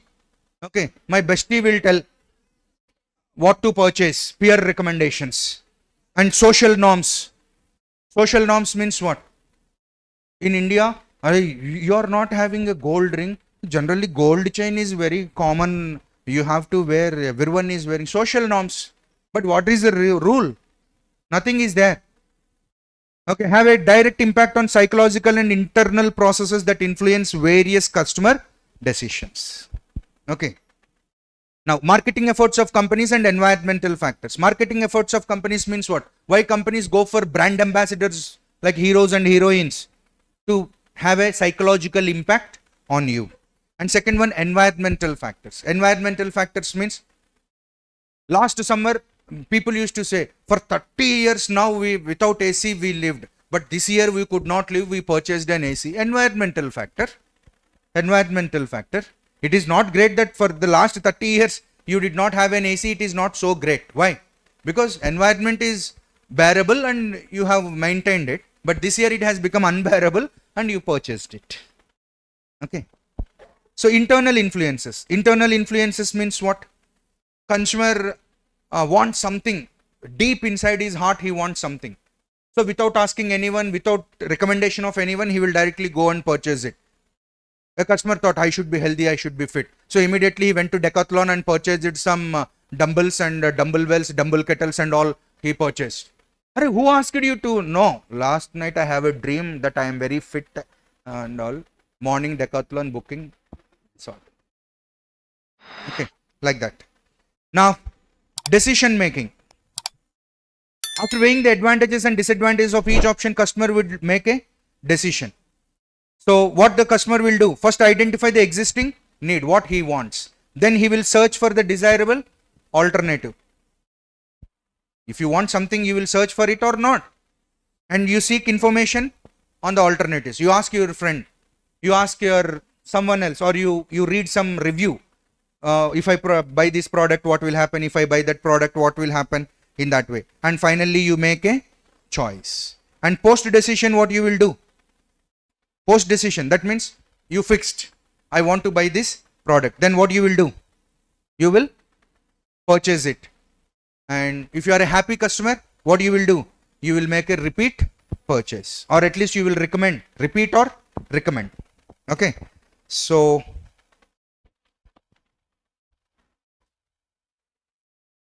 yeah, if this is finished, this lesson gets finished. Competitive landscape. Again, very easy question, but very important question. Okay. What is competitive landscape? If you are in business, you have to understand your competitors. Landscape means the environment only. Okay. You have to understand the competition environment. So first of all, what you have to do? You have to identify the competitor. You have to understand, identify the competitor means what? Who are your competitor and how big they are. Okay. And you have to understand the competitor, what kind of products and services they are offering. And you have to determine the strengths of the competitors. What are their strengths? And you have to determine the weaknesses of the competitors. And after knowing all of this, what you will do? Sleep? You have to gather all this information together and then get a complete understanding of the competitor. So if you understand all this about the competition, that is called as competitive landscape. Basing on that, you have to make the strategy, right? Okay. The remaining bunch of the syllabus, right? That is strategic analysis, internal environment. Now here is a statement which tells that you may think that strategic analysis stops with the analysis of the external environment, but here it is said that strategic analysis is equally important when it comes to internal environment also. Okay. So we have to analyze the internal environment. Sir, who comes under internal environment? Individuals and groups, stakeholders, physical infrastructure, your bankers, these all people come under internal environment. And you need to have a very good relationship with the internal environment.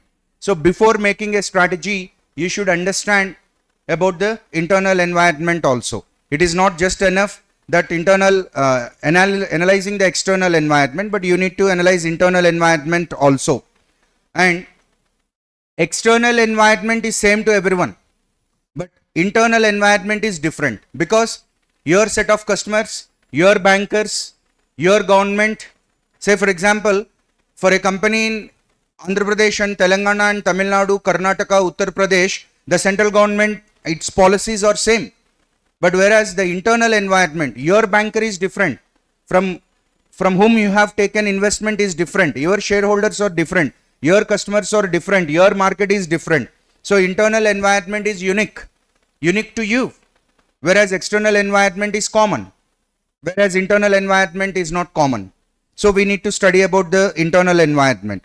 And in the latest syllabus, a very important matrix was included into the syllabus, that is Mendelow's matrix, which tells the impact of stakeholders on your business. Who is a stakeholder? Anyone who is having interest in your business, either directly or indirectly, or with a greater impact or a lesser impact, he or she can be considered as a stakeholder.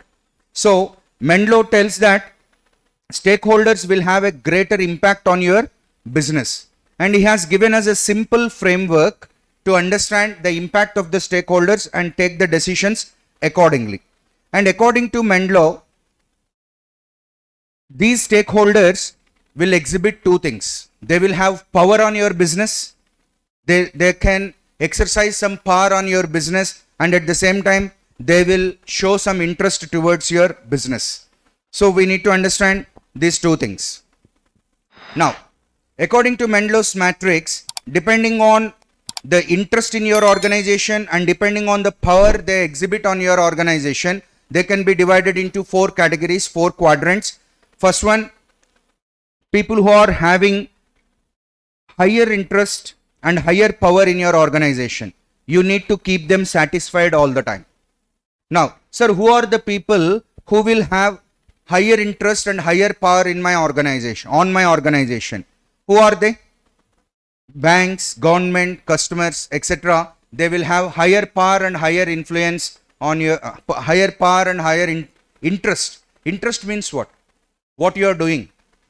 They keenly observe what you are doing. So what you have to do? You have to keep them satisfied, because a banker gave you loan. So he is interested to know what you are doing with that money.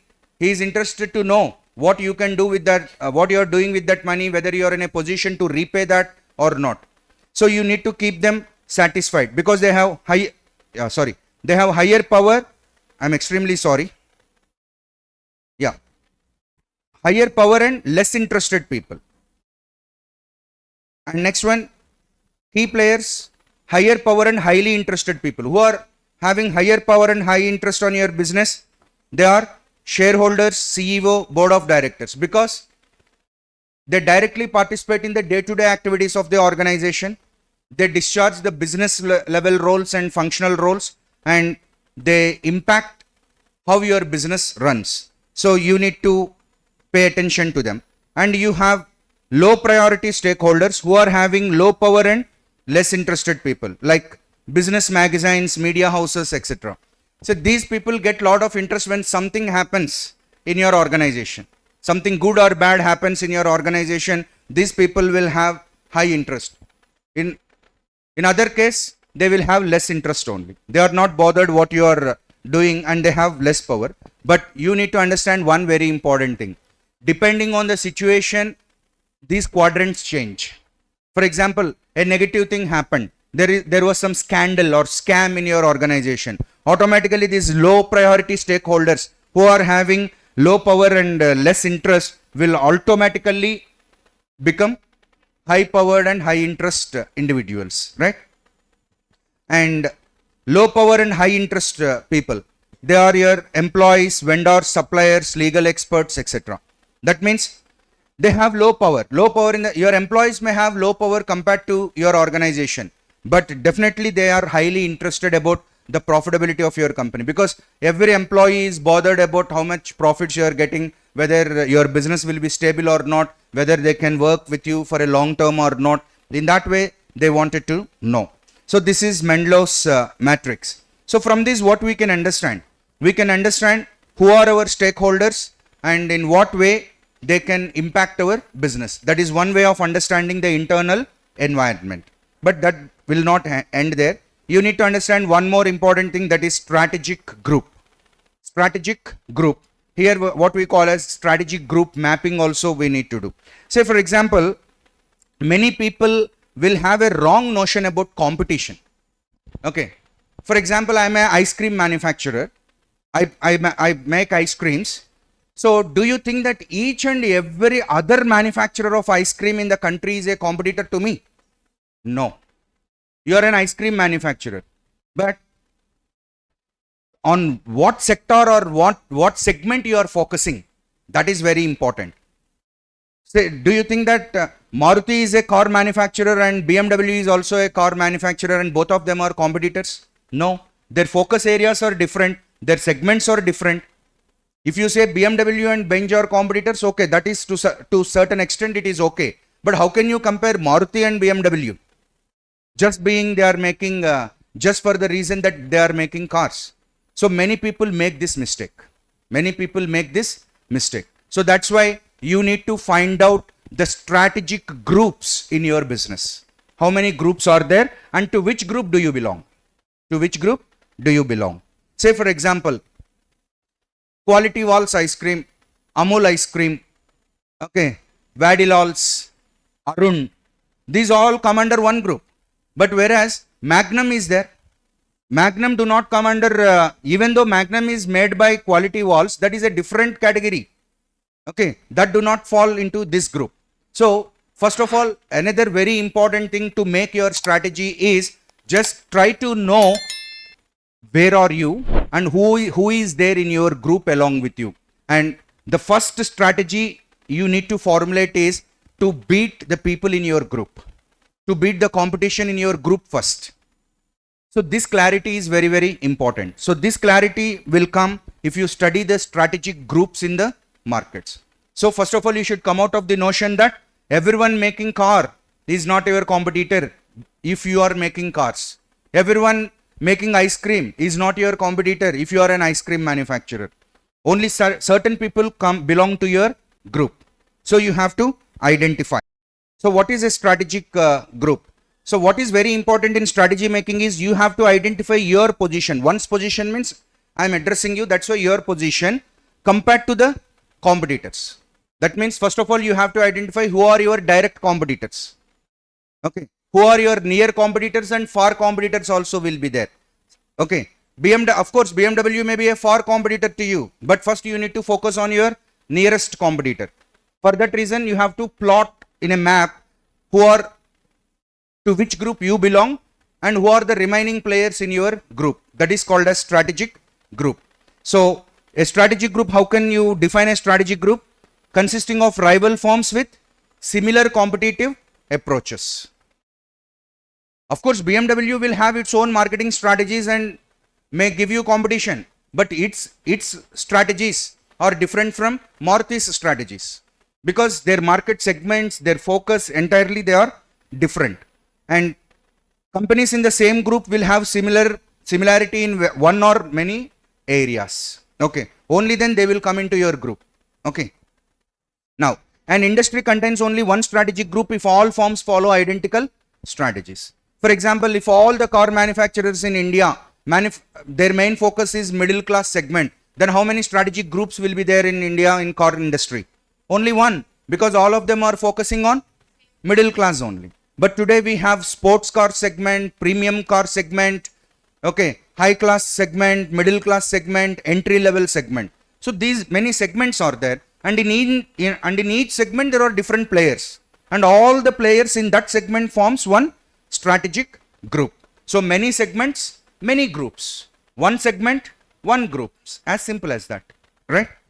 Now, there will be as many number of strategic groups as there are competitors if each competitor pursues a unique different competitive approach. What is the meaning of that? For example, there is only one car manufacturer targeting high class segment. There is only one manufacturer targeting middle class segment. There is only one manufacturer focusing on premium segment. There is only one manufacturer in sports car segment. Now you please tell me how many strategic groups? 4. How many players in each group? Only one. 4 players, 4 groups. Why? Because they are focusing on 4 different segments. Now, next question. Explain about product or service as a strategic driver. This we can skip. And now comes the most important thing, core competency. See, in the morning session, I told you that there are certain words which are often misunderstood, and the topper of the list is strategy, and the second word is core competence. Many people misunderstand this, and we need to be proud that C.K. Prahalad, Chidambaram Krishnamurthy Prahalad, or to the best of my memory, I remember name like that. C.K. Prahalad is a great business strategist after Michael Porter. Michael Porter and C.K. Prahalad are friends. Michael Porter, C.K. Prahalad, Gary Hamel, they are all friends, and they made wonderful theories about business strategies. And the word core competence was first used by C.K. Prahalad and Gary Hamel in their paper that is presented to Harvard Business School. Okay. Now what this C.K. Prahalad tells? He tells us a very simple and very powerful technique called as core competence. What is meant by that? CK Prahalad is telling to the business people. Do you know what he is telling? Arey, in order to compete, don't compete blindly. First, try to identify your core competence. Your core competence means the thing which you only can do best, which no others can do best. Only you have to do it best.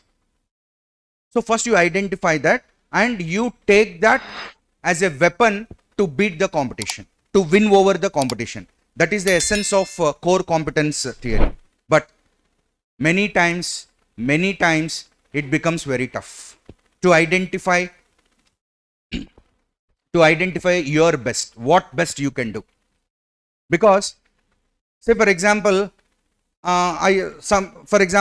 if I hum for some time and my friends used to listen to that and they'll say, "Arey, you are singing well, Ra. Why don't you try in movies? Why don't you try in films?" Immediately I catch Chennai Express, okay, and land in Chennai or in Hyderabad and try as a singer in film industry.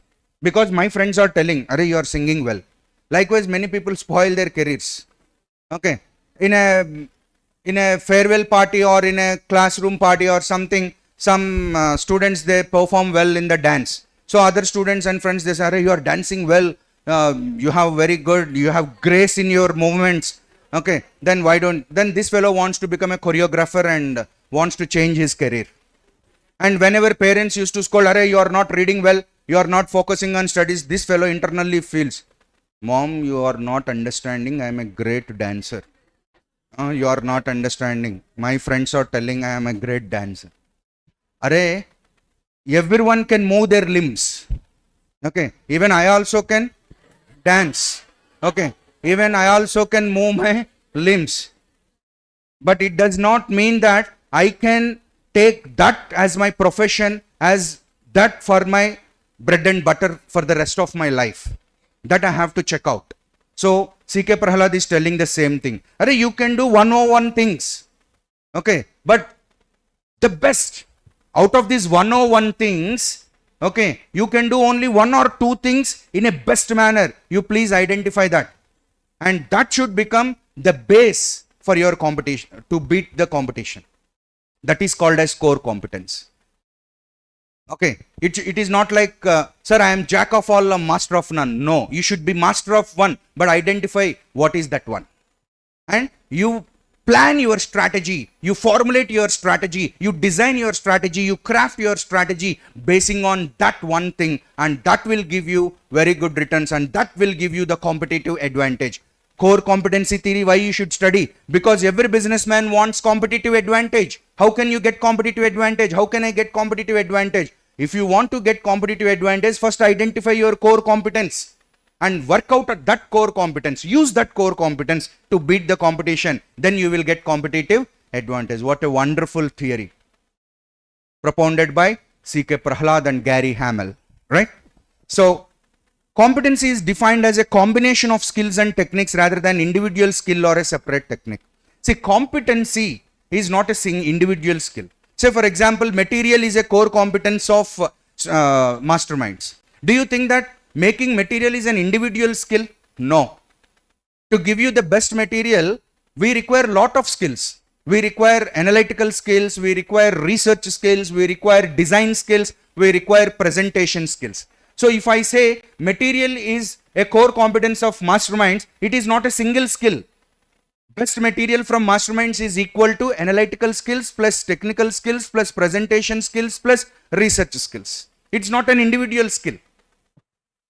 Do you understand what I'm telling? So in that way, you need to understand core competence. So core competence is not a simple and a single skill. It is a combination of skills and techniques put together. Okay. And core competency is the collective learning in the organization. How can you identify something as your core competence? You need each and every department, each and every division of your company should possess that ability, should possess that skill. Say, for example, sir, so and so organization is very famous for research. Then from watchman to chairman in that organization should have that capability, should have that mindset of research in their own area. Then research becomes the core competence of that organization. Do you understand? On the other hand, No, sir. We have a R&D department in the third floor corner room. All the research goes there. Then research and development is our core competence. Wrong. It is wrong. If research should become your core competence, then each and every member of your organization should have that mindset. That is very important. Mindset is very, very important. Why you should write vision and mission on the walls? Because mindset. Everyone should read it. Everyone should imbibe it. Everyone should understand it. Everyone should work accordingly. Only then it becomes an organization-wide activity, and only then it becomes an asset to your organization. Right? So, sir, how can we create? So, core competencies means what? It is the knowledge you acquire, the skills you acquire, and the facilities necessary to design and produce core products. See, this core competency theory is very important during outsourcing. See, today companies, they outsource a lot of things. Okay. For example, in masterminds, we may get an idea. See, why to spend lot of money, time, energy on making materials? There is a company which came to us asking us, sir, we will make materials on behalf of you. We will design materials. Now, can I outsource this activity and focus on another activity? A dilemma comes. Then how will you decide? So first of all, you have to decide whether material making is your core competence or not. If I decide material making is my core competence, no other company in the world can do better than me, then should I outsource it or keep it for myself? I should keep it for myself. I should not outsource. Do you understand? And another company came, sir, we are a digital classroom company. You please give us contract for digitally recording the classes. We will do it better. Then again, I'll think, am I able to record classes digitally perfectly in the classroom? No, I'm facing a lot of problems. I'm not having much knowledge about camera. I'm not having much knowledge about lighting. I'm not having much knowledge about touch screens. I'm not having much knowledge about projectors. Of course, I have some knowledge. I have some working knowledge, but I'm not expert in that. I'm not expert. I'm not having in-depth knowledge in that. But that company is having. So, if I make use of services of that company, okay, that will add value to my work because they are having much skills, much knowledge, much infrastructure compared to me. So, now I have a clarity. What clarity I have? What I should outsource and what I should not outsource. Basing on what criteria I should choose? Basing on identifying core competence. Classroom recording is not my core competence. Of course, I am doing it. That is the way I am telling you. Of course, I am singing. Of course, I am dancing. But I am not the best dancer. I am not the best singer. Only best singer should sing or what? Everyone can sing. Okay. Everyone can dance. But that is not the case. Do you dance the best? That is very important. So, this core competence has given lot of clarity to businesses in case of outsourcing.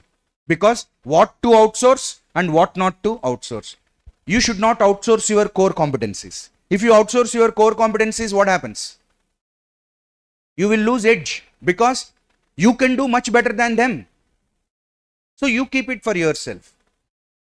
You outsource which you cannot do better so that they do better than you. Then you will get the advantage of it. Do you understand the logic behind all these things? These are very important for a businessman. If you sit in the chair of a CEO every day, you will come across these dilemmas only. In Prakash's office, every day we get lot of companies. Every day we get lot of companies. One company comes and tells, you give us the classroom recording, we will take care of it. Another company comes, we will provide you the material. Another company comes, we will take care of the audio systems. Another company comes, we will take care of all the IT and ERP activity in your organization. Yes, these all people come. But we will entertain some and we will not entertain some. One company comes, we will make a website for your company. Yes, we will outsource it. The first website, we made it ourselves, but we are not having competence in that. So our website looks not so effective. So that's why we have outsourced it. We have clarity. Why we have clarity? Because we understand that is not our core competence. But material development, we will never outsource because we have clarity regarding material development. That material development is our core competence. You go to Toyota, they outsource everything except engine. Because in this world, Toyota is a company which is having lot of knowledge about engine making. Toyota's engines are the best in the world. But if you go to Chrysler, if you go to Honda, they outsource engines and they do something else. So no imitation, just you check out. That's why I am telling strategies, objectives may be common, but strategies are not same. For example, a company which is not having very good knowledge, skills, technology in engine making, just looked at Toyota, studied how Toyota got success. Many books are there in the market. Toyota Success, the Toyota Way. I read that book. So you also read that book, Success, the Toyota Way. And in that book you learn, oh, Toyota made engines for itself. It did not outsource. So in order to get success, we should make engines. Array, what is that? Toyota made engines, it did not outsource because engine making is Toyota's core competence. In that way you should understand. Now, I am also a car manufacturing company. Should I outsource my engine making or not? Is the question. Should I do it or not? Who will tell? No one will tell. First check out. What you have to check out?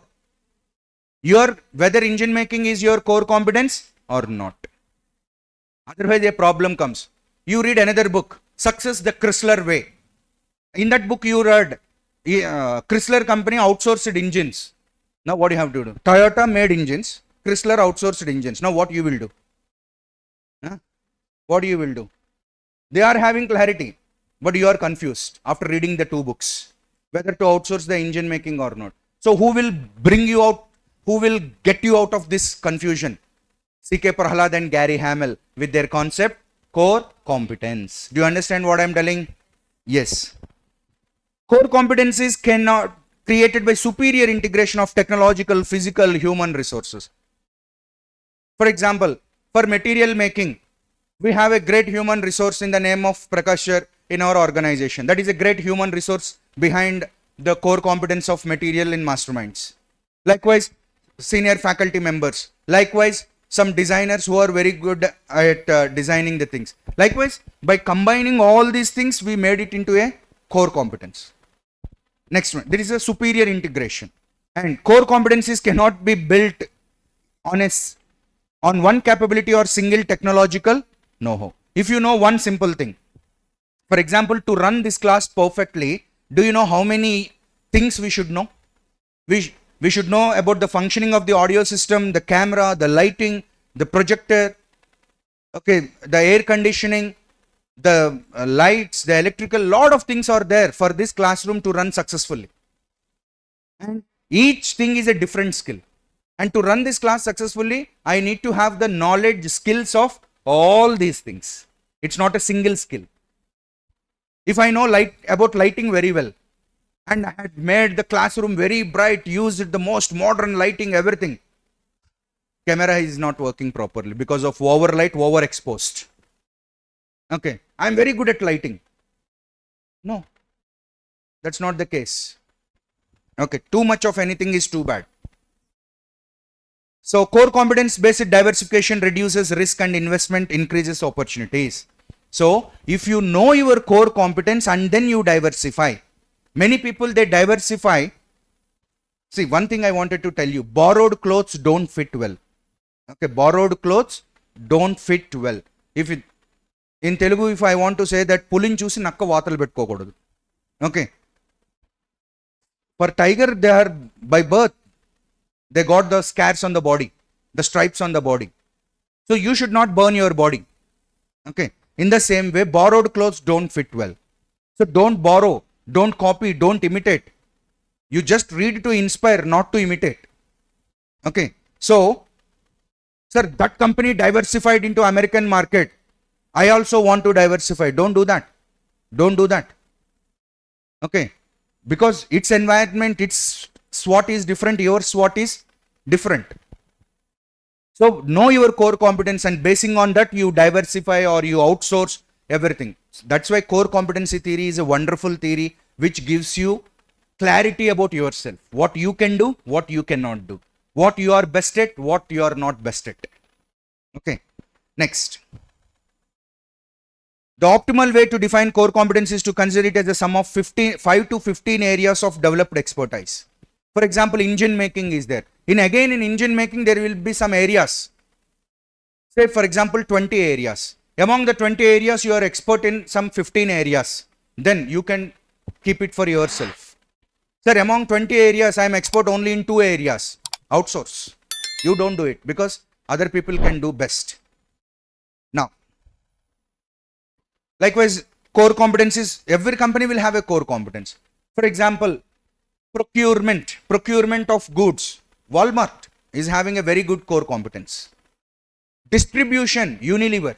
No one can beat Unilever in the country in the case of distribution. They even distribute their shampoos, soaps, toothpaste, even to the deserts, even to the seas, even to the corner islands also they will distribute. Even in deep interior remote forests also they are selling their products. Unilever are selling their products. They have a program called Shakti Amma. Using that program, they identify some lady in a deep interior forest where there are some 4 or 5 families. Even they don't live even those 4 or 5 families. They don't want them to live at peace. So they will go there and sell their products. Their distribution network is so strong, is very strong. They see Unilever uses everything for distribution. Even today they use bullock carts, even today they use boats, even today they use cycles. Because, sir, no one can go there, only boat can go there. So put shampoos, soaps and pastes in the boat and send it there. Yes. So it's very strong. It is its core competence. Okay. Likewise, Walmart. So, sir, if I learn about this core competence, in what way it will help me? It will help you for competitor differentiation. Competitor differentiation means what? Okay, your competitor's core competency is that one. My core competency is this one. So, I'll go in this way. Objective may be same, but all roads finally leads to Rome. Please understand that proverb. Have you learned the proverb? Have you heard the proverb? All roads finally leads to Rome. You may go in one direction, your competitor may go in another direction. Here, see, strategy means direction, my dear friends. In what direction you are moving? You need not move in the same direction as your competitor is moving. If you are moving in the same direction of your competitor, you are not moving, you are imitating. And imitation is death, you know. Whenever you start trying to imitate someone, there is no individuality. Okay, you are already killed because you are simply doing what the competitor is doing. No. Competitor differentiation. And with your core competence, you can create value to the customer. And you can apply this core competence to different markets. Next, that is what here it is said. Sir, I have a doubt, sir. You are telling core competence, Gary Hamel, C.K. Prahlad, this is all fine. But still I have a doubt lingering in my mind. That is, how can I identify that something is core competence? Okay, I'm not having clarity regarding that. It's very simple. You are having some competence. You think this is my excellent skill. I can do this better. But you check out with this checklist. Is your competence valuable? Is your competence valuable? Say, for example, you can jump walls. Okay, you can make whistles and all. These are all your skills. You will say, sir, if I start whistling, it will be audible to 2 or 3 kilometers also. Okay, I have that much of bass in whistling. Very good competence. And you applied for a job, article assistant job. In the skills section, you have written, what? If I have a skill of whistling, okay, my whistle is audible up to 2 kilometers. Okay, that is skill, accepted. But is it valuable to that job? Do you understand? Sometimes people confuse here. Whenever parents used to scold, "Arey, you are not reading well," this will linger in the minds of the students. My father is not knowing I can jump walls. When police, last night when police were at the back of me, I jumped the wall. Can my father jump? Can my friend jump? I can jump. Okay, that is a skill. But is it valuable? Valuable to your life, to your career, to that particular job? So, you have a skill, but that should seem valuable to your business. That is very important. You have a skill, but if that is not being valued by the customer, it is useless. So, you should have some competency, you should have some set of skills, but that should prove to be valuable and that should be rare. Sir, I can do, my friend can do, that fellow also can do, that fellow also can do, everyone can do. Then where is rarity there? So that skill should be rare also. And it is costly to imitate. Sir, why can't other companies imitate Toyota's engine excellence? They can, but it is costly to imitate. It requires years of hard work, lakhs of crores of dollars of research and development, and no company is ready to invest that much of time and energy and resources to get that core competence. So that is the advantage of Toyota, right? Costly to imitate and non-substitutable. Okay, you are having this skill, let me show my skill so that my skill becomes a substitute to you. Then also it cannot be treated as a core competence, right? These 4 points are very valuable points for a startup company. Why? Startup company, if it wants to perform well in the future, from day one, if they keep all these things in their mind, I should develop a skill which is valuable, which is rare, which is costly to imitate, and which is non-substitutable. After 5 years or 10 years, what happens? Slowly a core competence develops in your company, and using that core competence, now you can start playing the game and win over your competitors. This is called as strategic thinking. And these all things cannot be done overnight in a single night. That is why we say strategy is a long range blueprint. It takes time. Do you understand how beautiful these all things are? Okay, right. And now SWOT analysis, very easy. You should craft your strategy based on your strengths, weaknesses, opportunities and threats, right? So what is a strength? Strength is your capability, weakness is your limitation, opportunity is the favorable condition in the environment, threat is an unfavorable condition in the environment. Okay, strength means what? Inherent capability, you can do that. Inherent means inside of you. Weakness, inherent limitation. Opportunity, favorable condition outside. Threat, unfavorable condition outside. So that's why if you want to know your strengths and weaknesses, where you have to see? Inside of you. Okay. If you want to know your opportunities and threats, outside. You observe what is happening around you, what events are happening around you. Okay. And now, sir, why I should know this SWOT analysis? By knowing SWOT analysis, you can craft your business model that will allow a company to gain competitive advantage in its industry. Here the most important word is business model. If I ask you, sir, Zomato and Swiggy, same type of company. Yes, they are same type of company offering the same service to the customer, but their business model is different. Ola and Uber offer same services to the customer, but their business models are different. Business models means what? How they get revenue, how they distribute revenue, how they do their business, it is different. Zomato's model will be different, Swiggy's model will be different. Okay. So each and every business will have its own unique business model. That you need to understand. Of course, they do the same business, they are in the same business, but the model of doing the business, how they get their revenue, how they plan their revenues, that will be different. You ask any Swiggy delivery boy or you ask any Zomato delivery boy, they will tell, sir, Swiggy is different, Zomato is different, they will tell you. But you will say, no, even if I book plate idli from Shankar Vilas, I get even from Swiggy or even from Zomato. Yes, you will get. That is same. But the commission, how they charge commission to the restaurant, how they pay to the boys, okay, how much percentage they pay. This is all different. Their business models are different. Their investment strategies are different.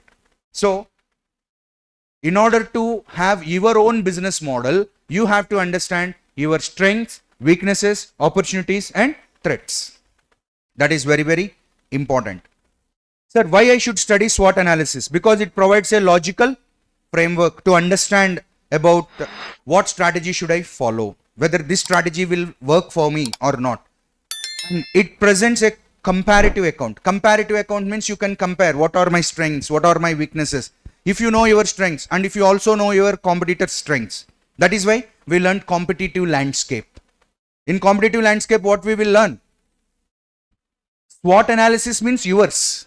Competitive landscape means your competitors. So you put beside, side by side, SWOT analysis and competitive landscape. Then you will understand your strengths and competitor strengths, your weaknesses, competitors' weaknesses. Okay. It guides the strategies in strategy identification. Strategy identification means what? See, no discussion. Only there are two strategies in this world. If time permits, if everything is on our side, okay, narukkunte elipodame. Okay, offensive strategy. Go on. Okay. If time is not good, time is unfavorable, okay, you cannot move forward, then defensive strategy. Offensive, defensive, only two strategies are there. But what is the right thing right now? On October 22nd, 2024, which is the best strategy for my company? Should I go in an offensive strategy style or defensive strategy? Who will tell? SWOT analysis will tell you whether you want to be offensive or defensive. Next, now comes the real hero, competitive advantage. If you don't have a competitive advantage, don't compete.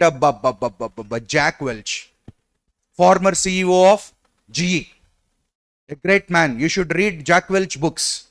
Okay, very thought-provoking and very insightful books by Jack Welch. If you don't have competitive advantage, don't compete. That means if you don't have any reason for you to compete, then it is waste to compete because you will lose in the competition.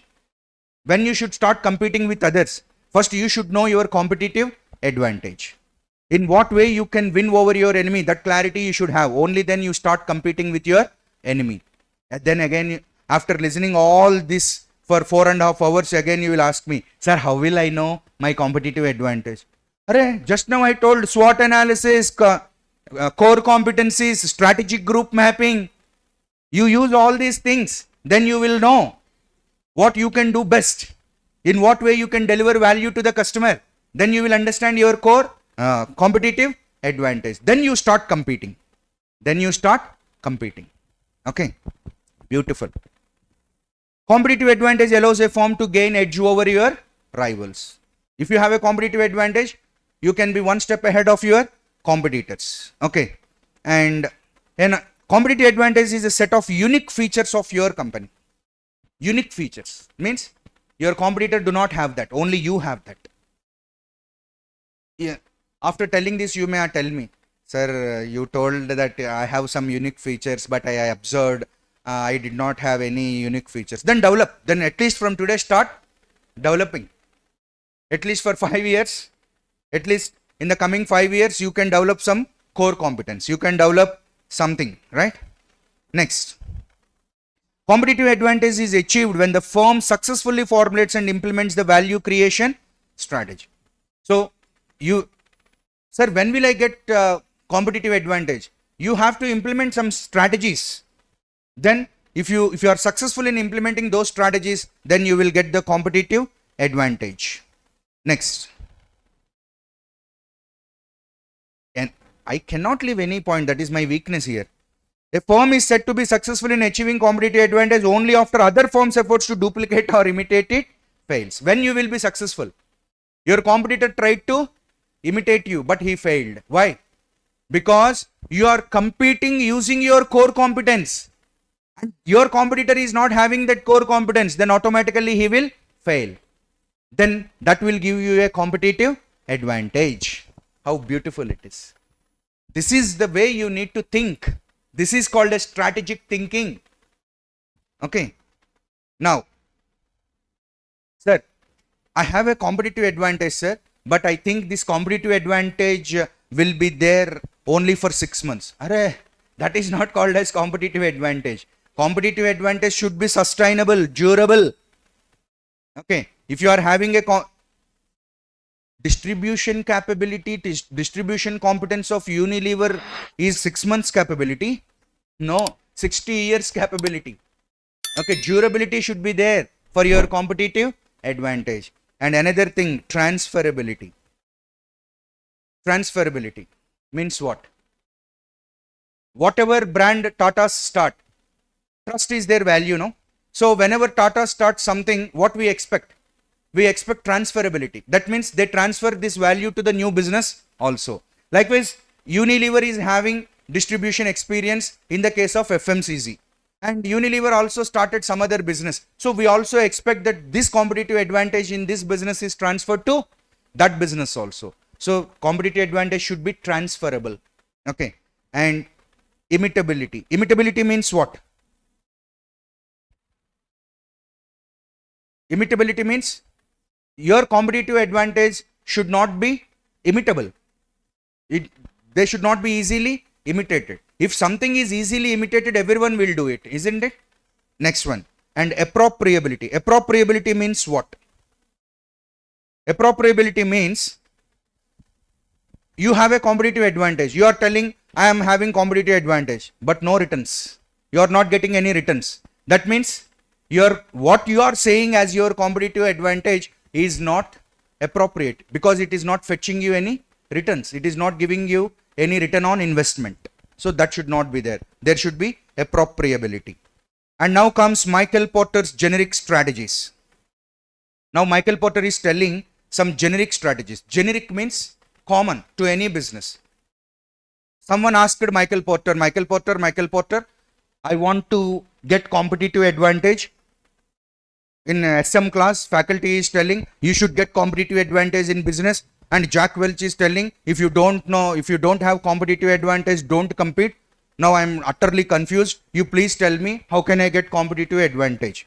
And Michael Porter said, already core competence, strategy group mapping, these all things were, you please tell some more to get the competitive advantage in the market. Then Michael Porter started telling, I'll tell 3 top secrets. I'll tell 3 generic strategies to get competitive advantage in your business. You follow them. You please tell me what are they? Cost leadership. This is one generic strategy. If you like it, you follow it. Generic means common. That is up to you. Again, I am telling you, strategies are not common. Strategies are specific. Strategies are individual. Do you understand? For example, all of you are sitting in this class, and some of you may follow cost leadership strategy in your business, and some of you may follow differentiation in your business, and some of you may follow focus. But whether you follow cost leadership or differentiation or focus, ultimately it will give you core competence, because all roads leads to Rome. Do you understand? Whatever road you follow, whatever route you follow, finally it will take you to Rome only. But ways are different, means are different, ends are same. Okay, that is why Swami Vivekananda says means are as important as ends. Okay, so what are strategies? Strategies are means of achieving your objective. Strategies are ways of achieving your objective. All of us sitting here may have the same objective, but all of our strategies need not be same. Some of you may follow cost leadership, some of you may follow differentiation, some of you may follow focus. For what? For achieving competitive advantage. Again, don't ask.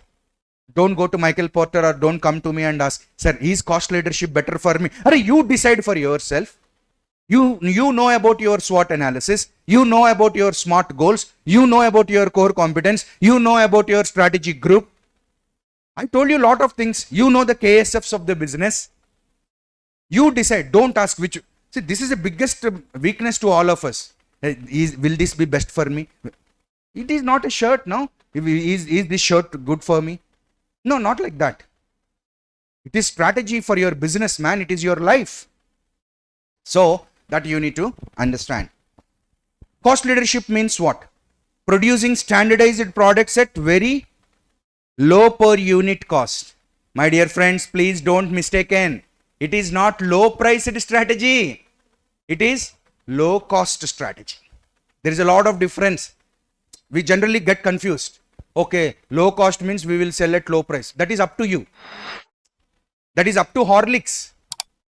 Horlicks and Milo might have same price in the market, but the cost of production for Horlicks is less. So where Horlicks is getting advantage? Cost advantage it is getting. For the end customer, half kilo of Milo is 500 rupees. Half kilo of Horlicks is also 500 rupees for the end customer. For the end customer, both products are same. But the manufacturing, the cost for Milo, the production cost of Milo is 480 rupees. But for Horlicks, it is 240 rupees. In that way, Horlicks is competing with Milo in the low cost advantage. If Horlicks wants to reduce its price, it can do. Am I right or not? But Milo cannot do. Do you understand the logic here? That is what Michael Porter is telling. Low cost strategy, cost leadership, not price leadership, cost leadership. Okay. And second secret, what he is telling. You told Michael Porter, cost leadership will not work for me. I make premium products. Okay, then what Michael Porter is telling, go for differentiation. Show differentiation to the people and get more money from the people. Okay, so differentiation is another strategy. And Michael Porter is telling, you are not satisfied with these two, then go for focus strategy. Focus. Okay, you focus on a certain area of business. That is very important, right? Next, let us understand one by one. Cost leadership strategy. When should I follow cost leadership strategy? If you are aiming at broad mass market. If you are aiming at broad mass market, generally you should sell at lower prices. Am I right or not? Whenever you want to sell at lower prices, obviously what should happen? The cost of production should be less. Only then you can reduce the price, but still you can be profitable. Am I right or not? So that's way. And it requires vigorous pursuit of cost reduction in areas of procurement, production, storage, distribution. See, if you follow cost leadership, you should always aim at reducing your cost of everything. Cost of production, cost of procurement, cost of storage, cost of delivery, cost of transportation, cost of employees. So costing comes here. Okay. You should know about the material cost, standard costing, ABC costing, all costing theories you should understand and you need to implement here in the cost leadership. And due to its lower cost, the cost leader is able to charge a lower price for its products. See, normal businessman, what he thinks? In order to compete in the market, he thinks of reducing the price. But a strategic businessman, what he thinks? He will not think about reducing the price. Rather, he thinks about reducing the cost. Okay, that is the beauty here. Now, this strategy is effective. Sir, when should I follow this cost leadership strategy, sir? When the market is composed of many price sensitive buyers. With just 2 rupees increase in price, buyer will stop buying your product and go to your competitor. Then at that time, what you have to do? There is no chance for you to increase the price. Rather, you decrease the, see, shampoos are there. Today, you have 2 rupees shampoo. This 2 rupees shampoo, once upon a time, you used to get 8 ml. But right now, you are getting only 4.5 ml or 5 ml. Then you may ask, sir, why don't they keep that 8 ml shampoo and make it 3 rupees? No, it will not work out. Because Indian market is price sensitive market. Because this chick fellow or some other people, they give it 1 rupee. Okay. So you cannot make 2 rupees to 3 rupees and give same 8 ml. So right now what they are doing? They are reducing the quantity and keeping the price constant. Do you understand? Yes. Because market is composed of price sensitive buyers. We are very much price sensitive. Okay. And buyers do not care much about differences from brand to brand. See, there are people like me. some brand, some shampoo. Okay, I should get lot of foam. Okay, whether it is all clear or whether it is head and shoulders, okay, Pantene, whatever, I'm not bothered. I should get it in 2 rupees and this much of foam I want. Lather I want. Okay, that's all. So people don't care about brand difference, brand identity, nothing. Only price and foam. Likewise, if market is like that, you should not say use this brand, this contain provitamin E, E plus, E plus plus plus plus. These all will not work. Okay. The basic objective of this strategy is to underprice the competitors. If you are having cost leadership, you will have a beautiful chance. What is that chance? You can underprice your competitor. If he is selling at 10 rupees, you can sell it at 8 rupees, but still get profits. That is the logic here. You should not say, my competitor is selling at 10 rupees. I started to beat him. I started to sell at 8 rupees. That's why I am getting losses. Then you are a stupid, you are a fool. Cost leadership strategy means you should reduce your costs in all the possible ways and you should have the power to underprice your competitor. That is the strategy. In a low cost leader company, there will be high efficiency, low overheads, limited perks, intolerance of waste. These are all cost cutting measures. Earlier, company used to give a car to each and every manager. Now company started a bus and asked all the managers, you come in the bus. Cost cutting measure. Okay, no waste, zero waste policy. Okay, printouts. You are taking one-sided printouts. Now you start using the second side also. Don't waste those papers. Like this, in every way, you need to think about cutting the costs. Then you will become competitive. Then you can underprice your competitors and still get profits. Okay, that is the strategy in cost leadership. But what are the risks in this cost leadership strategy? Your competitors may imitate. See, at some day someone will imitate you. No problem. As far as you are running, as far as you did not stop running, no problem. Because you can maintain the same distance. Today I am here, my competitor is there. But after 5 years, my competitor is here. But what is the problem? If I am here, if I am still here, that is a problem. But if I am there, no problem. Do you understand? So imitation will always be there in business. Don't worry about it. Your competitor will always imitate you. Yeah? They also want the same position, no? You are in the leadership position and your competitor also will wish to enjoy that leadership position or not. What do you say? So don't think that I should be here always and competitor should be there always. No. You are working in a dynamic environment. You maintain the pace and you maintain the gap. No problem. Okay. When there will be problem, if you stop your running and expect the competitor should not come, competitor should not come, home. No, that will not work out because they will imitate.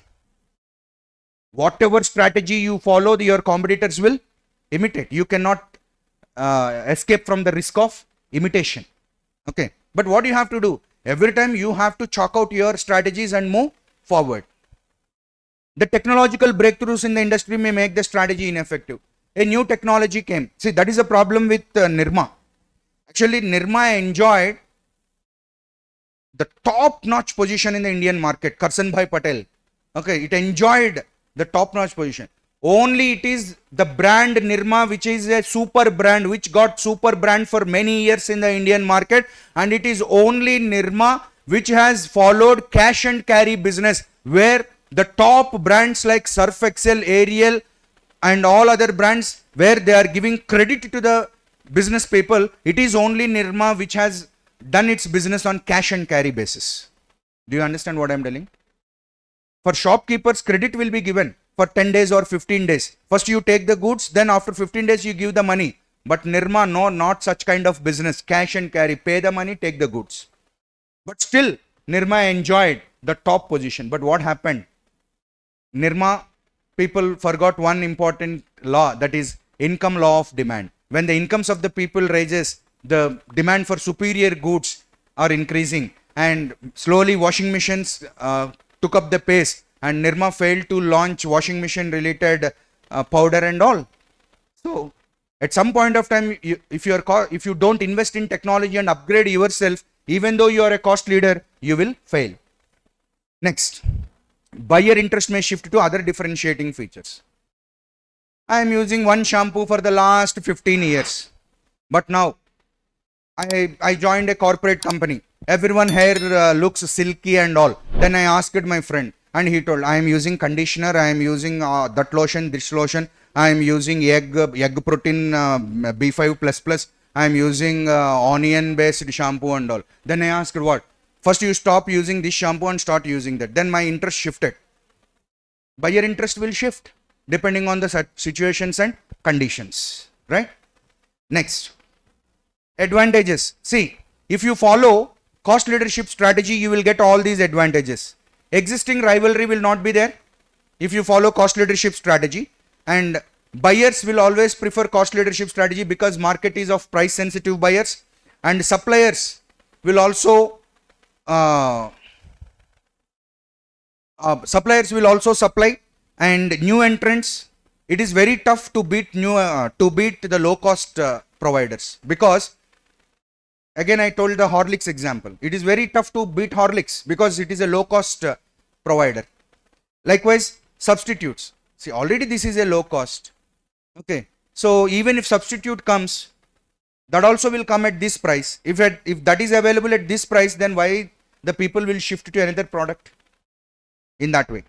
And what is differentiation strategy? Now here I want to tell you one very top important secret. See, actually there are no three strategies.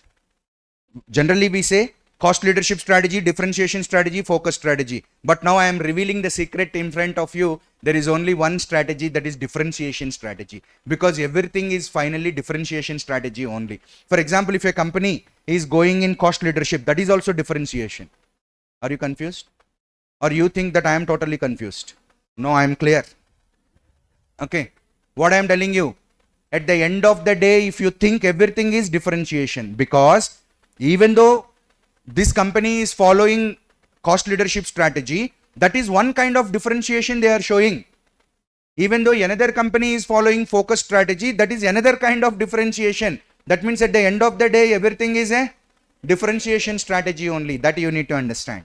So, how many strategies? One strategy only, differentiation.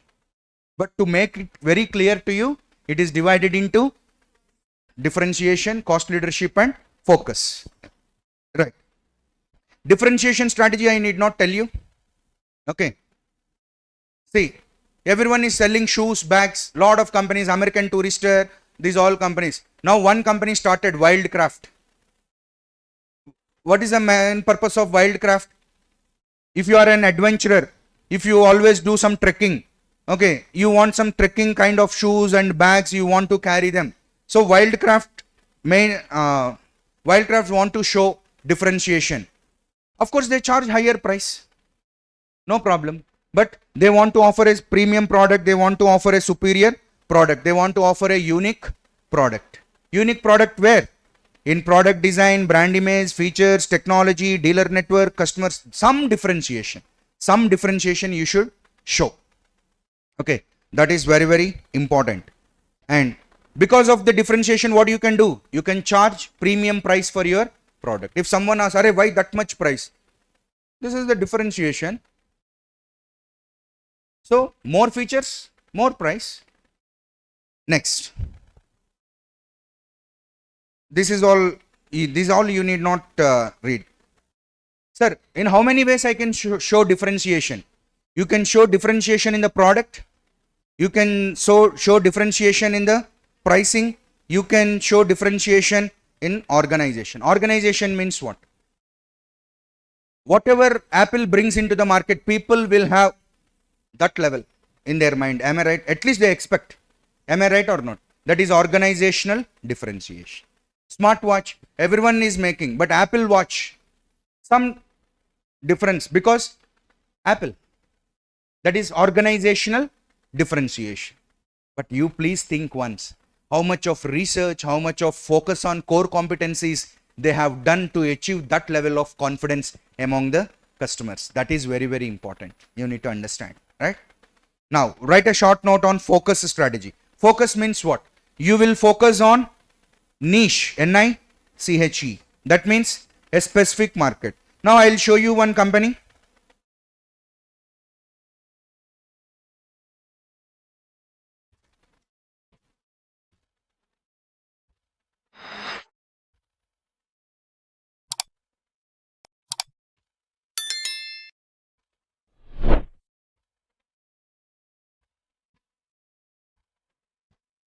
Lefties, the left-hand store. Left-handed people face a lot of problems because most of the products in the world, they are made for right-handed people. So this store, Lefties, the left-hand store, is mainly focuses on left-handed people. They offer a lot of products like scissors. See, this is not a normal scissor. Okay, the scissors, everything. Okay, so kitchenware, everything. Say for example, you take scissors, all left-handed scissors. But in the market you find right-handed scissors, but they make left-hand scissors. Okay, this is one strategy. Okay, focus strategy. They have focused on a niche market, a small section of the market. Likewise, there might be companies which may be focusing on diabetes. They make all diabetic footwear, diabetic food, diabetic everything. Diabetic means immediately that company comes to our brain. Left-handers means lefties. Likewise, adventure means wildcraft. Cycling means decathlon. In that way, you need to focus on a particular area. So that is called as focus strategy. So you will focus on a particular group of customer or a particular geographic market. See, there are certain brands which they focus on a particular geography only. Say for example, in South India, if I ask you which is the best moong dal, you will say Haldiram's. But if you go to western part of the India, you will have Balaji moong dal, which is much tastier than Haldiram's. But you don't get it here. Okay, because they are only focusing on that area. Okay. Likewise, on a particular product or line segments, if you focus on a particular line segment, for example, Camel, they focus only on stationery products. Camel has a lot of money. If they want, they can come to other businesses also, but they are focused. They are focused. And whenever you are focusing, what you should find out? Sufficient size, has good growth potential, and not crucial to the success of other major competitors. Has sufficient size means what? I should not simply open lefties. First, I should make a survey. How many left-handed people are there? Out of 1 lakh people, only one left-hander will be there. Then it is waste to start a business for them. Am I right or not? But for every 1 lakh of people, there are 10,000 or there are 5,000 left-handers. Okay, then what is the population of America? In that way, you can calculate, and if you feel there is sufficient size of the market, then you can start the focus-based business and has good growth potential. Okay, I offer special products for left-handed people. I offer special products for diabetes people, but will they work out? Okay, is there any growth potential? Growth potential means what? Do people really value it? That is what I am telling you. See, it is not I offer the product to the market. Do people really value that product? Do people I offer a left-handed scissor with a high price. But the question is, do people like to use it? Do people like to buy it? Do they find comfort in it? Do they find utility in it? That also you need to study. And the third one is not crucial to the success of other major competitors. For example, Wilson company is very famous in making scissors, but it is making right-handed scissors. And this Lefties is making left-hand scissors. But Wilson company is already very famous in making scissors, no? Now, Wilson company started looking at Lefties. Started as a kid in front of me, growing day by day. Intintai, vatadintai, Then, what Wilson thinks? Then why we also don't start making left-handed scissors? Then if Wilson also enters into the market, which is already a great and big company in scissors, what happens to lefties? Tokki padas. Am I right or not? So it will crush. It will crush you.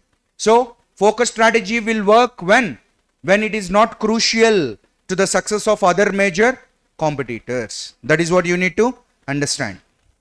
Next.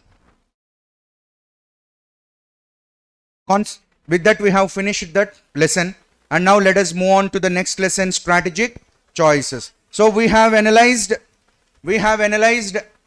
internal environment and external environment, and now it's time to take choice. We have lot of strategies in front of us, so now we need to decide which strategies we need to pick.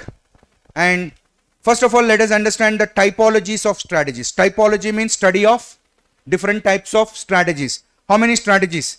Depending on the level of your organization, you will have corporate level strategy, business level strategy, and functional level strategy. We studied in the first lesson itself. Am I right or not? And now, depending on the business cycle, this also we learned morning. Entry level strategies, growth strategies, maturity strategies, and decline strategies. But now the names of the strategies are given. What is introduction stage strategy? Market penetration strategy. Okay.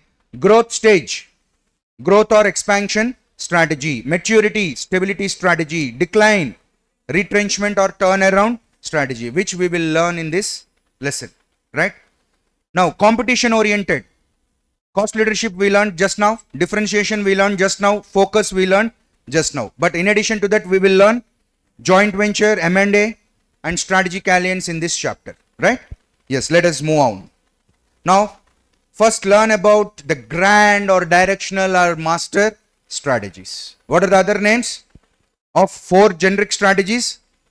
These are also called as corporate level strategies. What are the other names of corporate level strategies? Students watching in YouTube and here also, please tell me. Grand, directional, master strategies, right? What are they? Stability strategy, expansion strategy, retrenchment strategy, combination strategy. Sir, why they are called as grand strategies, master strategies, directional strategies? Array, if you are following stability strategy, that is showing a direction to your organization. All my businesses should follow stability strategy, or some of my businesses should follow stability strategy. Here again, one more important secret I want to reveal to every one of you, that there are no 4 strategies. There is only one strategy, that is combination strategy. Why? Because in a company at a given point of time, you cannot follow stability strategy. You cannot follow expansion. You cannot follow retrenchment. Then what do you have to follow? Combination. Combination means what? I have 5 businesses. And one business I recently started last year. And in that business you are telling stability strategy, it is wrong. Stability strategy should be followed in a business which has been started some 10 years back or 15 years back, or the business which has reached maturity. In that business I should follow stability strategy, but not in a nascent business, but not in a business which is in a nascent stage, in the early stage. Just 1 year completed, we have started the business 1 year back. So I should not follow stability strategy there. I should follow expansion strategy there. So if I am having 5 businesses, in 2 businesses I have to follow stability. In 1 business I have to follow expansion. In 2 other businesses I have to follow retrenchment. Then what is the real strategy I am following? Combination. So combination is the strategy. I am following cost leadership. I am following cost leadership in 1 business. I am following focus in another business. Then what is the strategy I am following? Differentiation. Why? Because just now I told you, everything is differentiation only. Okay. I understand that you did not understand anything, but you just act as if you are understanding. Otherwise, I cannot move forward. Now, what are the basic features of corporate level strategies? Okay. Stability, expansion, retrenchment, combination, I will explain one by one. But just look at this graph. This chart is very, very important. Now you please tell me, corporate level strategies, how many of them? Stability, expansion, retrenchment, and combination. Again, you can expand your business in 2 ways. What are the 2 ways of expanding your business? Intensification, diversification. Look at here. Intensification, diversification. Okay. intensification, diversification. And next, you will have retrenchment strategy. How many types of retrenchments are there? Turnaround, divestment, and liquidation, right? And now coming back, in how many ways you can do the intensification? Market penetration, market development, and product development. Diversification, related diversification, unrelated diversification. Again, in related diversification, vertically integrated, horizontally integrated, concentric. Okay, we will study one by one, right? Now let's start with the first directional master grand strategy, that is stability strategy. Through stability strategy, business enterprise attempts to safeguard its existing interests. First, let me tell you, sir, when should I follow stability strategy? When should you follow stability strategy? Already you reached a certain point. Already you reached a certain point in business. You are doing good. You are doing well. Now, there is no scope for expansion. Already I reached it there. And now there is no scope. If I try something, I'll hit the ceiling. Now what I have to do? Then I have to remain there. Okay, I should not fall from there. I should remain there. That is stability strategy. That means already your business reached to the maturity level. Your sales is good. Your sales is not further expanding, but already it expanded. Already it expanded. But there is no scope for further expansion. Already it expanded. If you still try for expansion, you will break your ribs. So then what you have to do? You have to take enough care to remain like this forever. Don't try. Okay. Give it here. Stability. But this is very, very important, you know, because what happens? If you don't follow stability strategy and keep your business like this, it slowly comes like this. So you need to take strong measures. You need to take strong measures to keep your business at that point. Okay. Already you got first rank. Then next what you will try? 0 rank? 0, 1? No. Already you reached first rank. Now what you have to do? What your trial should be? Stability. You should be stable at that first rank. Am I right or not?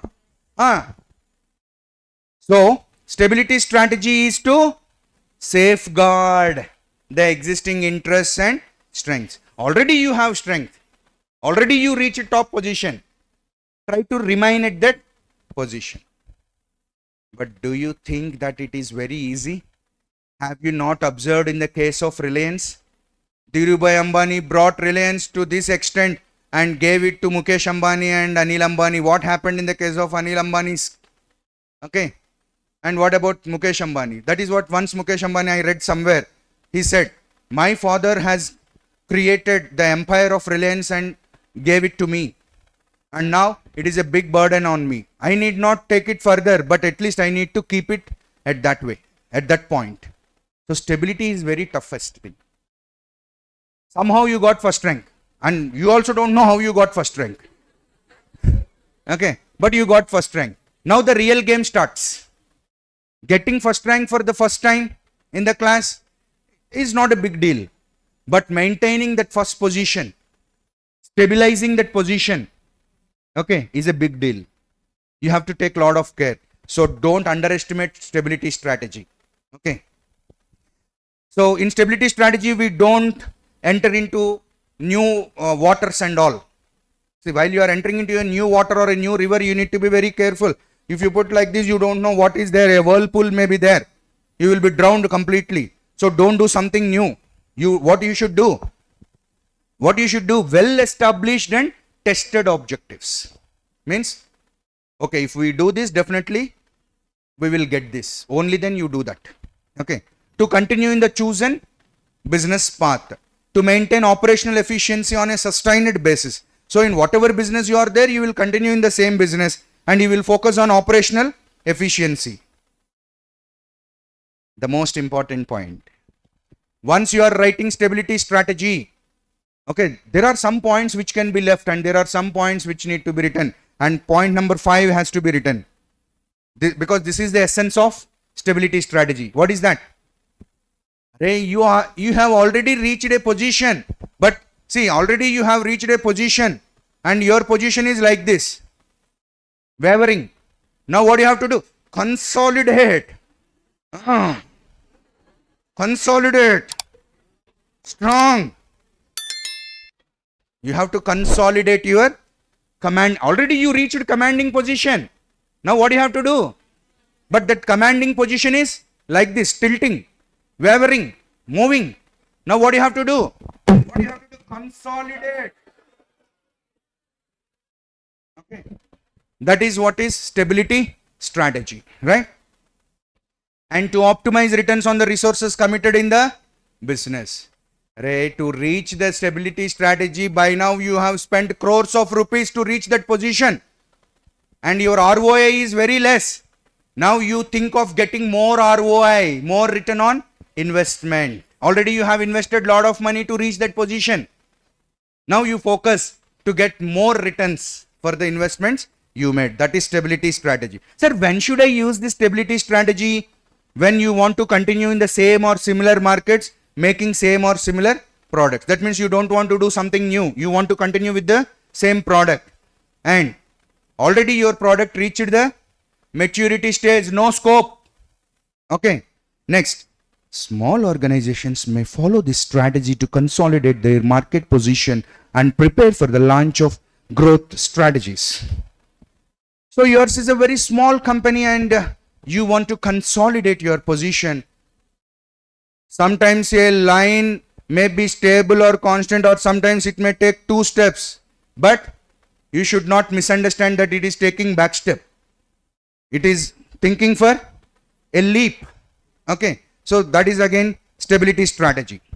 So if you misunderstand stability strategy, what you will understand? Sir, I understood stability strategy. Stability strategy means we need not do anything. It is a do nothing strategy. No. It is everything strategy. You have to do everything to consolidate your position. You go and ask a first rank guy, he will tell how much of hard work he has to do to make his first rank constant. He will tell. Then how can you say, already he got first rank, he need not do anything. Can you say that? Already he got first rank, he need not do anything. Can you say that? No, he has to do lot of things to keep that first rank. Am I right or not? So, stability strategy is not a do-nothing strategy. And in stability strategy, one thing I will accept. You need not make lot of functional changes because already you reached one position, no? You make some small corrections and small changes that are enough. And now, sir, why I should go for stability strategy? Same points covered. Stability strategy is risky strategy or less risky strategy? It is less risky strategy. Why? See, expansion is risky. Why? You are entering into new waters, new lands, new people, new markets, new customers, new. And I don't know. Okay. But stability is less risky. Why? Why? Because same market, same customer, already you are doing, already you reached one position, already you got good sales. Everything is known. It is a known land. Okay. Now comes expansion strategy. See, in stability strategy, there will be no redefinition of the business. Redefinition means what? Already you are doing the same business, no? When your business will be redefined. Say, for example, there is an oil company. Okay. And recently it entered into transportation business also. So, till yesterday I told that it is an oil company. But from today, what should I say? It is an oil and transportation company. Am I right or not? And day after tomorrow, it entered into fishing business also. And day after tomorrow, what I will say? It is a conglomerate company. Okay. It is a conglomerate company. That means the definition is changing. Day before yesterday, it is oil company. Today, it is oil and transportation company. Day after tomorrow, it is conglomerate. Why? Why the definition of that business is changing? Because they are entering into new businesses. Am I right or not? But in the case of stability strategy, you will not enter into new businesses. Day before yesterday, you did the same thing. Today, you are doing the same thing. Tomorrow also, you do the same thing. Overmorrow also, you do the same thing. Overmorrow means day after tomorrow. Okay. Overmorrow also, you do the same thing. Okay. That means no redefinition of the business. But in expansion strategy, there will be redefinition of the business. Why? Because you will enter into new business, you will invest into new business, new world, new friends, new life, everything new. Okay. But to expand, what is required? Dynamism, vigor, promise, success. The enough is enough. Father gave lot of money. Already we are doing business. Already we are number one. This is enough for my life. If my son wants to do, he will do. But in my lifetime, this is enough. If people are in that way, stability strategy. No, I want to do something. Okay, lot of vigor, enthusiasm, dynamism, promise, dancing. Then that is expansion strategy, right? It is often characterized by significant reform. Then if you want to expand your business, what do you have to do? You have to reformulate your goals, objectives, everything changes. Am I right or not? Because you want to expand your business, new investment is required, new employees are required, new technology is required, new infrastructure, new buildings, new customers, new business. Everything is new. Then you have to reformulate your goals, directions, initiate, everything changes in the expansion strategy. Okay. This strategy may take the enterprise along relatively unknown and risky paths full of promises and pitfalls. What do you mean by that?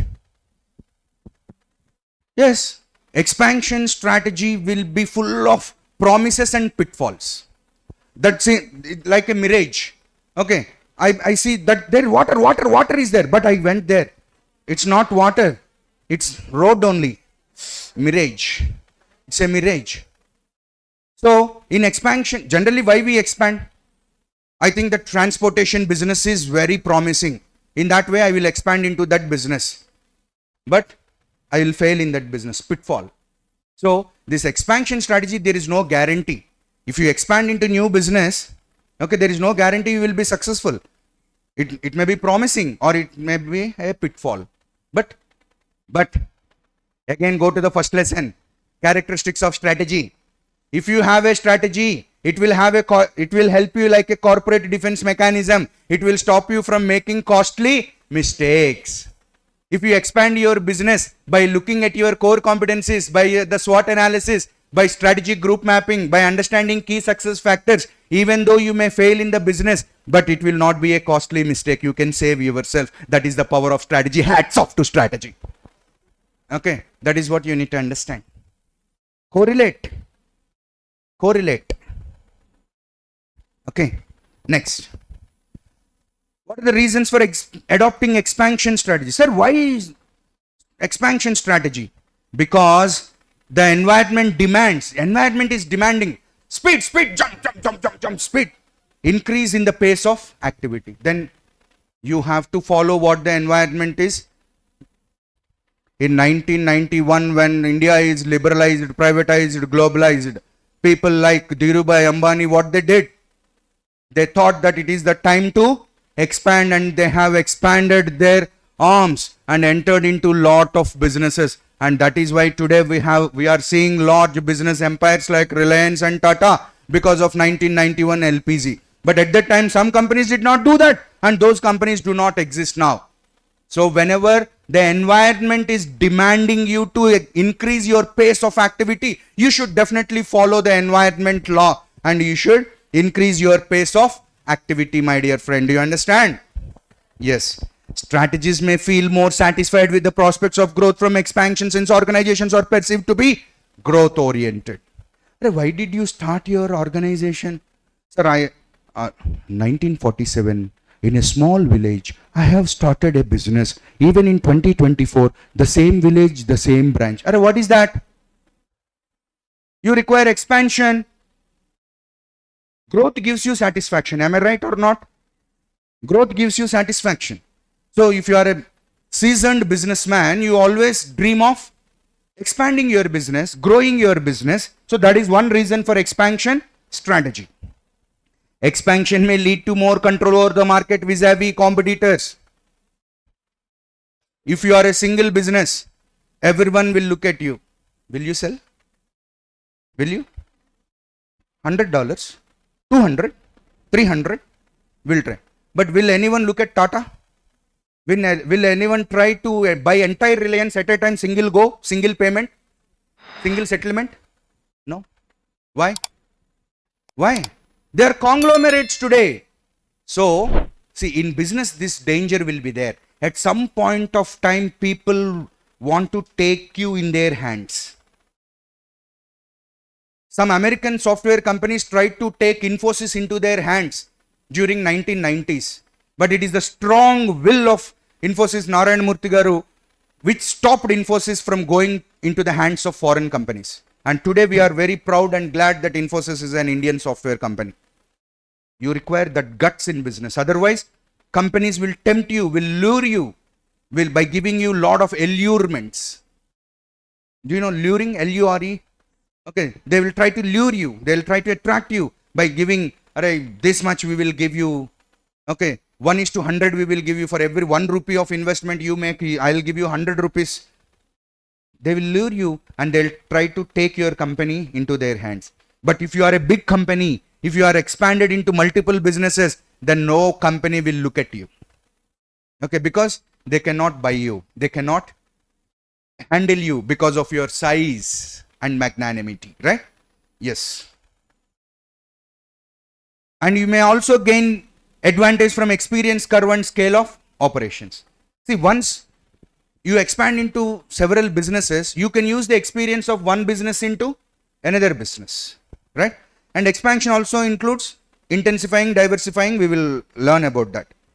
Now, expansion can be done in two ways. Am I right or not? Intensification, diversification. Now, what is intensification? Intensification is a strategy which can be followed in 4 ways. What are they? Market penetration, market development, product development, diversification. What is market penetration? Market penetration means already existing market, existing product. Pepsodent, while it is introduced into the market, it is said it gives 24 hours protection. But now Pepsodent is only giving 12 hours protection. That means you need to use Pepsodent 2 times a day. Okay. Increase the product usage. Then people, earlier they used to buy only 1 paste per month. 1 tube of paste per month. Now they need to buy 2 tubes of paste per month. Dettol. The first initial ad of Dettol is whenever you are shaving, when there is a cut, or whenever you are fixing something, once there is a cut, use Dettol. People started using Dettol, 100 ml of Dettol per month. Now they want to increase their business. Intensification strategy they want to use. Now they thought of new marketing campaign. What? While you are washing clothes, if you put some 2 caps of Dettol, then your clothes will become microbial free. Then that clicked with the people. People started, till last month you brought 100 ml of Dettol. From this month 500 ml of Dettol, because you should also use it for clothes. That finished. And later, what next? If you use Dettol for washing the floor also, for cleaning the floor or mopping the floor also, it will be microbial free. You bring 1 liter Dettol every month. So your journey with Dettol started with 100 ml. Now it is 1 liter per month.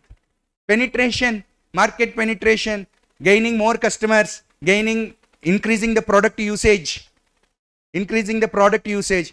Dentists say a pea-sized paste is enough to brush your teeth. But the ad shows a very long amount of paste. Product usage. Okay. Increase frequency used. Brush. Whenever you eat sweet, brush with Pepsodent or brush with something else.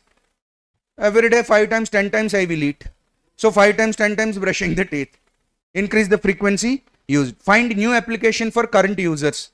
Dettol can be used only for cuts and wounds. But now Dettol can also be used for washing clothes and mopping the floor. New usages of the same product. Then automatically consumption increased or not? Business increased or not? Are you getting the things what I am telling? Do you think that this is all nonsense? No, this is what companies are doing. Yes. Yeah. Now market penetration over. Market development means expand geographically, target new segments. Already we targeted male segment, fair and lovely, reached maturity in the female segment. Now men's fair and lovely entered into a new segment because already there was another player, fair and handsome. Okay, now new segment, and later they may come to kids segment also. Okay, once that segment reaches maturity, then they may come to new segment also and target new segments and enter into new markets. And the third one, product development, add features. Good night plus plus. Okay, splendor, super splendor, splendor plus, splendor minus, splendor divided by, like that you will get lot of splendors. Okay, with new product, new advanced development in the features, new generation products. What are all these? These are all different ways of expanding your business. Okay, intensification means products are already there, but if you sell the same product, I sold the same product, I sold good night to your grandfather, then what should I sell? I should sell good night plus to your father. Then what should I sell to you? I should sell good night square to you, like Tillu square. Next, I should sell good night square to you. Then to your son, good night cube I should sell. But if I say good night to your grandfather, great grandfather, father, you, your son, same good night means no, mosquitoes are becoming very resistant. So we require squares and cubes also. Okay, right. And diversification we will study. Now, what is diversification means what? No rules for diversification. Whatever you want to do, wherever you want to do, you do. That is diversification. Okay. Now, what is concentric diversification? Very simple. Concentric diversification is very simple. What is concentric circle? Do you remember what is concentric circle? Circles having the same center. Right? The radius may be the perimeter and radius of the circle may be any, the circumference may be anything, but the center is same. That is called concentric. Likewise, there are some companies. Okay, there are some companies. Ramraj Cotton, concentric diversification. Earlier, they used to make surgical cotton. Okay, they used to sell surgical cotton. Later, they used to sell some other things. But whatever Ramraj do, it is related to cotton only. Whatever Intel do, it is related to microprocessor only. Okay, whatever Coca-Cola do, beverage only.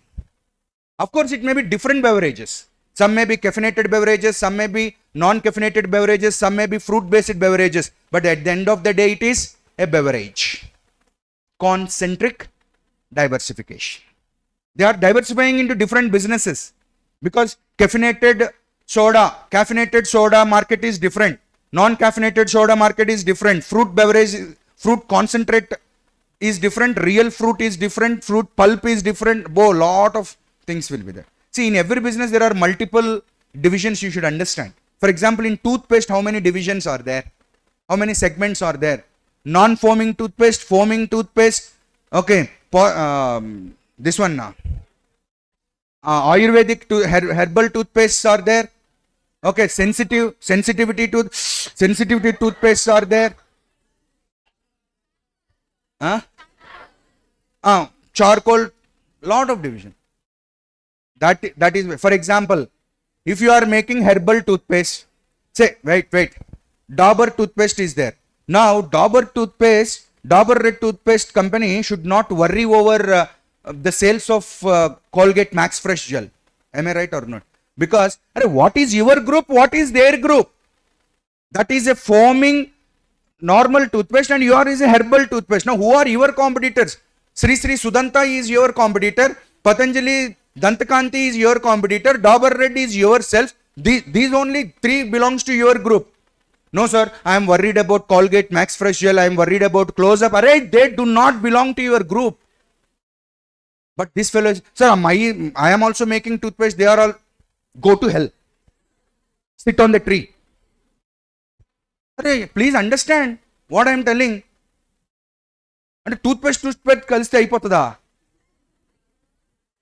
What is your segment? What is their segment? Who are there in your group? Who are there in that group? Have clarity. Which is rarity.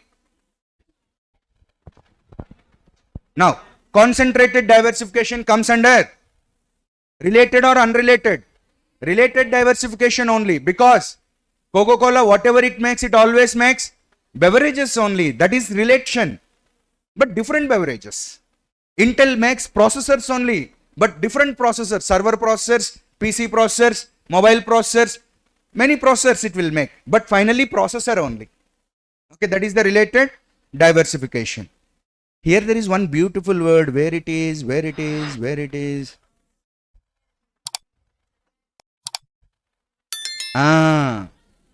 I found it. Spin-off. One person from a gang came and I have shown him. He is a spin-off from that. Means what? He is not new. He seems to be new, but he is a spin-off. Spin-off means what? Came from that gang only. Likewise, if something comes from Coca-Cola, what it is? It is not entirely new. It is spin-off. It is derivative. Okay, that is what you need to understand. And the new product is connected in a loop-like manner. This new product is something connected to the, is somehow and somewhere connected to the main business only, not entirely new business.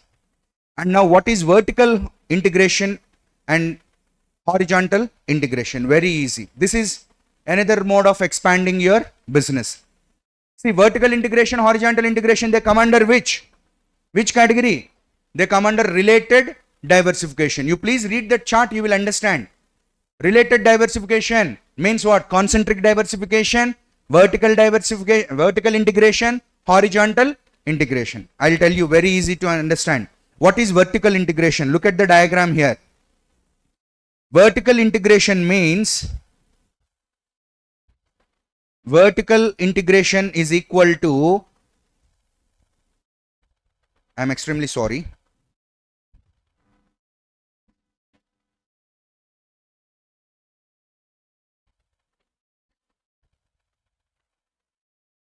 Yeah, I am right. See, vertical integration is a kind of expanding your business. It is a related diversification. So vertical integration is equal to forward integration plus backward integration. Forward integration plus backward integration is equal to vertical integration. Now let me tell you. Reliance is there. Okay. Reliance initially it started as which type of company? Reliance initially it started, don't go to the history, but take example as I said. Okay. Reliance initially started with oil refining. Reliance actually started with oil refining. Please hold on. Reliance initially started with oil refining. Okay. But after some time, after reaching at the maturity level in oil refining business, now Reliance want to get more money, Reliance want to do more business. Now Reliance want to expand. Now what it did, do you know? Reliance entered into oil exploration also. Oil exploration is one business, oil refining is one business, because there are some oil exploration companies. For example, ONGC is there, Oil and Natural Gas Corporation. It is oil exploration company. It will not refine the oil. It will explore the oil and give it to the refineries, where refineries will refine the oil. But initially Reliance started as oil refinery. But later on it entered into oil exploration. Now you please tell me. Now let us understand. There are three stages in oil business. What are those three stages? Exploration, distribution. Distribution means oil bunks, oil pumps. Okay. These are the three levels. Now, Reliance started in the mid-level at first. Straight away it started in the middle, oil refinery. But in 1990s, Reliance entered into oil exploration. Now the customer is standing here, imagine. Now from the customer point of view, what Reliance did? Backward integration or forward integration? Backward integration. Already refining. This is refining. This is exploration. Okay. Again from refining, this is distribution. Now Reliance started here. In 1990s, what it did? It entered into oil exploration, means took back step or forward step. Because without oil exploration, where is refining? So oil exploration is the first.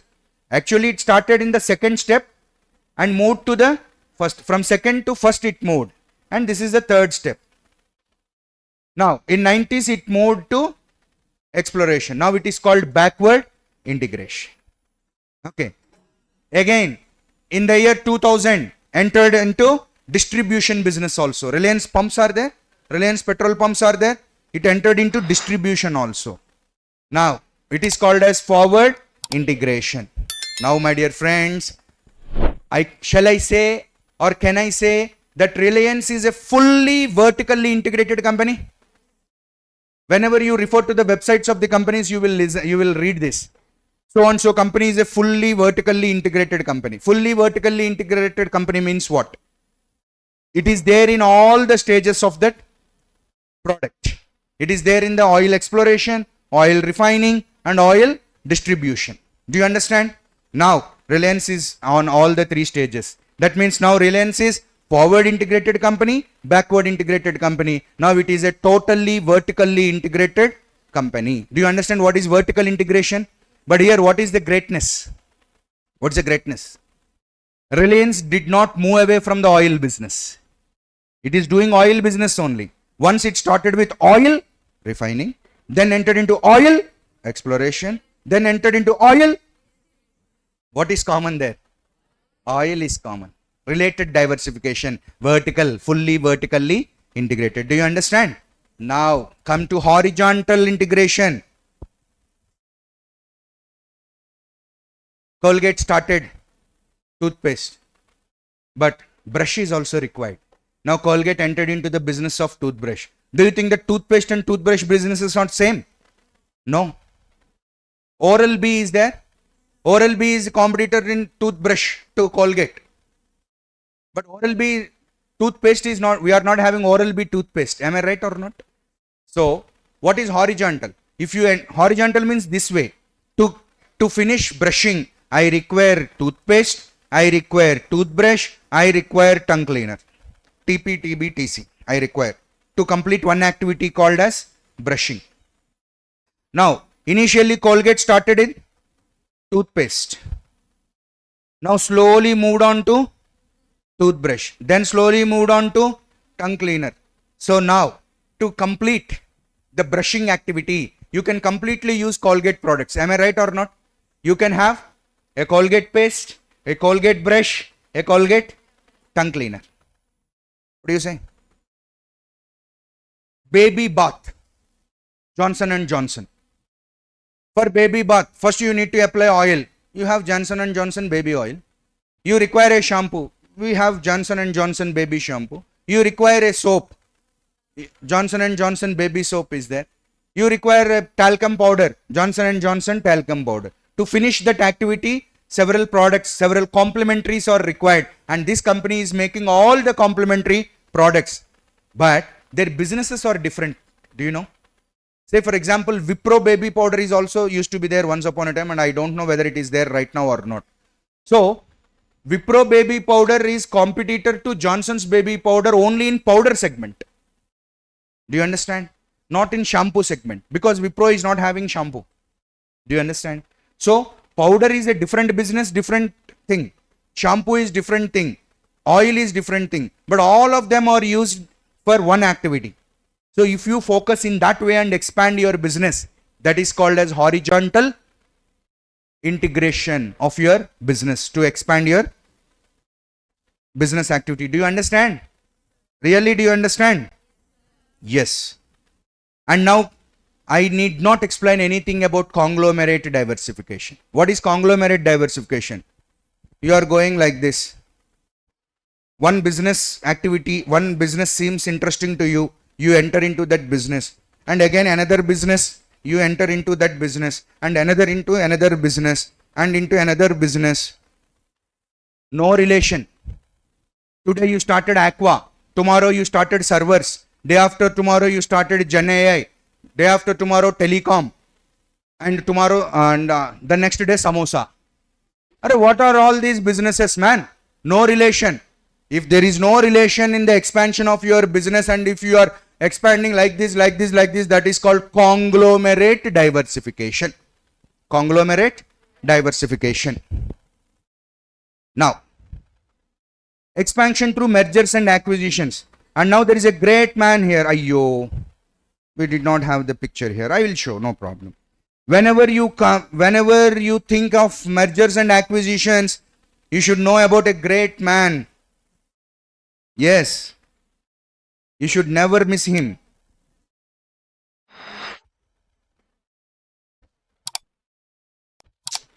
I am not knowing the spelling of Lakshmi. Huh?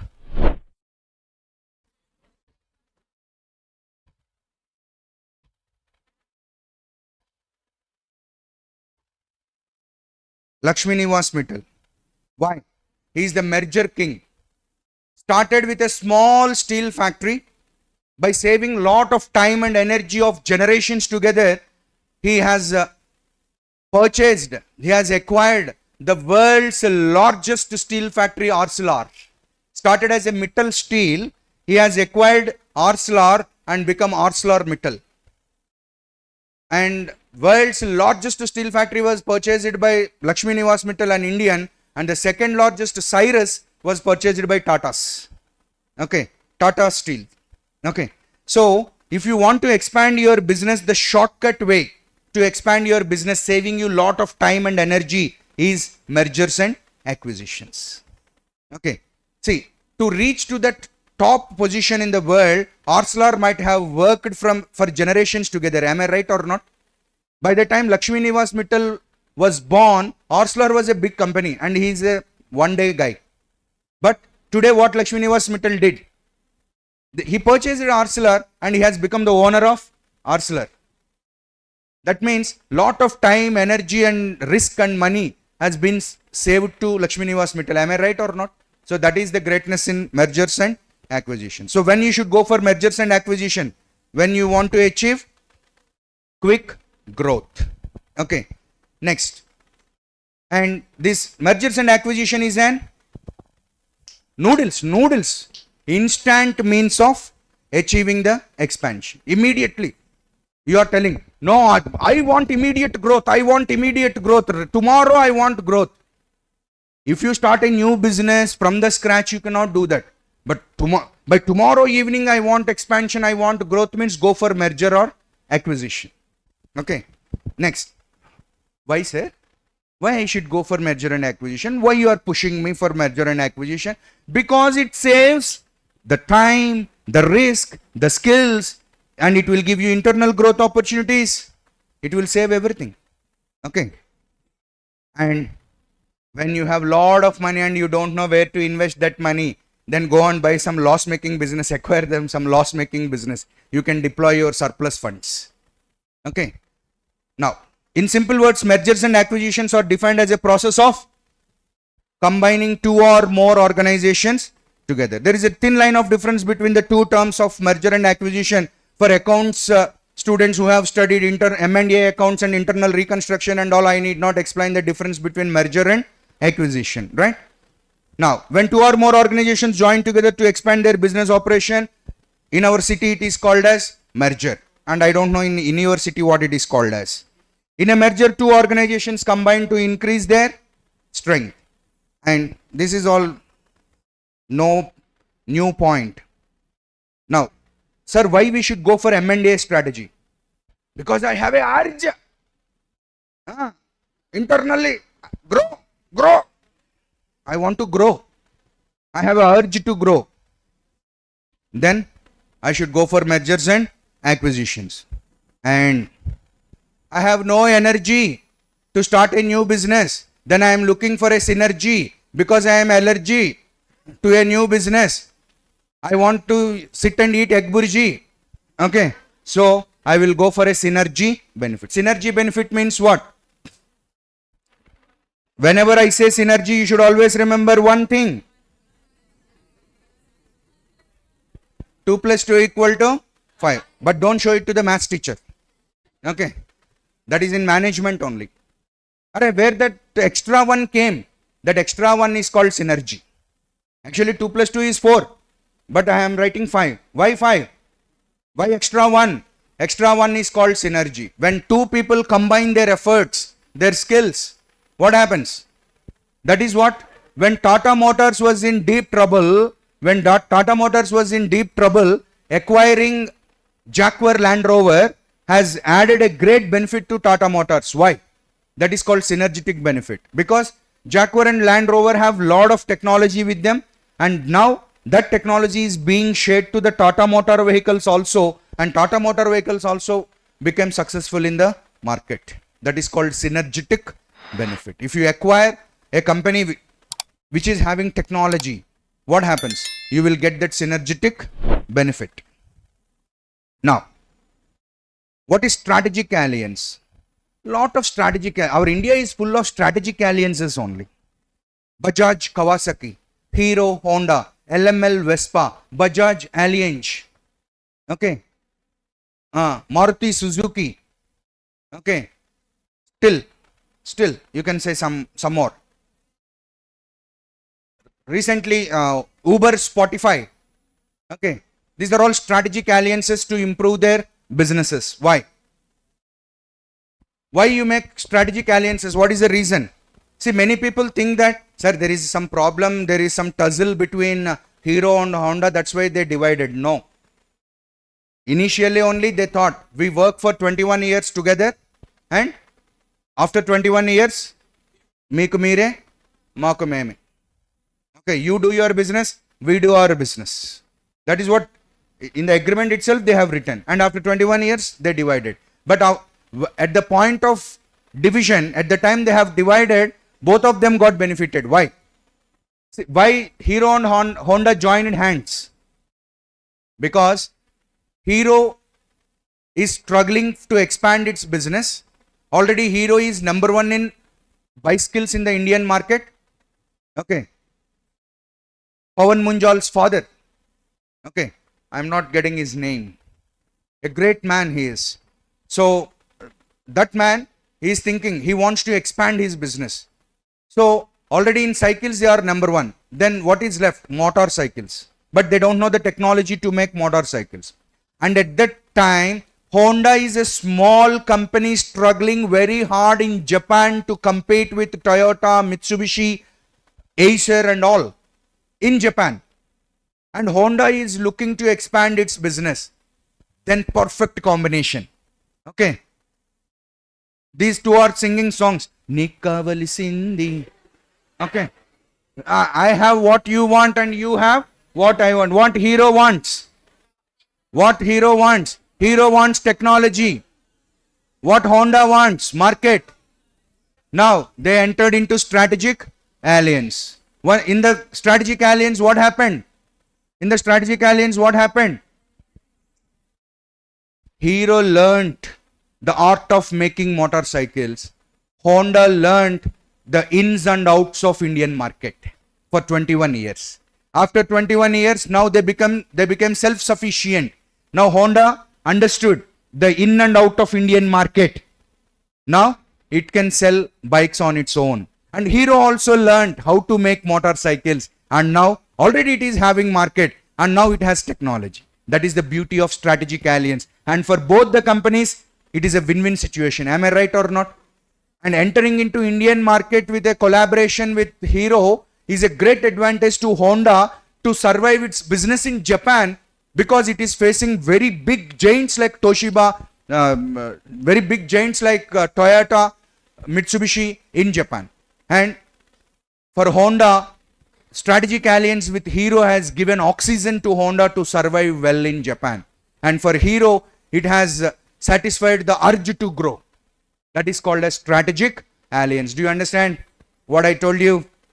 So why we will have strategic alliance? Okay. There are different advantages of strategic alliance. What it is? Organizational. The first I told you. Organizational means what? You can learn skills. Hero learned skills from Honda. Which skills? Technological skills. Honda learned which skills from Hero? Market skills. Economic. If you cannot do something in a cost leadership way, if you join hands with others who can do it in a cost leadership way, that strategic alliance will also work. That is called economic. And strategic. Strategic means what? Strategic means what? Here one beautiful thing is there. Cooperate instead of compete. If a new company comes to our country and become a competitor, instead of that, if both of us join hands, then cooperation will give more benefit than competition. So that is also one of the reason for strategic alliance. And the last one, political. See, sometimes we don't allow foreign companies to directly operate in our country. FDI will not be there. Foreign direct investment will not be there. There should be alliance. That is why in insurance today 100% FDI is there. But in the earlier years 100% FDI is not there in the insurance sector. If any foreign insurance company wants to enter into our country, definitely they have to make an alliance with the local Indian company. That's why all the foreign insurance companies, they made alliances with Indian companies. You take any insurance company, not today, earlier years, all foreign companies joined hands with Indian companies. Bajaj Allianz, ING Vaishya, Max New York. Okay, what all this? Why New York, which is a very big insurance company, do not directly operate in India? Because of political reasons. Our government is not allowing 100% FDI in the insurance sector. Do you understand? So for political reasons also, to gain entry into a foreign market, if the government is not allowing due to local prejudices or legal barriers to entry, then strategic alliance. Local barriers means what? Local barriers means some cultural differences and all. So if you have an Indian company on your side, it will be good. But what is the problem in strategic alliance? Sharing. Honda shared its technology secrets with Hero. But Hero also shared its market secrets with Honda, no? In sharing, there will be caring. Okay. Creation of potential competitor. Today, if you join hands, Honda created a potential competitor Hero in the Indian market. Am I right or not? So, that means we will make our own future competitor. Potential competitor means future competitor. Today we will join, but once we end up the joining, then that fellow becomes our competitor. This risk will be there always, but you have to understand the risk benefit analysis. How much benefit you have, how much risk you have. Okay. Right. So looking at the corporate level strategies, we have understood what is stability strategy, and again we have seen the types of expansion, that is intensification and diversification. Intensification, we learned all the three.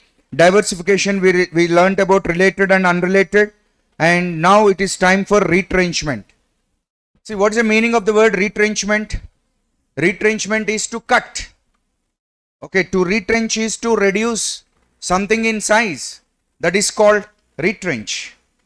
Okay, so whenever your business is not doing good, whenever you are facing a lot of losses, whenever you feel that you want to discontinue from the business, you want to reduce the size of the business, reduce the size of the investment, reduce the number of products, all reduce only.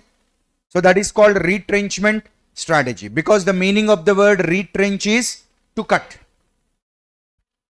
To retrench my weight, I do a lot of workout to retrench my weight, to cut off my weight.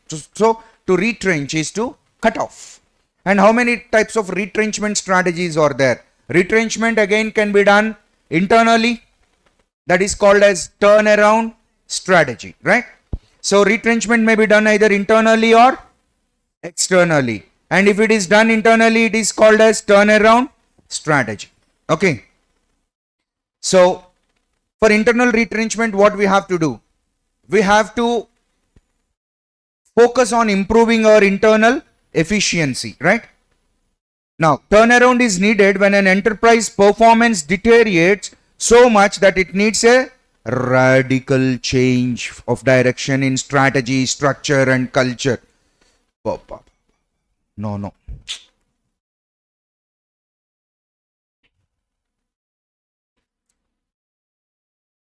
Right.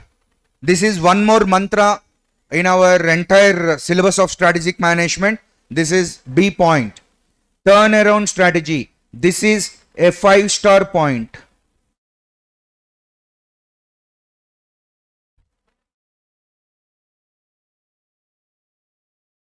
Okay, what it is? When should you go for turnaround? When should you go for turnaround? Turnaround is needed when an enterprise performance deteriorates. Okay, when your organization is not performing well so much that it needs a not normal change, radical change. Radical means what? You eat radish? Why it is called radish? Radical means roots. So what kind of change? Not normal change. See, there are different types of changes, amma. Incremental change, drastic change, radical change. Now what kind of change is required? Radical change is required. That means change from the roots. Radical change. It needs a radical change. Radical change in what areas? Radical change in your strategy, structure and culture. See, one more important thing in the last lesson. In the last lesson we will learn. For your strategy to be successful, you require 3 important things. In strategy implementation we will learn. Do you know what are those 3 important things? Structure, culture and leadership. These 3 things are very important for the successful implementation of strategy. If you feel that your strategy is not working well in your organization, okay, do you know what you have to look at? You have to look at the structure of your organization. You have to look at the culture of your organization. You have to look at the leadership of your organization. If these 3 important things, structure, culture and leadership are perfect, then you take it granted that your strategy will definitely work out. If your strategy is not working out, if you are not getting benefits from your strategy, it means there is some problem either in the structure of your company, either in the culture of your company, or either in the leadership of your company. This is a very important point. Okay. So, in turnaround strategy, what we will do? We will focus on improving, we will focus on bringing not normal change, not incremental change, not drastic change, radical change. See, drastic change is waste. Drastic change means bringing a lot of change. Are Babu, we don't want lot of change. We want radical change. We want change from the roots. From the beginning, there is something wrong. So I have to correct it. That is called radical change of direction in strategy, structure and culture. So that is what is turnaround. But do you think that this turnaround is a simple thing? No. It is a highly targeted effort. It's not so easy, man, to bring a large organization back into the track. That is why, what is the name of this book? Who says elephants can't dance? Okay. See, Louis V. Jushner has written this wonderful book. I have read this book and I request every one of you to read this book at least once in your lifetime before completion of your CA and after completion of your CA inter exams. Okay. The name of that book is Who Says Elephants Can't Dance? Why?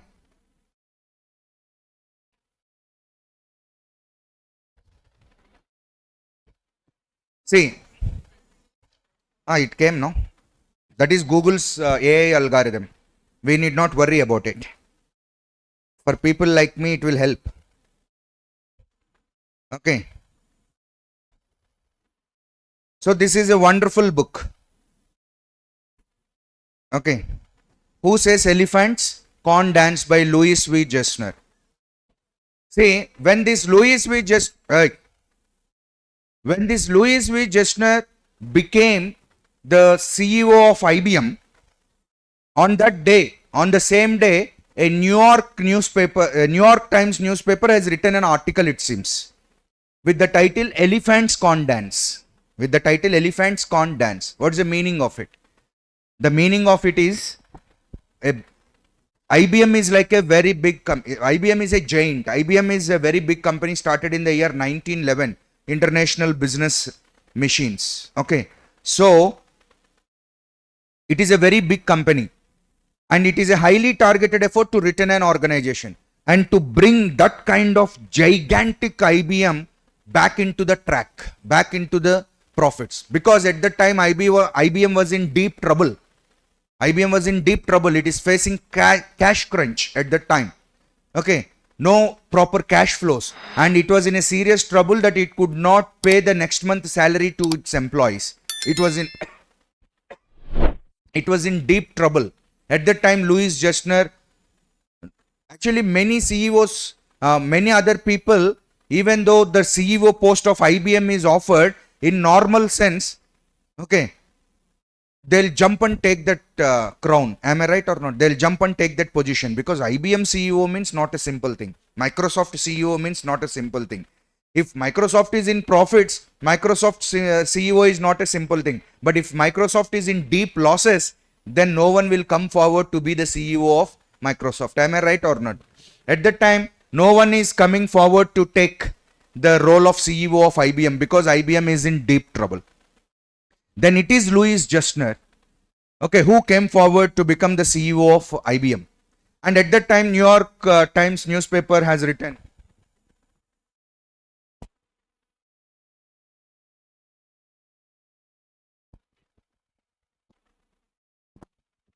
so no one came forward and he came forward, and at that time New York newspaper written, Elephants Can't Dance. That means even Louis Gerstner or some X comes, this type of large companies, they cannot come back to track. Finish. Their role is finished. That's why they used an idiom in English called as Elephants Can't Dance. But this guy, Louis Gerstner, turned every stone in IBM, made every effort in IBM to make that company turn around and brought it into profits. And all his experiences he has written in a book called Who Says Elephants Can't Dance? Do you understand? What is the original idiom? Elephants can't dance. But he has challenged that. Who says elephants can't dance? And if you want to know the story, how you can make the elephants dance, you have to read the book, The Turnaround Story of IBM. A very beautiful book it is. Okay. Sir, why did you tell all these stories to us? Because here one point is given. Turnaround is not a simple thing. It is a highly targeted effort to return an organization to profitability and increase positive cash flows at a sufficient level. Do you think for large companies which are facing deep losses to bring back into profitability? No. It is used when both threats and weaknesses adversely affect the health of an organization so much. On one side threats, another side lot of weaknesses you have, all of them just catching hold of your neck. Very tough situation. And in that, from that tough situation, you have to bring back that company into profits. It's not easy. Okay. The overall goal of turnaround strategy is to return an underperforming or distressed company to normalcy. Not into profits at least. Normalcy. Okay. To achieve its objective, turnaround strategy must reverse causes of distress. Reverse causes of distress, that is called radical change. Radical change means changing from the roots. Okay. Sir, how can I know that turnaround is required for my company? It's simple. There are some danger signals. What are they? Persistent negative cash flows. Your cash flow statement, funds flow statement is showing negative numbers. Declining in market share value. If you observe in share market, you can know that. Deterioration in physical facilities. Your factories, your buildings, they are becoming old. Overstaffing.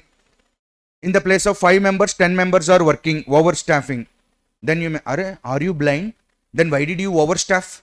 You may ask me. I am not blind. I did not overstaff.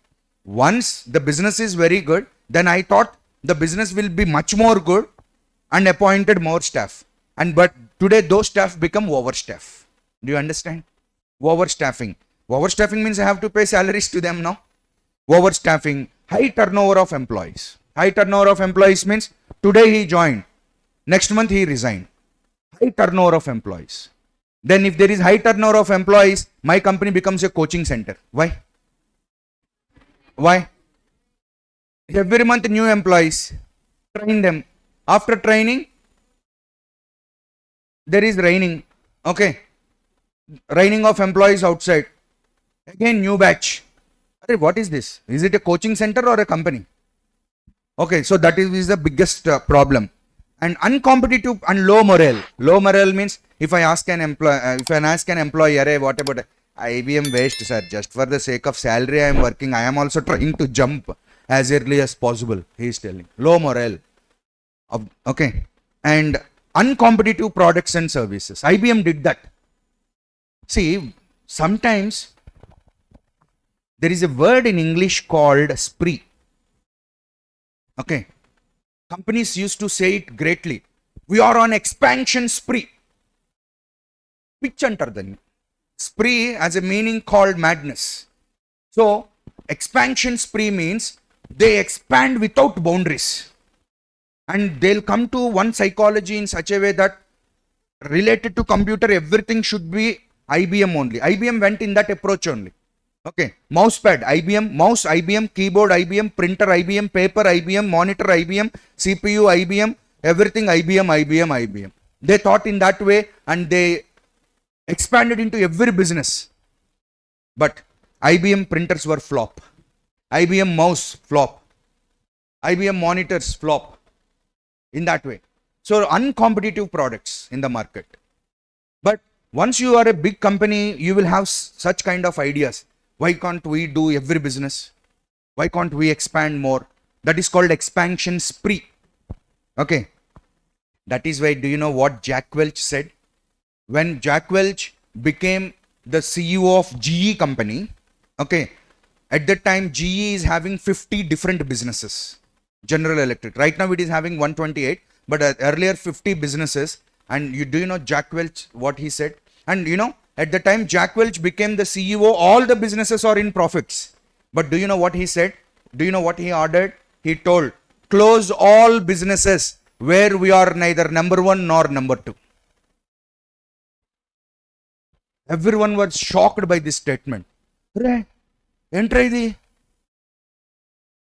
All businesses are getting profits, and this fellow says, close all businesses where we are neither number one nor number two. Then it took a lot of time to understand the intelligence of Jack Welch. Do you know what is his intelligence? If we are neither number one or number two, okay, what we will do? We will try to focus on all the 50 businesses, and we will never be number one and number two in all of these businesses. We will just exist, that's all. But if we close all businesses and if we keep only number one and number two businesses with us, we can focus more on this number one and number two, and we can achieve more stability in this business, and we can have more radical implementation. Then we can become more stronger and there will be no competitor to us in that business. That was his logic. Do you understand? If I have 50 things to look at, my focus is disturbed, no? But if I keep only most important things with me and close all the remaining things, I can put more focus on these important things and make them more stronger. Which one is better? Which one is better? In Telugu there is a poem, Gangi Govu Palu Garitadainanu Chalu Kadividainanemi Karamu Palu. Okay. GE is having 50 businesses, but not top in any of the businesses. That is good. Or GE is having only 10 businesses, but among them, in 8 businesses it is in top 1 position, and in 2 businesses it is in top 2 position. Which one is better? Obviously the second thing is better. Am I right or not? That is Jack Welch. That's why you should read Jack Welch books. Okay. Next. Mismanagement. Mismanagement means the management is not properly planning, organizing, staffing, directing, controlling. It is doing all nonsense. That's why company faces lot of losses. Now, sir, what I should do, sir? You know what Louis Justner did? He has done all these things. These all things are picked up from that book only.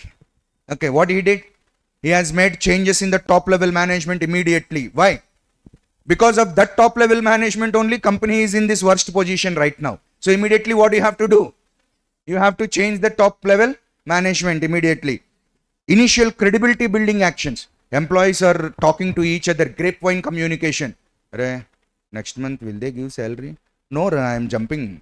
Next month, jumping. Okay. They are talking like this. They don't have morale. They don't have credibility on the company. Suppliers don't have credibility. Customers don't have credibility. So immediately you need to build credibility building actions. You need to make credibility building actions among employees, suppliers and all. Neutralizing external pressures. There will be lot of external pressure from the shareholders, stakeholders, government, bankers. Will you pay back my money or not? What about the interest? When will you pay? Lot of pressure will be there.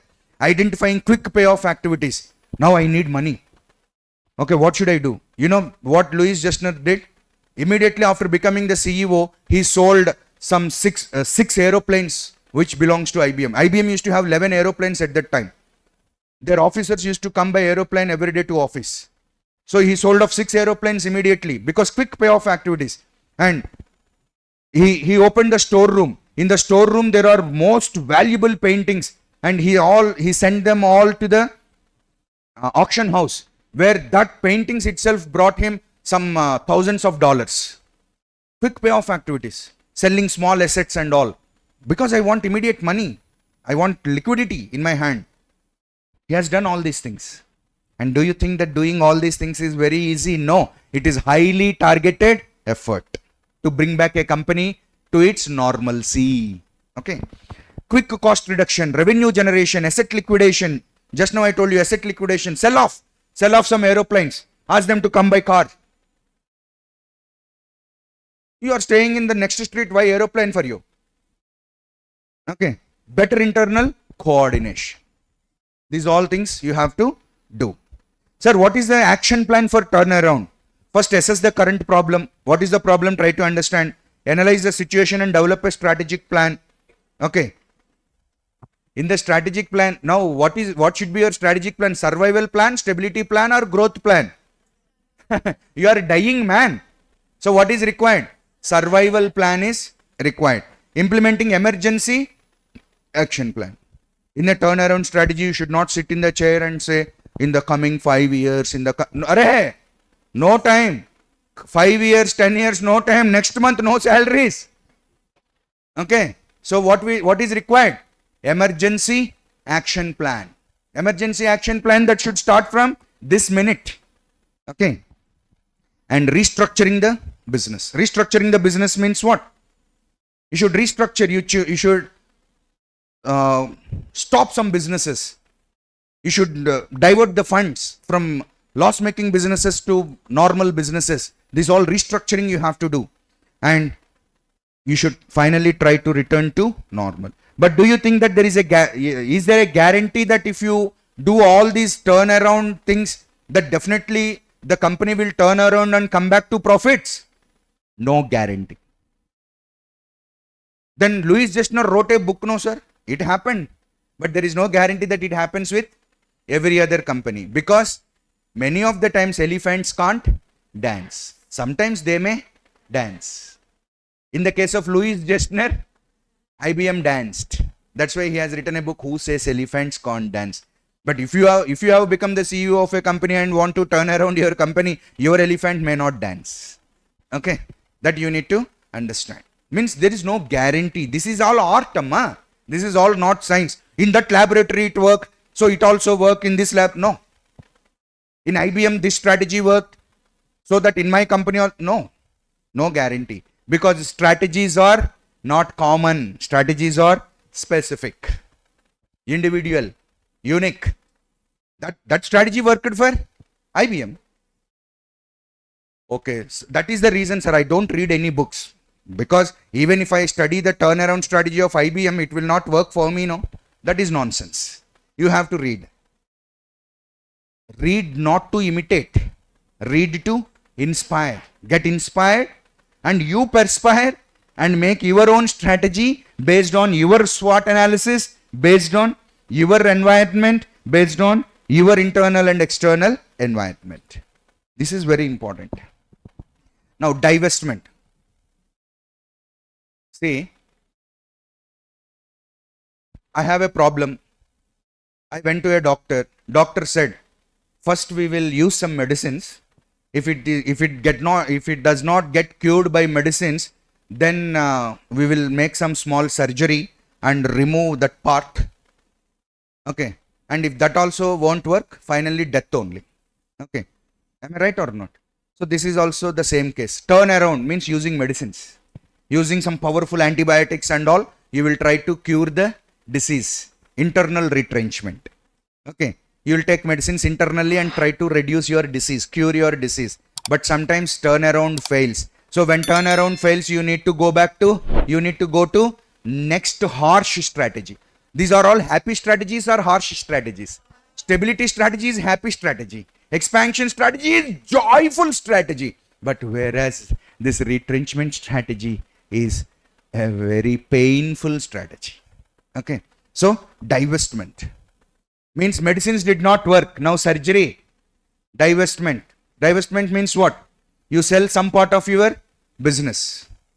Okay. You sell some part of your business. Sale or liquidation of a portion of your business or a major division or a profit. Sell something, man, and get money. And put that money in the existing business. And it is a part of rehabilitation or restructuring plan. Rehabilitation means what? You are already deeply affected by floods. Then you will go to a rehabilitation camp. Okay. Likewise, your company is in deep trouble. Now you sell some part of the company and at least save the remaining part of the company. That is a better idea, no? You went to a doctor. Okay. Doctor, you got some injury to your little finger.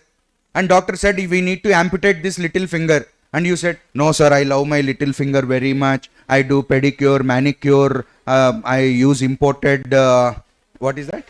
Nail polish and all to this little finger. This is my little finger. I love it. I don't want to lose it. Then keep it.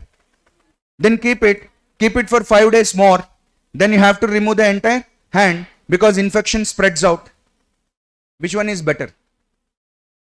Rather than liquidation of the company, divestment is better. Am I right or not? At least lose your little finger to save your hand. Okay, that is divestment strategy. So why divestment strategy? Sometimes the option of a turnaround may be even ignored if divestment is only the answer. Some people misunderstand. Sir, first turnaround, next divestment. Not like that. For example, if the case is very serious, medicines will not work directly. You have to go to surgery only. So sometimes, even without turnaround, we will go to directly to divestment strategy. This is not stepwise strategy. First turnaround, next. No, not like that. Turnaround we will try. But if the situation is very serious, the turnaround will not work. It is waste of time to spend some time for turnaround. Directly you can go for divestment strategy. Right? Now, why divestment strategy? It is acquired proves to be a why divestment strategy. Right now, one girl asked me, what if you acquire a business which do not match to your business? Sometimes we also do that. See, Dell, you know Dell? Dell acquired Perot Systems, a software company. Okay, because Dell is having surplus funds, it has acquired. But after some time, it realized we are making losses, and that is a mismatch. That company is not working as per our structure and culture. Because, so in mergers and acquisitions, the biggest problem is culture. An Indian company acquires American company and asks the employees, you come on Sunday off day also, you come Saturday full day. Do you think that American employees come? Cultural mismatch will come. Okay. So this is the biggest problem. So you acquired a company and that because of that company you are getting losses. And that is a mismatch. Now immediately what you have to do? You have to sell off that. Okay. And persistent negative cash flows. Severity of competition. These all make you to think about divestment. But the fourth point is very important. See, sometimes for positive reasons also we will go for divestment. Apollo hospitals went for divestment because of positive reasons, not negative. Divestment, don't take divestment always negative. For example, Apollo hospital wants to improve its technology, wants to go for new scanning machines and all, it requires lot of money. So what they did, they divested and sold some part to other investors, and they got some money, and using that money they purchased the machinery and all. So for that reasons also we can, divest. Okay. A better alternative may be available for investment, causing a firm to divest a part of its unprofitable. This is very easily understood. There is one tempting profitable business, but you want money. But some part of your business is making loss. Now, what is the better idea? You sell this loss-making business, get some money and invest in that profit-making business. Now, liquidation. Very bad strategy. Liquidation means closing down the firm completely. And liquidation is attractive or unattractive? It is most extreme and unattractive, because see, it is unattractive for everyone. If my company is totally closed, partly closed, divestment, that is okay, but completely closed means investors lose their money, employees lose their salary and livelihood, and there will be a stigma of failure attached to the promoters. Am I right or not? I started a company and I closed it. And later, after 1 year again, if I want to start a company, do you think that banks will welcome me and give the loans? No. What they'll say? This fellow closed the company last year. So that stigma of failure will be there. And you know, many small scale units, proprietary firms, partnership ventures liquidate frequently, but medium sized companies rarely liquidate in India. See, small scale companies, they are easily closed in India. And in India, you know, rather than ROC, registration of the company and starting a company, the ROC procedure is simple than LOC procedure. Do you know? Liquidation of company procedure is very long and very complex. That is why many large scale firms, they are not liquidated in India. They are simply kept closed. That's all. Okay, which becomes burden. And you know, many bankers, they don't want to close the companies. Why? For example, I have given 500 crores loan to her. Okay. And now today she is telling, sir, I want to sell off my business. And what I think? Do you know, as a banker, what I will tell her? Hey, please don't close your business. I'll give 100 crores more. You use this 100 crores and start doing the business and get back that 500 crores also. This will be the idea bankers will give. Do you understand what I'm telling? Because what banker will think? If she close that business, I'll not get back the 500 crores back. I'll get only settlement amount. Settlement means you know, for every 1 rupee they give me 25 paise. That means I'll only get some 100 crores out of 500 crores. But what I'll tell her?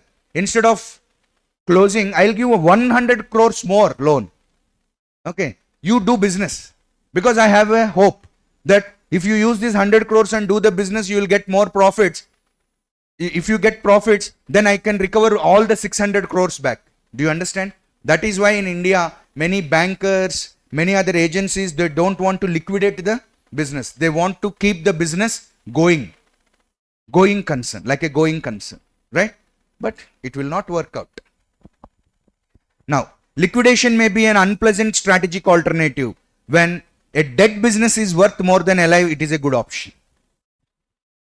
See, sometimes euthanasia means a person is almost brain dead. If you remove the ventilator, the person will die. Now, what is better? You keep that person alive or dead?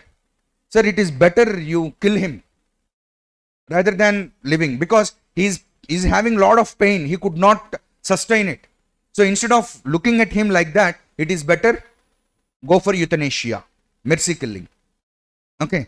So likewise, a company is getting lot of losses, and if you keep that company like that, there will be lot of damage to the economy, to the employees, and to everyone, to the stakeholders. So in that case, what is better? To keep the company running or to close the company? To close the company. Do you understand? Right. And this 18th question already we discussed. Okay.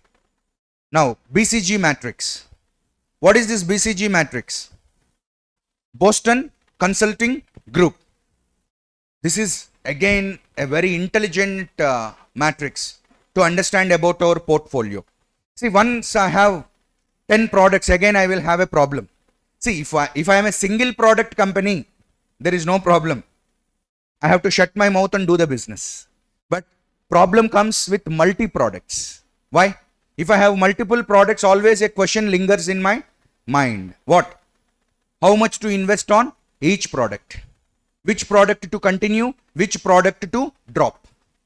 For this already we learnt one technique, that is PLC, product life cycle. And now we are learning another technique, that is BCG matrix, Boston Consulting Group matrix. This comes under portfolio analysis. That means portfolio means what? I have some multiple products. Now I wanted to know which products are best. See, this BCG, Boston Consulting Group, is a very big agency. Okay. And many companies take its services even today. BCG is very famous, Boston Consulting Group. Sir, why I should consult them?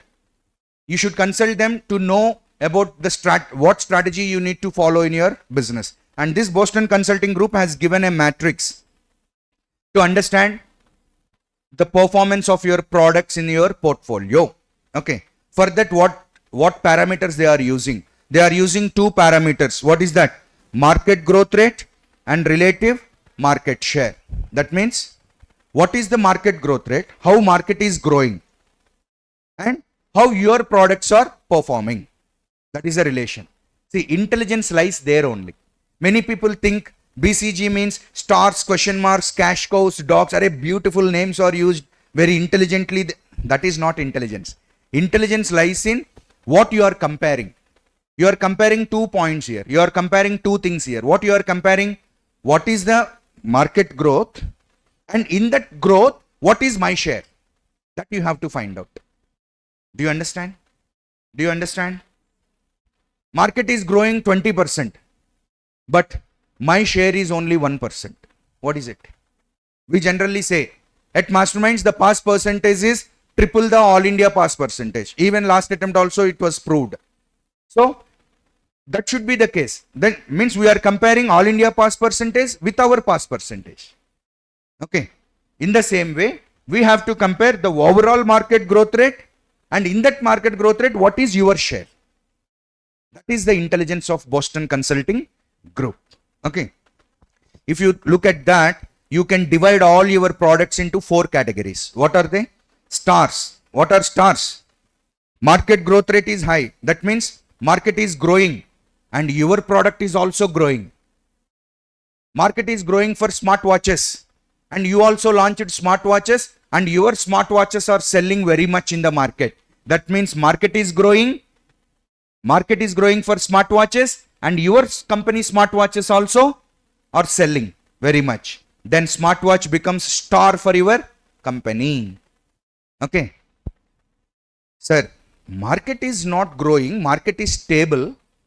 Okay. But my smartwatch, Baba, it is giving constant returns, performing very well. What it is? Cash cow. Cash cow. Okay. Sir,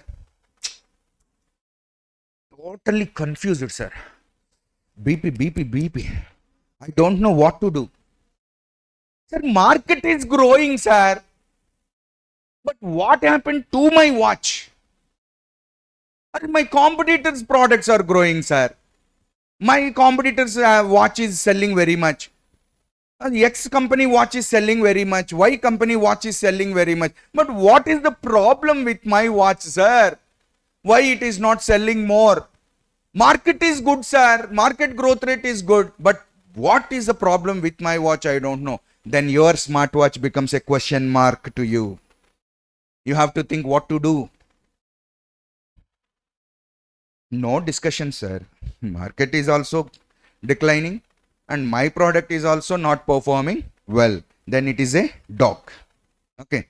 Now let us see the BCG matrix of different companies, right? And do you think that BCG matrix will be same for the entire lifetime? No, this BCG, every year you need to have a new BCG matrix because last year market growth rate will be different. Okay. So I am showing some BCG matrices just for your reference, but they may not be true. Why?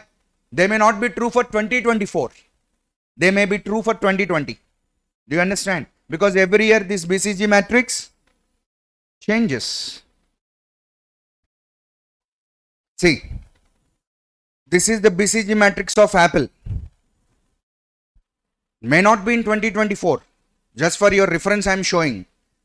And this is the BCG matrix of another company. This is the BCG matrix of Samsung. Okay. For Samsung, at that point of time, watch is in dog stage. See, today something is question mark, but tomorrow it may become stars. Neti balale repati paurulu. Okay. Today's question marks may become tomorrow's stars. Today's stars may become tomorrow's dogs. They are, because we are functioning in a constantly changing dynamic environment. Everything changes. Okay, don't take it granted. And this is Coca-Cola, not India, Americas. Okay. So likewise,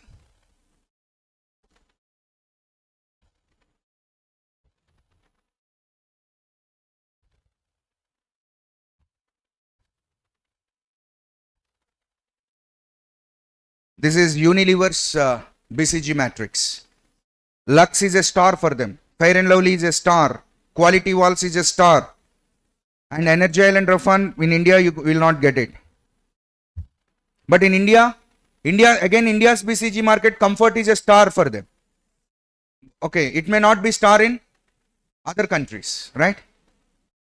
So this is McDonald's BCG matrix. So from this, what you can, IKEA's BCG matrix. Okay, from this, what you can understand? You can have a BCG matrix for any company, for any multi-product company under the sun. Okay. And now, do you think that, see, sometimes students feel in such a way, who uses all this? No. Each and everything you learnt in strategic management is used by the businesses to make business strategies. Okay. So, sir, we understood. High market growth rate, high market share means those products are to be treated as stars. Low market share and high market growth rate, we need to treat them as question marks. High market growth rate, low market share, cash cows and dogs. Sir, what to do with stars, cash cows? Here it is given, strategy. What is the strategy? You build stars. Build stars means what? You invest more in stars because they are star performers, no? You invest more and you hold question marks. Why you hold question marks, sir? Because in question marks, it is your problem, no? Market is good for them. Market is good for them. But somehow there is problem with your product. Might be you might not be doing good marketing or something. So you hold question marks. Wait for some time and try to improve marketing and all. Then today's question mark may become tomorrow's star. It may jump like this and become a star. And harvest cash cows. You enjoy the returns that you get from cash cow products. Okay. And try to slowly send out dogs. Divest dogs. Okay. Now, what is GE matrix? There is one problem with BCG matrix. They are only talking about either low or high. But my product is not at the low or at the high. It is in the middle stage. Then BCG matrix don't give me any clue. BCG matrix don't give me any answer. Then what I should do? Then you should go for GE matrix. Why? What is the beauty of GE matrix? GE matrix beauty is, many people say, sir, GE matrix beauty is traffic light analogy. No. GE matrix beauty is medium range. You need to talk about medium range also, no? What is the problem with BCG matrix? It only talks high market growth rate, low market growth. But what about medium market growth rate? See, the points are same, Amma, if you can observe. Business strength is another name for market share. If you have higher market share, it means higher business strength. Am I right or not? And market attractiveness is synonym for market growth rate. If market growth rate is high, it is attractive. If market growth rate is low, it is less attractive. So, just names change, but the concept is same. But what is the speciality in GE matrix? They have added middle, except that everything is same. Okay. Then you can easily and analogy changed. They used dogs, stars, cows, and dogs. But what these people are using? Red, green, yellow. Same. Green means top performers. Yellow means question marks. Be careful. Red means divest. Divest. Okay. But one student is not satisfied even with the GE matrix. I could not convince him. Then I have to take him to ADL matrix. Now this is final. You don't ask anything more. Why? Complete picture I am giving. I am giving you complete picture. What is a complete picture? See, any product in this world can be in 4 stages only. Am I right or not? What are the 4 stages? Either it should be in the introduction or embryonic stage. Either after embryonic it should jump to growth stage. After growth stage finally it should come to maturity stage. After maturity stage it should come to dying stage, aging stage. Okay, fine, good, fantastic. Now positions. BCG only 2 positions, low, high. GE 3 positions, low, medium, high. Now here how many positions? How many positions? 5. 5 into 4, 20. You will be among one cell of those 20. Your business will definitely be in one cell. You may say, sir, just now I introduced the product, sir, but somehow did not click, sir. Just introduced it some 5 months back, and of course market also recently started for my product, but somehow it is not doing good, sir. What I have to do? Go to the last step, find niche, catch up, grow with the industry. That is a suggestion I am giving you. Okay. You are telling, sir, my product already seen the heights, sir. Now it is in the aging stage and market is also very weak, sir. What I have to do? Withdraw. Withdraw. Okay. You are saying, sir, market is growing, sir. Market is super. It is in the growth stage, but my position means, okay, sir, not so fantastic, not so weak. Okay, sir. Okay. Okay, then what you will do? You focus, differentiate and defend. These are the 3 suggestions I am giving. Either you focus or you differentiate or you defend. Don't understand and. They are not and, they are or. Either you focus or you differentiate or you try to follow a defensive strategy. Do you understand the ADL matrix? Now ADL matrix answers everyone's question. Do you understand? ADL matrix answers everyone's question because it is giving you 20 options. Am I right or not? More options. So all your doubts will be clarified in ADL matrix regarding your business situation. Okay. And now the last lesson. With that we have completed external environment and all.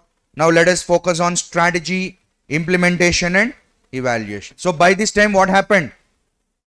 Morning we started with introduction to strategic management. Then we understand the importance of analyzing the external environment. We have analyzed external environment and gathered some information. Then in the internal environment we gathered some information and we learnt about different strategies like cost leadership, differentiation, focused differentiation and stability, expansion, retrenchment. These all strategies.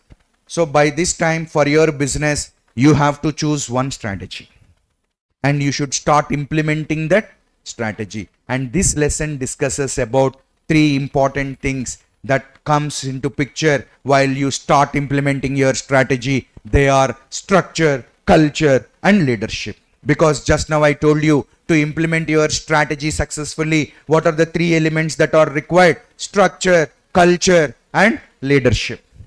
So this lesson discusses about all those things, right? Yes. Let us move forward. Is this the last lesson? Right. Sir, what is strategic planning, sir? If it is morning 9 o'clock, I should answer that question. But at 5:30, I should not answer this question. What is strategic planning, sir? What is operational planning? What is operational planning? Next month, I have to pay salaries. Is it, and I have to plan for that? Operational planning or strategic planning?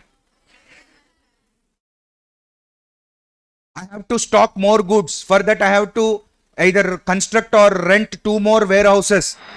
I need to plan for that. Operational planning or strategic planning? Operational planning. Then what is strategic planning? What is strategic planning? Strategic planning means I want to introduce a new product into the market which is not introduced by anyone till now in the Indian market, with a strategic alliance of a Japanese company. Operational planning or strategic planning? Strategic planning. Do you understand? Yes. Right. Outline the activities in implementing and executing the strategy. Very important. Strategy implementation and execution is what kind of activity? It is operations oriented activity. Hello. For your information, paperwork is over. Now field work started. Do you know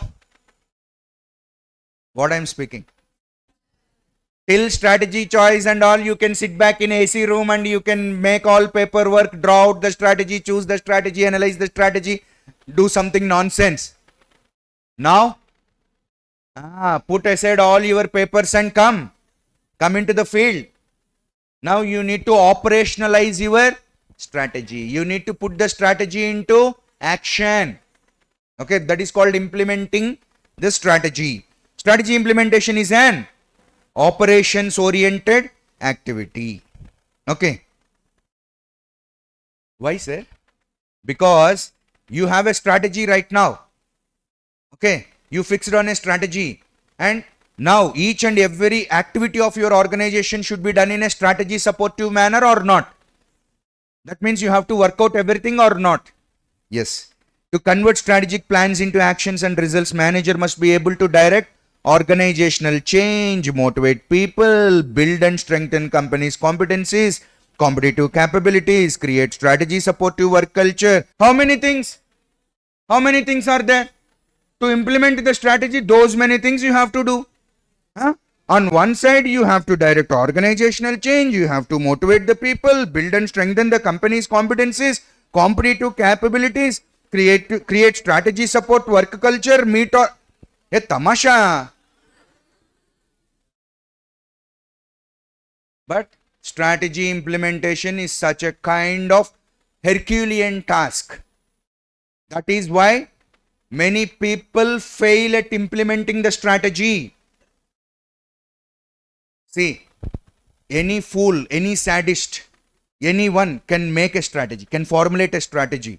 But if you want to implement that strategy, you should be a good communicator, you should be a motivator, you should be a leader, you should be a culture builder. Only then you can execute a strategy. Do you understand? Strategy formulation is easy. If you are intelligent, it is enough. But strategy implementation requires much more than intelligence. It requires perseverance, it requires compassion, it requires leadership, it requires communication. These all things are required for strategy implementation. Okay. See how people will be. If I ask you, if I ask all my followers, alright, please follow me, what they will say? You go, we will come. And they won't come. First you go and jump. Okay. If you come out, then we will jump. That means everyone will sit, will see eagerly, will he come up or not? This is the psychology of the people. So I have to motivate all these kind of people. See, in a company there will be no starters, self starters, jump starters, kick starters. Lot of psychology people will be there. So I have to motivate all these jump starters, no starters, kick starters, self starters, and I have to motivate and make them to work in a strategy supportive manner. Only then I can execute my strategy. See, strategy execution is a people-oriented activity. Do you know? Yes. Good strategy execution involves good fit between 5-star point. Good fit between strategy and organizational capabilities, structure, climate and culture. Climate and culture means, climate means whether it is hot, sun, dry, that climate. No, organizational climate means the relationship between the management and the employees, that all come under organizational climate. Now, these many things you have to do to execute the strategy. What are they? You have to develop the budgets. You have to staff the organization with needed skills and expertise. You need to take in new people. Okay. See, sometimes existing employees may spoil the culture of the company. Now you need to bring new employees to bring new culture to the company. That is what, when government changes also, new officers are being appointed. Okay, because they want to get new culture. Okay, and culture comes with people only. Culture comes with people. Okay, and policies and operating procedures you have to design. You have to use the best known practices to perform core business activities. You have to install information and operating systems. Information and operating systems means, don't think computers. Information and operating systems means, see, people are very eager, no? I'm doing something new. I'm doing something in a unconventional way. Then every one of you will be very curious. What this fellow is doing? And I'm not telling you anything. And every minute your curiosity is increasing, going to the peaks. And you are very, what this guy is doing?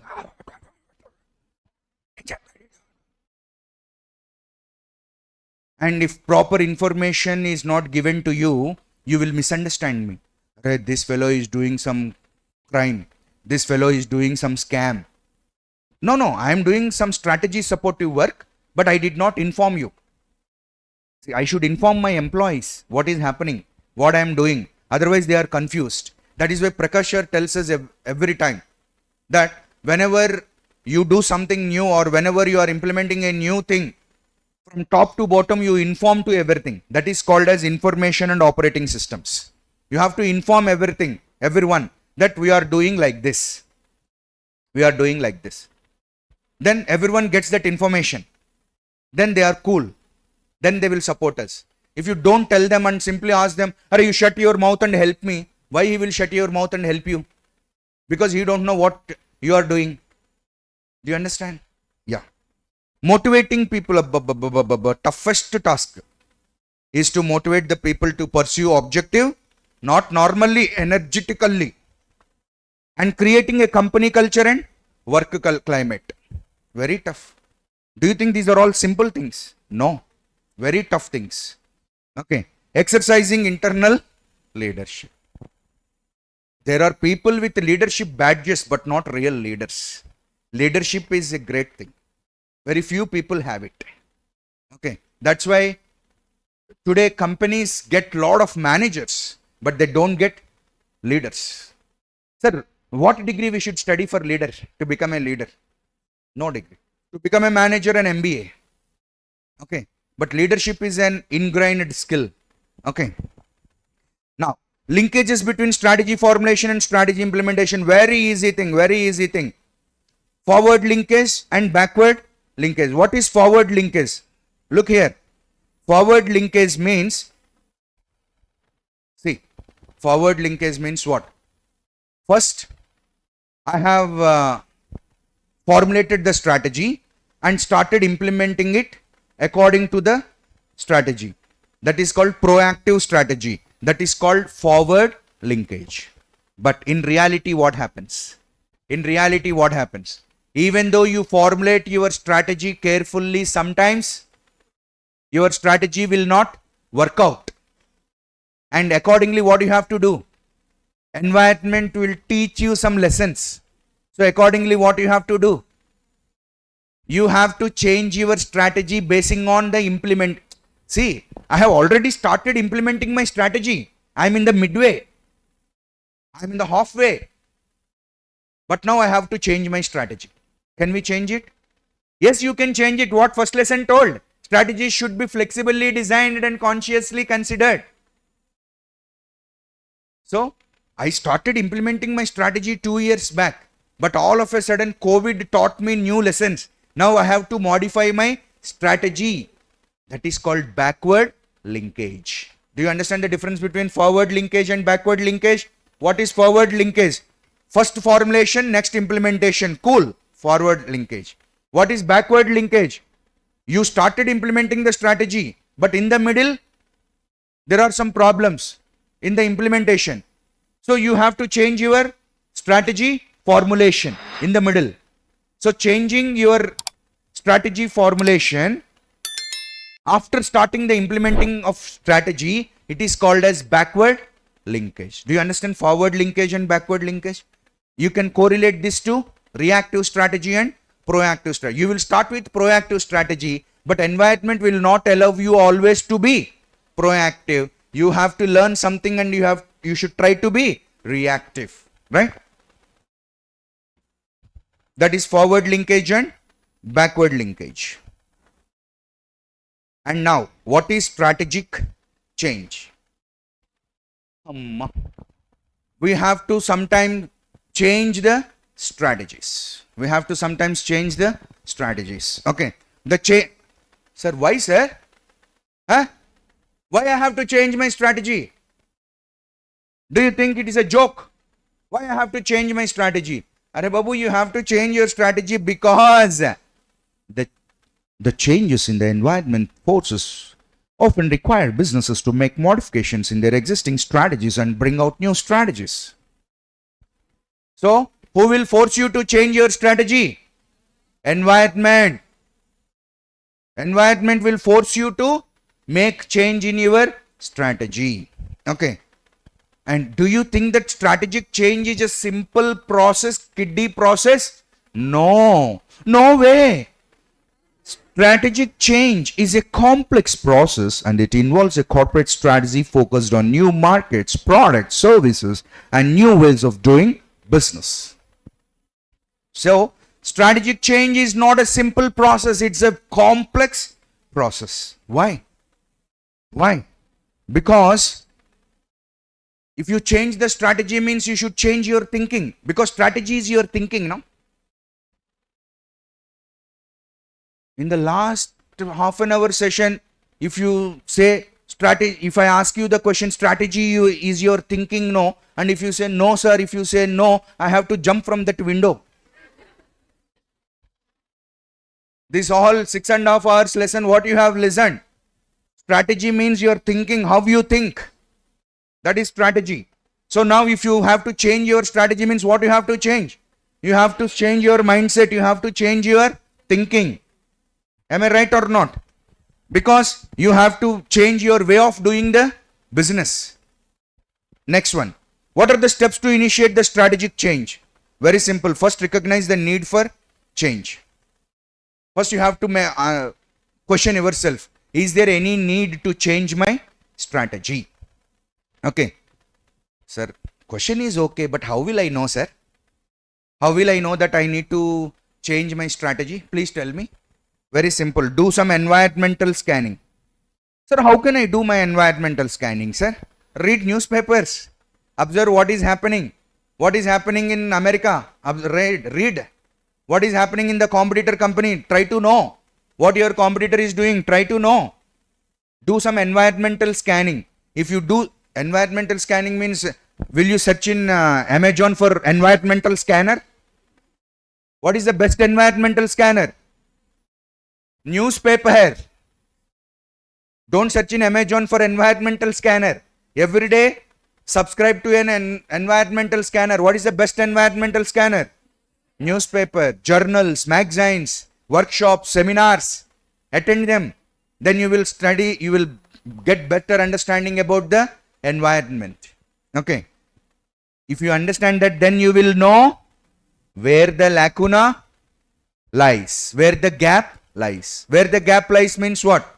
What the environment is expecting, what I am doing. What is the gap between the environment and my strategy? Now I have to fill that gap. Okay. For that, what you have to do? You have to create a shared vision to manage the change. This is very important. See, there are two types of visions, my dear friends. There are two types of visions. What are they? Wait. Vision, share. Shared vision. Which one is better? Vision, share. This one is better, or shared vision? Vision shared means what? Now I'll make all of you to sit in this room. I'll serve nice snacks. My staff will serve nice snacks to you. Okay, AC to the full. Okay, and now I will start telling my story. I have a beautiful story to tell to all of you. I visualize a company where which will give you the profits of $5 billion, and where we are technologically strong, every one of you working very hard. And how many of you will listen to it? How many of will understand it? How many of you will help me in that? Because it will be very tough to share my vision. Okay, that is vision shared. But which one is better? Instead of telling that type of stories, okay, if I ask you a question, boss, we are facing a problem. This is the problem. Okay, and you please tell me your opinions, your suggestions, and I promise that every one of your opinion, every one of your suggestion will be taken into account. Ultimately, we need to make our company profitable. We need to make our company stable. So I want your feedback, feed forward, feedback. I want everything. I want all your suggestions, opinions, and please come forward. Let us discuss. This is an open forum. This is a brainstorming session. Please share. If I ask in that way, at least 10% of you respond, then it becomes a shared vision. Which one is better? Shared vision is better than vision shared. Now, and another thing is, senior managers need to constantly and consistently communicate the vision, not only to inform but also to overcome resistance. See, while teaching all these things, I remember Prakash sir, because he tells us all these things. Continuously communicate, continuously communicate. See, running an organization is not an easy task, my dear friend. You will understand it once you do it. The pain of it, you will understand. So communication is very, very important in business. Constantly you need to communicate. Otherwise, people will be in, what he is doing? Why he is not telling us? Why he is doing that? A lot of doubts people will have. Next, once you identify the need for change and once you create a shared vision to manage the change, now the third most important step is action stage. That means you need to institutionalize the change. Institutionalize the change means what? Right now in this room, only business heads are sitting. But is it enough if business heads and the CEO of the company knows about the change? No. It should be known from watchman to chairman of the company. But can a watchman understand in the same way if it is told like a business manager? No. That means, see, for example, COVID-19 awareness, AIDS awareness. Do you know what government will do? Government will conduct open forums, discussion forums, harikada, burrakada, okay, skits, these all things. Why? Why it can't conduct just open forum with intelligent people and telecast that in the TV so that everyone will listen to it? No, because all people cannot understand that. So you need to communicate that in the form of a skit. You need to communicate that in the form of a song. You need to communicate that in the form of a burrakada or a harikada. Something you need to communicate, because people respond to different communication strategies. People respond to different communication mediums. That you need to know. We tell the same message to the watchman as well as to the chairman. But the way you communicate to the watchman should be different from the way you communicate to the chairman. You should not use the same thing. This is all logic you need to understand in managing an organization. Many people fail here. And they say, how many times should I say? Arey, you said 50 times, but you did not say it in the manner it has to be said. That is the problem. Do you understand? I'm telling very important points from organizational point of view. And these points are very much helpful for your lifetime also. Okay. So institutionalize the change. Institutionalize the change means what? If you don't carefully implement the change, there is a big danger. That is, the organization will slip back into old ways of doing and old things of doing things. Our mind is like that only, no? Whenever you do something new, whenever you start doing something new, your mind will scratch you. Let us, old thing is only better. That thing is only better than. Because whenever you say new, whenever you say change, here I say change. But for you, you will listen it as death. I did not say death, I say change. I said change.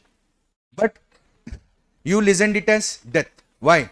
Because people feel to change is to die. Because to change and to start behave in a new way, your old mind should die. Am I right or not? You should work with a new mind. So people will resist change.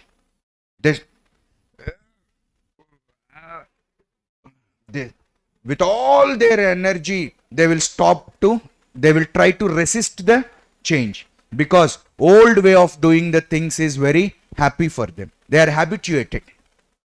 They are habituated. Okay.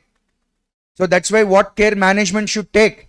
The management should take care that the employees does not slip back into the old ways of doing the things. Right? Next. Another tattoo question. Very, very important question from examination point of view. What is strategic change? Explain the Cut-Levin change process. Okay. Cut-Levin is again a psychologist. Okay. So he told how to bring about a change, and this is very practical. This is very practical, very practical. Do you know? After reading this question and understanding this concept, lot of wonders happened in my personal life. SM brought lot of change in my life. I'm a fan, a die-hard fan of strategic management subject. Okay, because it has brought lot of changes. It has brought lot of excellence in my personal life by following what the principles that are being taught here. And one among those concepts is this Cut-Levin's change process. Because every day we will have a problem in our life. Sir, this fellow is not listening, sir. I told 100 times he is not listening. He is not changing. But I'm vexed up, sir. But Cut-Levin is telling, array, first you have to unfreeze, then you have to pour, and then you have to refreeze. But you know what you are doing? Already old beliefs, old things, old attitudes are freezed. Okay. And you are pouring the new things upon that. And new things will overflow. What remains? Only old things, freezed things remain. So that is not the process. What you have to do? First unfreeze. Don't say straight away, please don't conduct a staff meeting and say to your staff, we have to change our strategy. I'll tell, please note down, from tomorrow morning, we should follow this policy. We are changing our policies. We are changing our procedures. From tomorrow morning, every one of you, you have to do this. If you say this, what people say? Pehle kaam dekh rahe. What is all this nonsense? Change anta. No one is interested. And some are frightened. Boy, change. What about my job? In this change process, will I lose my job or what?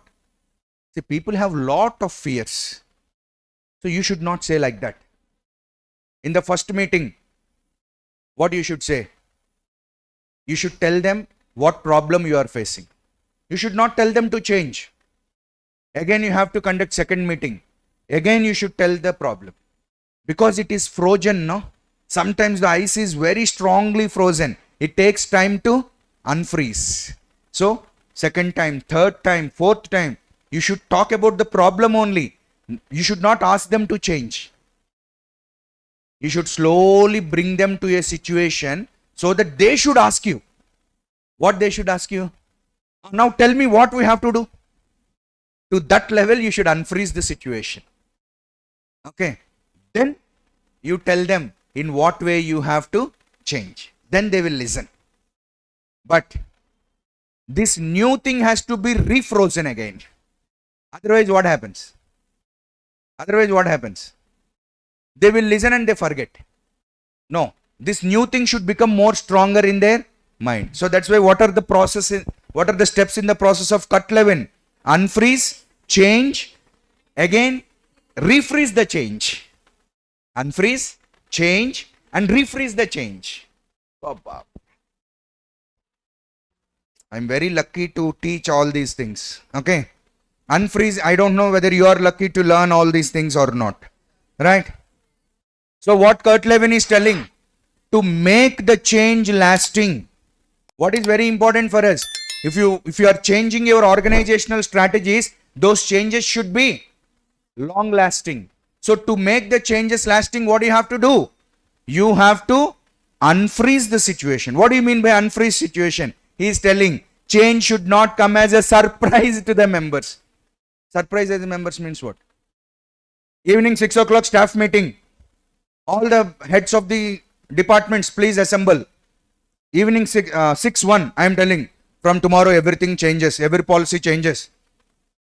My opening comments are about change only. No surprise. Change should not be told as a surprise. If you want to really announce change to your employees, you should do it after 3 or 4 staff meetings. Not in the first meeting, first hour, first minute. No. And surprise creates shock, you know. If someone surprises,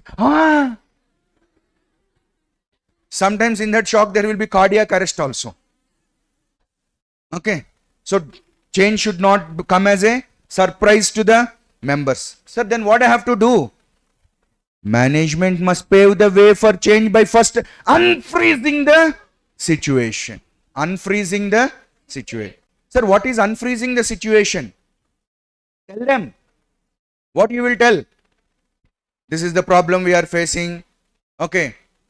See that competitor. You should show some case studies. See what happened at IBM. They also did not change. So finally they have to lose their company. So in this company our competitor did like this. They are facing problems. These all stories you need to cook and tell them. Okay. Finally, slowly unfreezing, tuning. You have to tune. Sir, tune to what extent? Tune to the point when the staff themselves should ask you, what we should do now? We understood the situation. What I have to do now? Then you have to tell. Okay, Nana, now I will tell what you have to do. So first unfreeze the situation. Right? So that members will be willing and ready to accept the change. Sir, what is unfreezing, sir? It is simple, breaking down old habits, behaviors, customs, traditions, so that they will start with a clean slate. Erase all the old things in their minds. Which eraser you will use? Apsara? Okay. The process of unfreezing simply makes the individuals or organizations aware of the necessity for change. So first, what is important? Telling them how to change is important, or telling them the necessity for change is important? Telling them the necessity for change is very important than telling them how to change.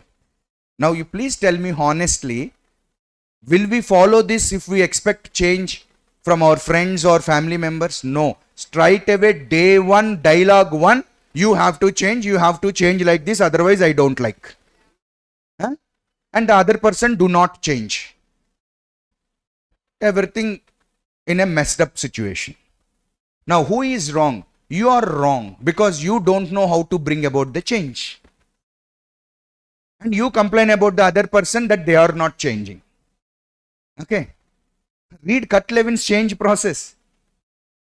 See, even after reading auditing, auditing strategic management, if your quality of life did not improve, if you did not become a good thinker, if you did not become a careful person in your life, if you did not become a conscious person in your life, you did not understand anything about auditing and strategic management. Because these are the two subjects which should bring a new thought process in you. Really, I am telling. Once you study auditing, even then you started believing everyone in your life, then what auditing taught you? Huh?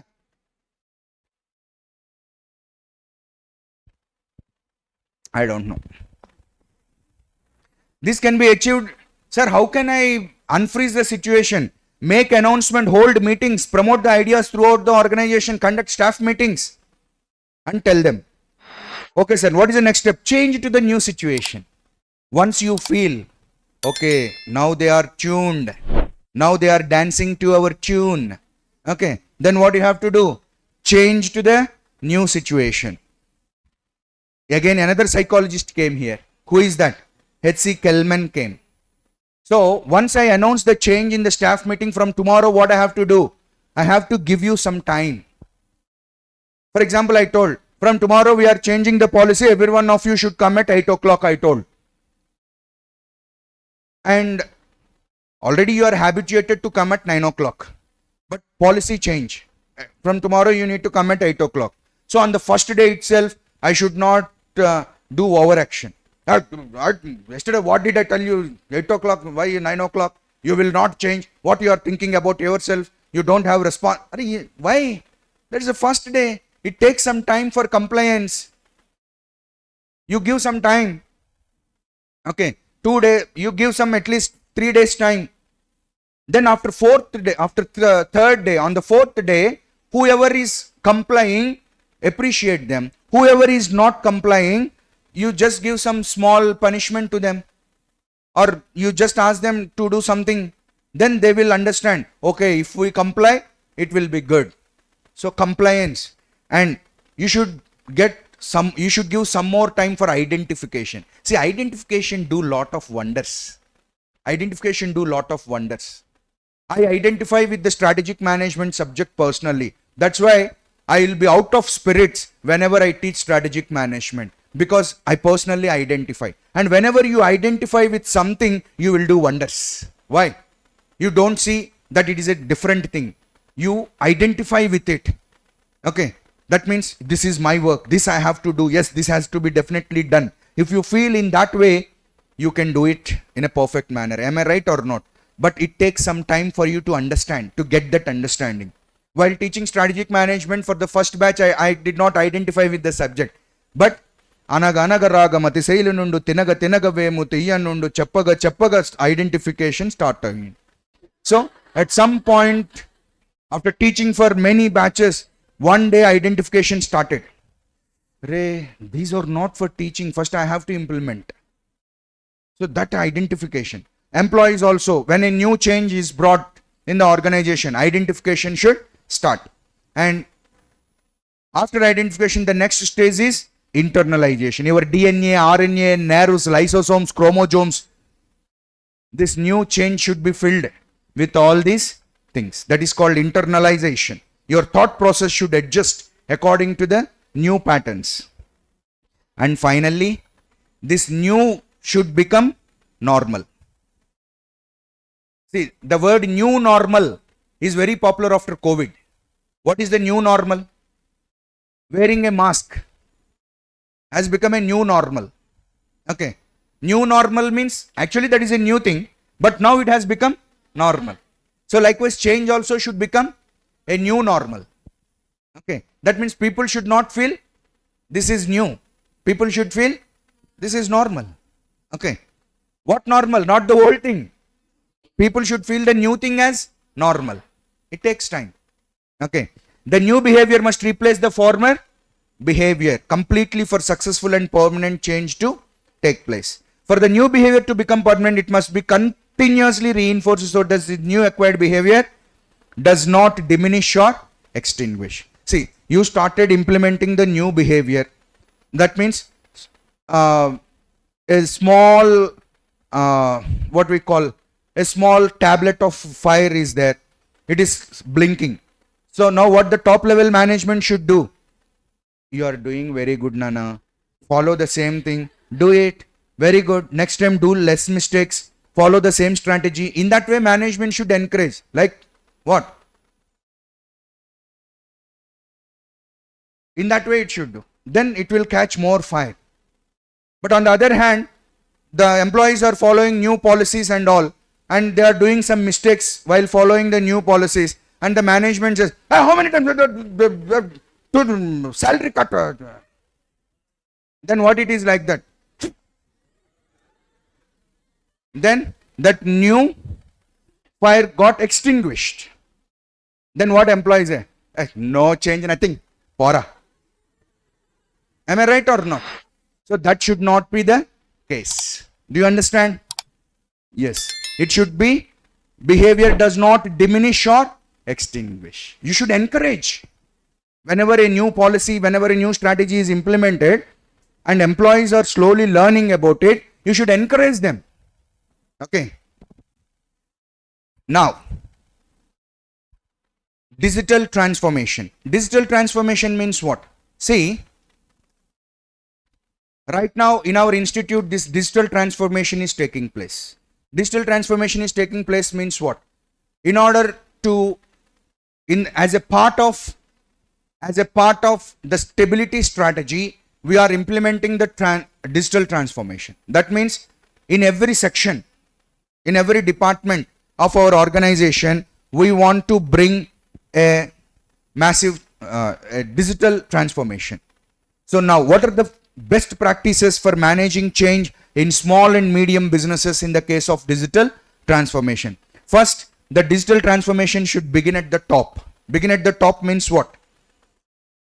See, if the top level management has got lot of clarity, okay, regarding what happens if we bring digitalization in different departments, and if they can convince, see, you know, the biggest problem is convincing. If the chairman of the company or the CEO of the company or the director of the company is convinced, it is not enough. His entire team should be convinced. Why? Because who will work? The chairman will work. The director will work. No, his team will work. So, if they have to work, they have to be convinced. Am I right or not? They have to be convinced. But these are very invinced. They cannot be convinced until there is province. Okay. So, people are very invincible, very strong. They are not ready to listen. We are not ready to listen. We are not listeners. We act as if we are listening. Okay. We act. We are good actors. Really. We are very invincible. So, the change should begin at the top. The top level management very strongly should understand the problem we are facing and in what way, okay, the digital transformation will help for our company's future. The more stronger they understand, in a more convincing way they can tell you. Say, for example, if I understand a complex concept, I can explain that complex concept in a simple way. If I read that complex concept and did not understand but start teaching that concept, I will explain it in a complex way only. So, if the top level management understands the need of transformation, digital transformation, then they can convince the teams and ensure that change is both necessary and desired. That means, see, whenever I say, in every department we are introducing software, in every department we are introducing computers, immediately, do you know, employees start murmuring. What? Next month, will they ask us to leave? Because software means it will do the work of 5 employees. Right now in our department, 6 employees are there. So 5 employees will be replaced. These all murmurings will start. Okay. So ensure that the change is both necessary and desired. You tell them, you convince them, there is no problem for your jobs. We will take care. But we have to implement the technology. We have to bring the digital transformation. And reduce disruption. Employees' perception of what is change is required or desirable may differ by department, rank, or performance history. It is crucial to lessen how changes affect the staff. Okay. In a lighter vein, I'll tell a simple thing. You will understand it and enjoy it also, I hope. For example, I am a young chap. I'm an old guy, I know, but you just imagine I'm an young chap joined in a company with a technology degree. I have joined a company. Okay. And the company is aiming for technology introduction and all, and I'm actively participating in it. And there is another person who is old, about to retire, and he also attended that meeting and heard about this digital transformation, computers and all. And both of us went to the temple to pray the God. Okay, what will be my prayer? I'll pray to the God. This is a nice opportunity, very good opportunity for me. Oh God, this is the time to prove my talent. I'm very good at software, and my company is implementing the software and doing lot of things. Now it is a great opportunity for me. God, this technology should come. All software should be used everywhere. I'll pray in this way. And what about the retirement person about to retire? What will be his prayer? Oh God, please stop this for some time. Next year, by this time, I'll get retired. Just 1 year. Almost for 40 years, you stopped all this. Just 1 more year. If you stop this, I'll get retired peacefully. After that 1 year, let them go to hell. I am not bothered. Human psychology will be like that. And now, both of us put the God in a dilemma. Whose wish God has to take care? Okay, me or the retirement person? Don't know. Okay, right. So giving the word out early and preparing for some interruption, giving staff members the knowledge and tools they need to adjust to change. So you need to offer training to the staff about the new tools and technology and software. And you need to create an environment that encourages transformation or change.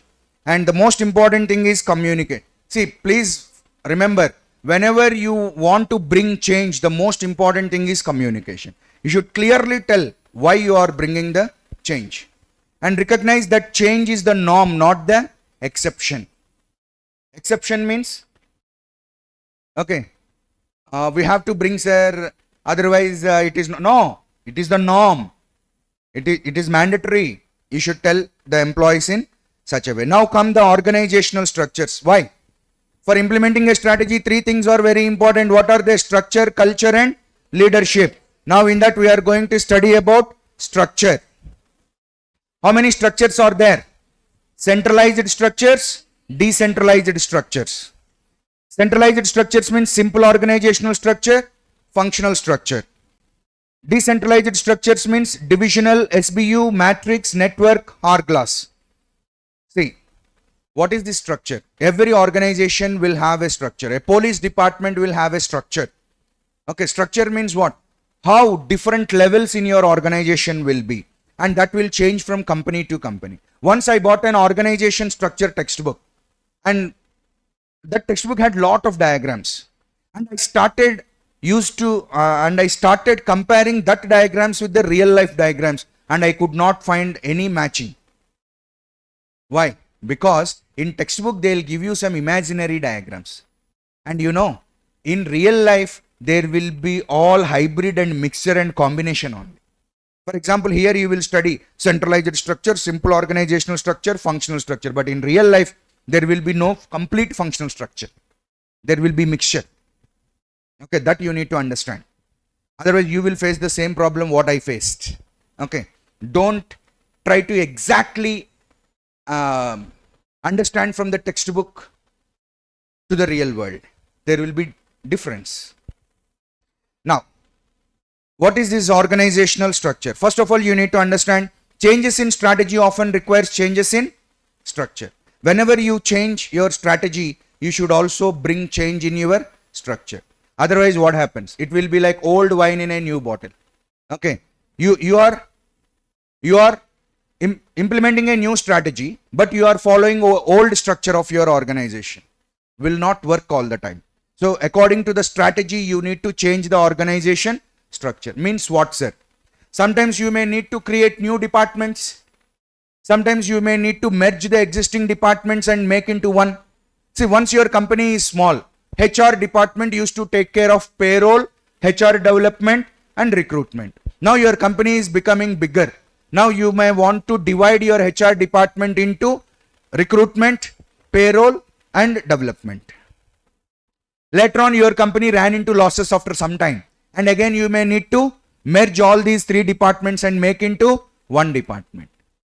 When Cyrus Mistry was the chairman of Tata Group, he has created a new level in the organization called strategic consultants, and he has appointed 5 core strategic consultants. But after Cyrus Mistry came out Tata as a chairman, then that level was removed. So this is about structure you need to understand. New levels are created, new structures are created, and old structures are changed. Okay. And see, these structure related questions, among them only few questions are important. Don't try to read all the questions. And even for every structure in your material, some a lot of advantages and disadvantages. No need to read all of that. For any structure you read 2 advantages, 2 disadvantages and the meaning of the structure, that is enough. But except network structure and Harglass structure, all other structures and SBU structure, all other structures are not frequently asked in the examination, right? So that's why I'm not going to touch all of that. Next, the most important among the structures is SBU structure. What is SBU? Strategic Business Unit. Then what is Strategic Business Unit? What is Strategic Business Unit? Let us ask Google. If we don't know anyone, who will ask? If you don't know anything, whom will you ask? ChatGPT.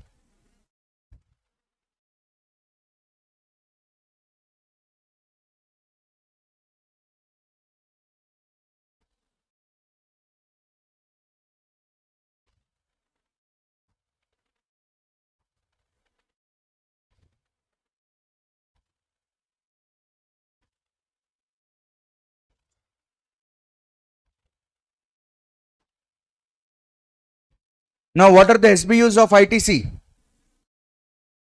What are the SBUs of ITC? FMCG is 1 SBU, hotels is 1 SBU, packaging is 1 SBU, agri-business is 1 SBU, IT is 1 SBU, paper boards is 1 SBU. ITC is having more businesses than this, but they have grouped all those businesses into strategic business units. For example, FMCG. Again in FMCG, bingo. Tell me, some Ashirwad. Tell me, man. Mangaldeep.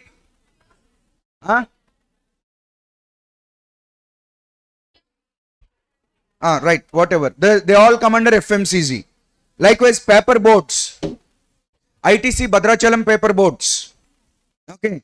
Likewise, in paper boats, they have many other businesses. Again, in IT, they have businesses. For example, if you take hotels, ITC Welcome Hotels are there. And apart from Welcome Hotels, they have ITC Rajputana, ITC Chanakya. Likewise, they have different budget hotels, premium hotels, luxury hotels they have. All those hotel businesses we put under. So business units are different, strategic business units are different. Again, in FMCG, there will be multiple businesses. So if you divide your company in such a structure, it is called as SBU structure. Do you remember? Do you understand?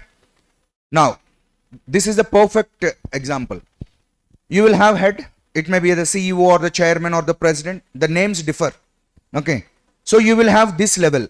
And this level, this is what I told you. By looking at this diagram, Cyrus Mistry, actually in Tata, this level is not there once upon a time. Now Cyrus Mistry, what he did? He created this level. What?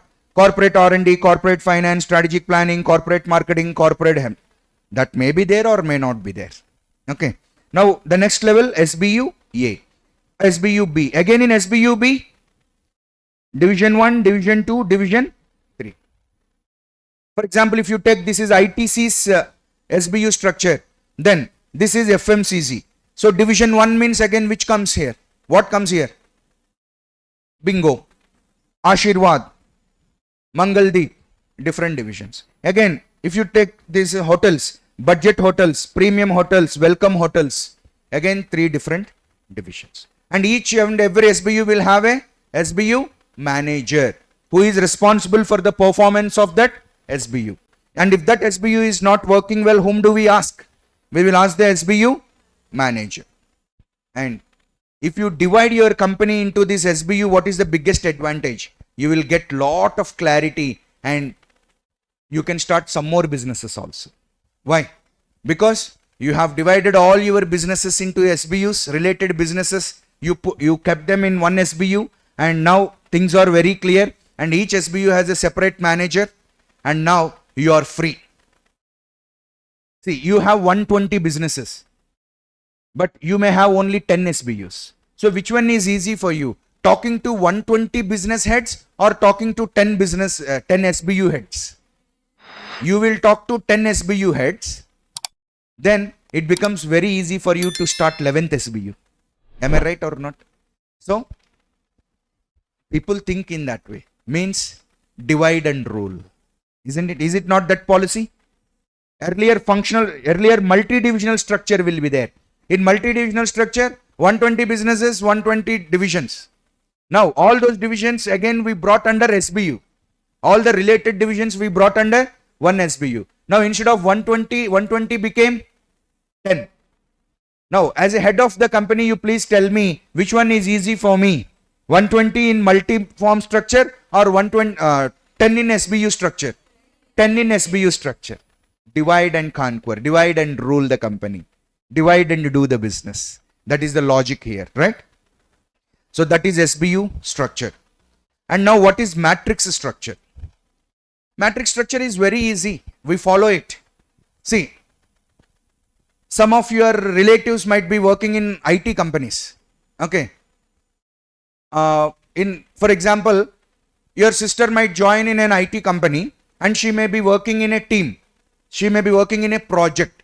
When she is working in a project, actually she joined in, say for example, finance department. Now, I'm talking about your sister, as an example. Your sister has done her MBA Finance or CA and she has joined in a company in which department? In finance department. So who is her permanent boss? Vice President Finance. She has to report to him. But your sister was deputed to a project, to Hyderabad Metro Rail project. Okay, Hyderabad Metro Rail project. Because your sister joined in L&T, let us assume. And your sister is deputed to Hyderabad Metro project. And do you know, Hyderabad Metro project will have a project head. And now your sister will have 2 bosses. One temporary boss and one permanent boss. Who is the permanent boss? Vice President Finance is the permanent boss. Who is the temporary boss? Hyderabad Metro Rail project manager is the temporary boss. Later, after 6 months, Hyderabad Metro Rail project finished. And now L&T got a project, Chhatrapati Shivaji International Airport in Mumbai. They got that project. Now your sister was transferred to Hyderabad Chhatrapati Shivaji International Airport project. Now, permanent boss is same, Vice President Finance, but temporary boss changes. Now your sister will have a new temporary boss, project manager too. And this is very good for your sister also. How? Why?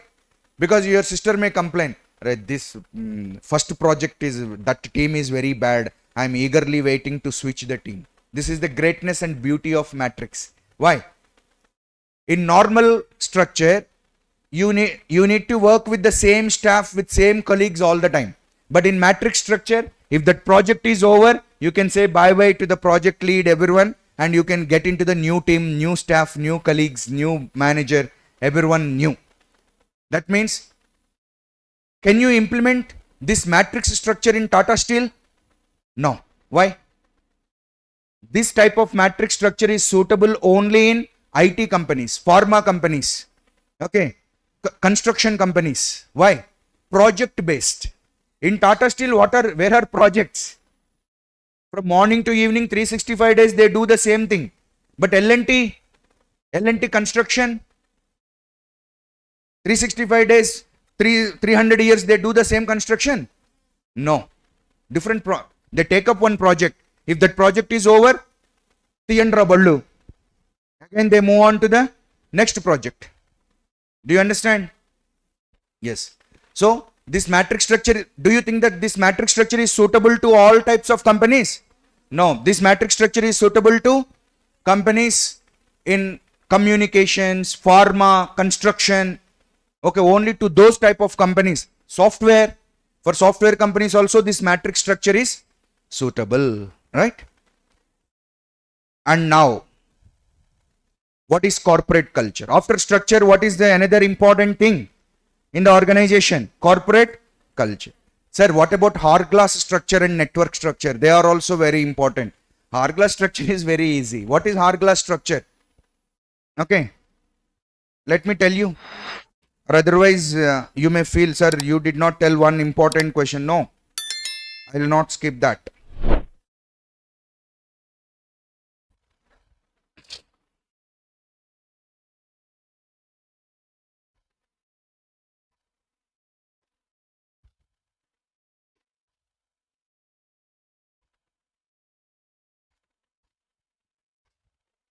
See, in a hourglass structure, what happens? You please look here.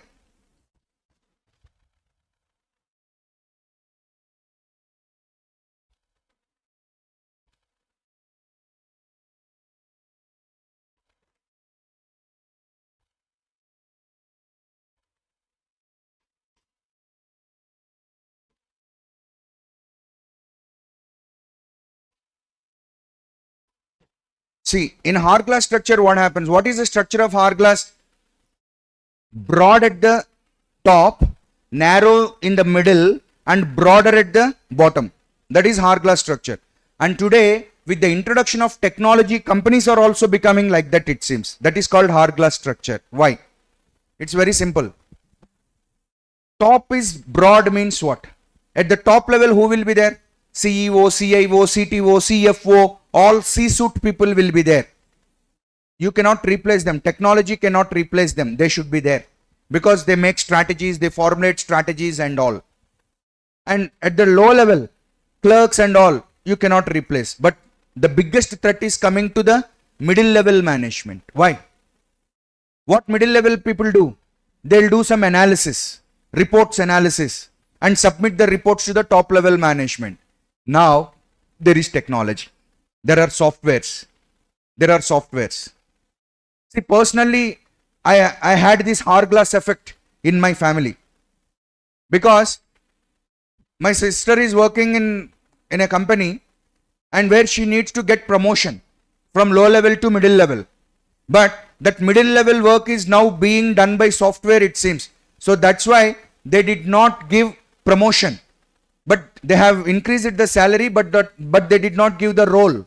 They did not give the promotion because the work, what she has to do after promotion is now being done by software, it seems. That happened. Hourglass effect, I have personal hourglass effect. Okay, so that is what I am telling you. Everything is real, everything is practical. So you are working in low level for 5 years. You have to be given promotion. You have to be given, you are imagining, now I am working as a junior analyst. This year I will be promoted as a senior analyst. But senior analyst work is now being done by ERP software. And earlier there used to be 5 senior analysts, but 1 senior analyst plus software. This is like myself with CM, myself with PM, myself with hero. Likewise, software has also become like this. 1 employee plus software. 1 employee plus software in every department. Then it is replacing many of the middle level employees. So with that, middle level is constricted. These all words in that question, they are used. Okay. I am not using my own words. See, constricted word is there or not in hourglass structure? Please find out. It is there? Yes. You are thinking, this fellow is telling on his own nonsense. No. I am telling from the material only. So the middle level is constricted. That means middle level is becoming narrow. That is called as hourglass structure. Now, sir, what is network structure? Abba, very easy. Network structure means what? Everything outsourced. Now, companies like Lenskart, Reebok, Nike, what they do? Britannia. Do you think, see, Britannia is having large portfolio of biscuits. And do you think that Britannia makes every biscuit in its own bakery? No. They outsource. They outsource. And today, some companies, they function without any factories. But they sell products in the market. Why? Today, you need not own a factory, man. You outsource everything. What you have to do? You take one corporate office, centrally air-conditioned corporate office. You sit there, employ some staff with computers, and you just act as a broker. See, in the network structure, the word broker is there. It is there or not? I am telling the same thing. Okay. So you act as a broker. Means what? Lari pampiche. Okay. Sir, lari button. Mooda factory kel. Your work is this thing only. No own factories, no own lorries, nothing. If you have a phone, a computer, a laptop, some information system, that's all. You manage everything. And you do crores of business. You do crores of business. See, you know Bombay Dyeing? Bombay Dyeing is a very famous brand in bed sheets and all in fabrics. Recently, they sold their last spinning mill. And do you know in the interview what the owner said? The media people asked, "Sir, what is this, sir? You are selling your last spinning mill. How can you run Bombay Dyeing?" He told, "We will double the business of Bombay Dyeing." Why? You are selling the spinning mills on one side and you are telling that I will make Bombay Dyeing much bigger. How? Network structure. Today you don't own anything. You don't need to own anything. Everything is outsourced. There are many people, they will do it. Okay. You just act as a broker and coordinate everything. Okay. Then you can do. That is called network structure. That's why for network structure, we cannot give any diagram. Why? For example, for network structure, if I need to give a diagram, what kind of diagram I have to give?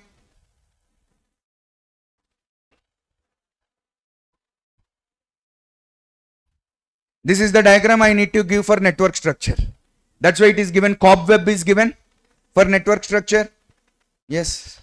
Because today I give to this factory. They did not do well. Tomorrow I will give it to her. Where is constant static thing? Okay.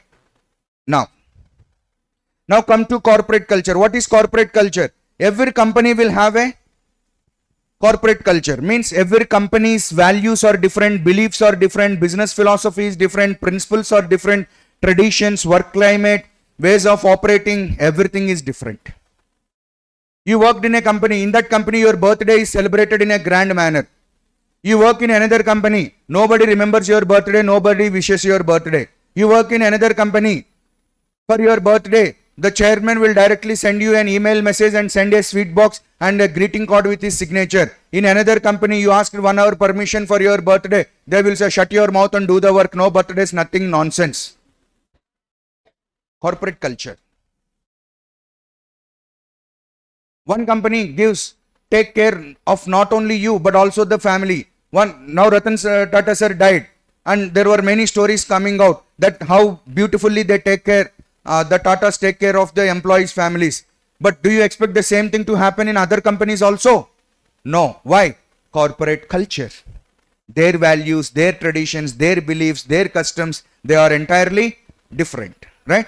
So every corporation will have its own culture, its own embedded patterns of doing the things. I'll do thing in that way. You should not question. See, employees create lot of problems. I work in a company and I go to a new company and I'll tell the employees of the new company, do you know, in my old company, they used to celebrate my birthday. Shut your mouth. That culture is different. This culture is different. You shut your mouth and do the work. That is the culture here. It is useless to talk all that nonsense. Because each culture is different. Each company is different. Okay. Next. So supervisory practices, employee attitude and behavior, chemistry and vibrations in the work environment, chemistry and vibrations, not chemistry between hero and heroine, chemistry between the management and the employee will be different in different companies. Okay. Next.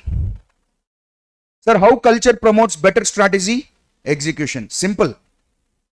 If you have a very good corporate culture embedded in values, very good traditions, then employees will have lot of morale about your company and they will cooperate and you can do wonders. That is why culture is very, very important. On the other hand, if you torture your employees, if you don't pay attention to the employees, if you don't care employees, okay, if you don't respect employees, if you don't honor the morale of the employees, then if you are not doing all these things and one day you conduct a staff meeting and tell, we have to change the strategy, we have to, what employees will say? Huh? No one will pay attention to what you say, because what is the problem? Culture is the problem. Okay. So culture, what it should be? A strong strategy supportive culture nurtures and motivates people to do their jobs in a better way. Okay. And a culture with creativity, embracing change and challenging the status quo is very, very important. That means all of your employees are very motivated because you love them, you take care of them. Okay. So in that culture, bringing a change is very easy. On the other hand, there is no perfect chemistry between management and employees. Then employees will not listen to the words of the management, but they will work for the sake of salary. They will work, not with a morale, not with a good intention with the management. They'll have bad things about the management in their mind, but still they will work for their pennies, for their salaries. If that is the case in your company, do you think that you can implement strategies and bring about lot of good change in your company? No. Next. So this already we covered. And now comes the most important thing, leadership. After culture comes leadership. See, a leader should play all these roles. Okay. A leader is like a mother. A mother plays lot of roles like cook. Okay.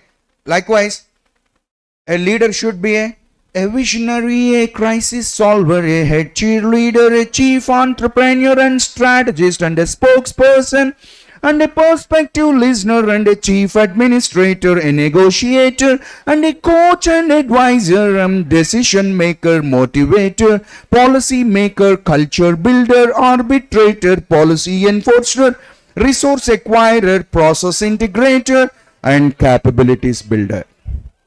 These many roles a leader has to play in an organization. Do you think that it is very easy? Do you think these are all different people? One man should exhibit all these things depending on the situation. Okay. Sometimes you need to be a visionary. The same person should be a chief entrepreneur and strategist. The same person should be a decision maker. The same person should be a crisis solver. These are all leadership roles. And staying on the top of what is happening, closely monitoring, progressing, solving issues. This is what leaders should say. Okay. You have a problem. You went to your boss and your boss is telling, Boboy, such a big problem. I also never came across that problem. Abo, if that is your boss, what confidence you will have? But you know, I have a good boss. Then if I have any problem and if I go to my boss, you know what my boss says? Hey, why you are worrying about that problem? We will deal it. Then what confidence you will have? That is leadership. That is leadership. Your boss should not frighten you. He should give confidence to you. Arey, we will do, no problem. We will solve this, no problem. That kind of confidence your boss should give you. Okay. And promoting a culture of esprit de corps, team spirit. You should watch this movie, Check the India. Okay. That is very tough, no? In Check the India movie, in that team, there will be people of different kinds. One naughty girl will be there, one, what we say, one, I'm not getting the words. There will be one girl who is very mischievous, who will not listen, one moody girl, one eager girl. In team, all these kind of people will be there. So as a leader, what you have to do? What do you have to do? Noppinchakata novvaka tiruguvadu nerpari sumati. So you have to mingle with all these things, with all these people. You need to bring the team spirit. You need to make them work together and execute the strategy. That is the strategic role. And above all, exercising ethical leadership. Leaders should have very good ethical values. They should not play double games and all. Okay, that is very important. And keeping the firm responsive to changing conditions. A leader should regularly read the newspaper, keep himself updated. And I am very happy and I am very proud that my leader is doing that. My leader every day reads the newspaper. Even though I don't read the newspaper, no problem. But my leader reads the newspaper and he'll keep my company responsive to the changes in the environment. Okay. And taking corrective actions. Whenever something is required, when strategy needs to be changed, we need to take corrective actions. And there are two types of leadership: transformational leadership style, transactional leadership style. Transformational leadership style uses charisma and enthusiasm. There will be certain leaders. There will be some leaders like Jeff Bezos or Steve Jobs or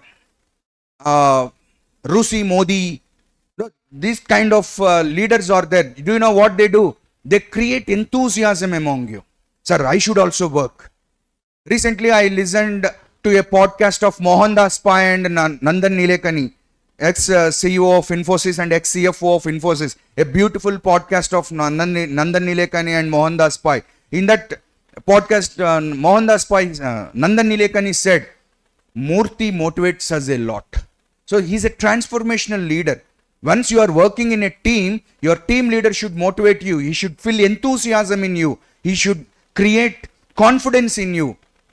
That is a transformational leader. He transforms the face of a company, the fate of a company, and takes it to the next level. That is a transformational leader. The transformational leader will inspire, will give some excitement to you, intellectual stimulation. He'll give some challenges for you to think and do the work.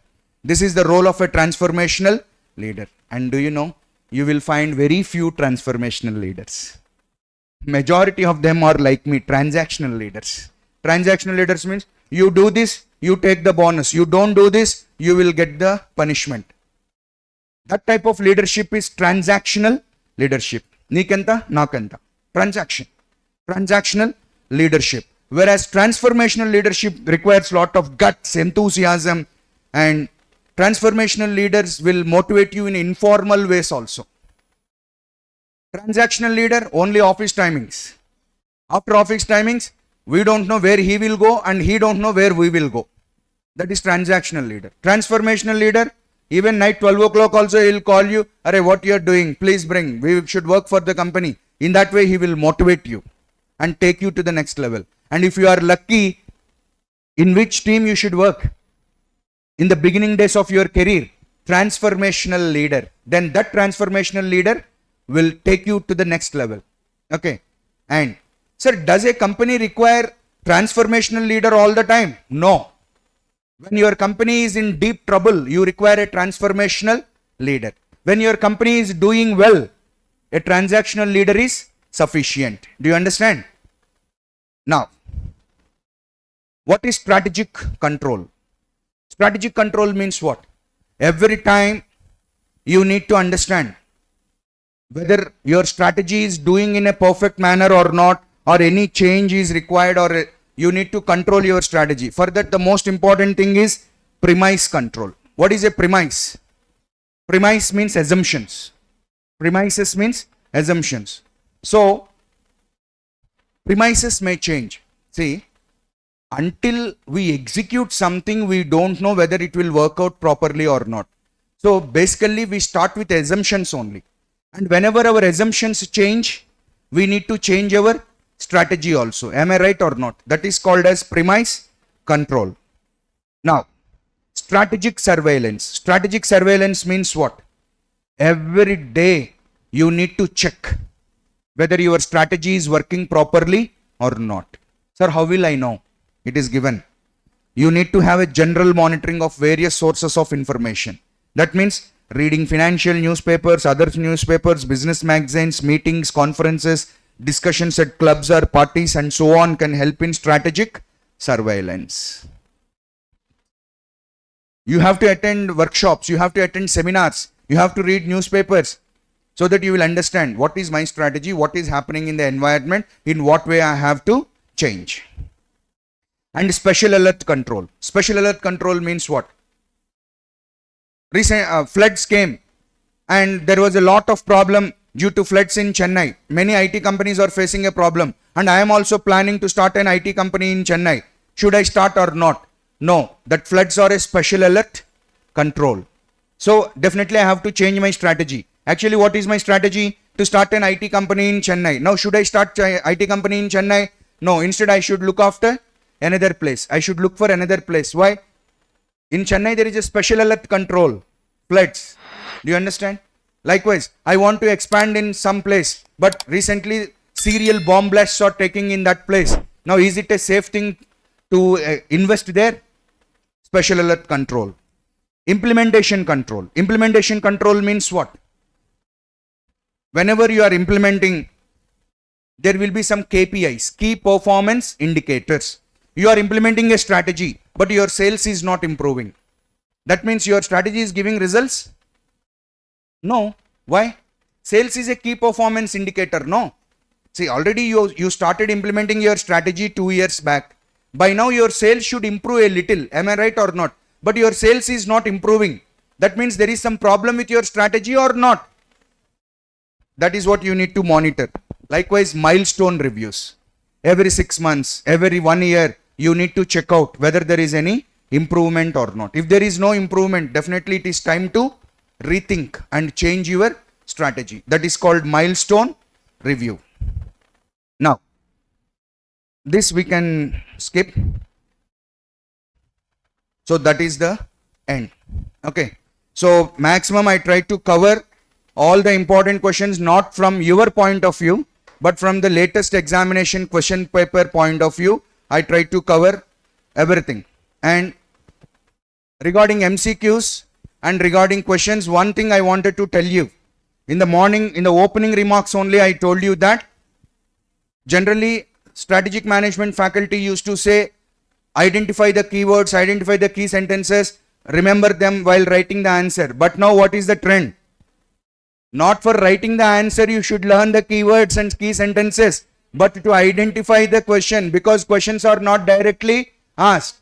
If you don't know the keywords and key sentences, you will miss. See, sometimes in the previous attempt, there was a lot of discussion between another SM faculty and myself regarding one question.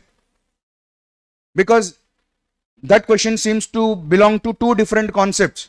Then what has helped? The keywords have helped. Sir, this word is used, so this is related to this particular question.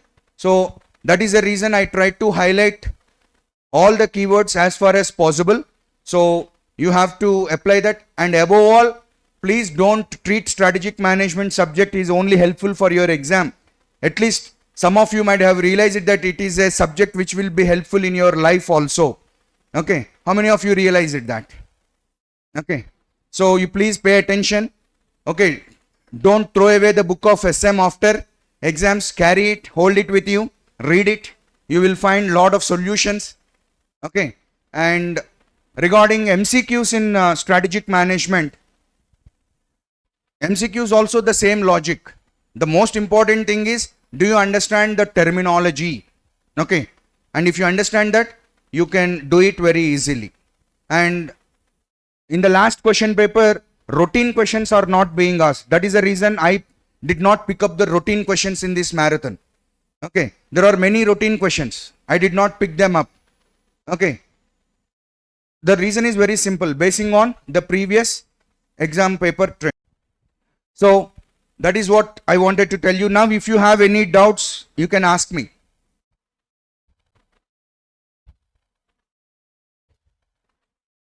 No doubts? Do you want me to explain any other concept which I did not explain here? You just check whether I know that concept or not. Huh? You just ask me some concept. I'll explain. Right?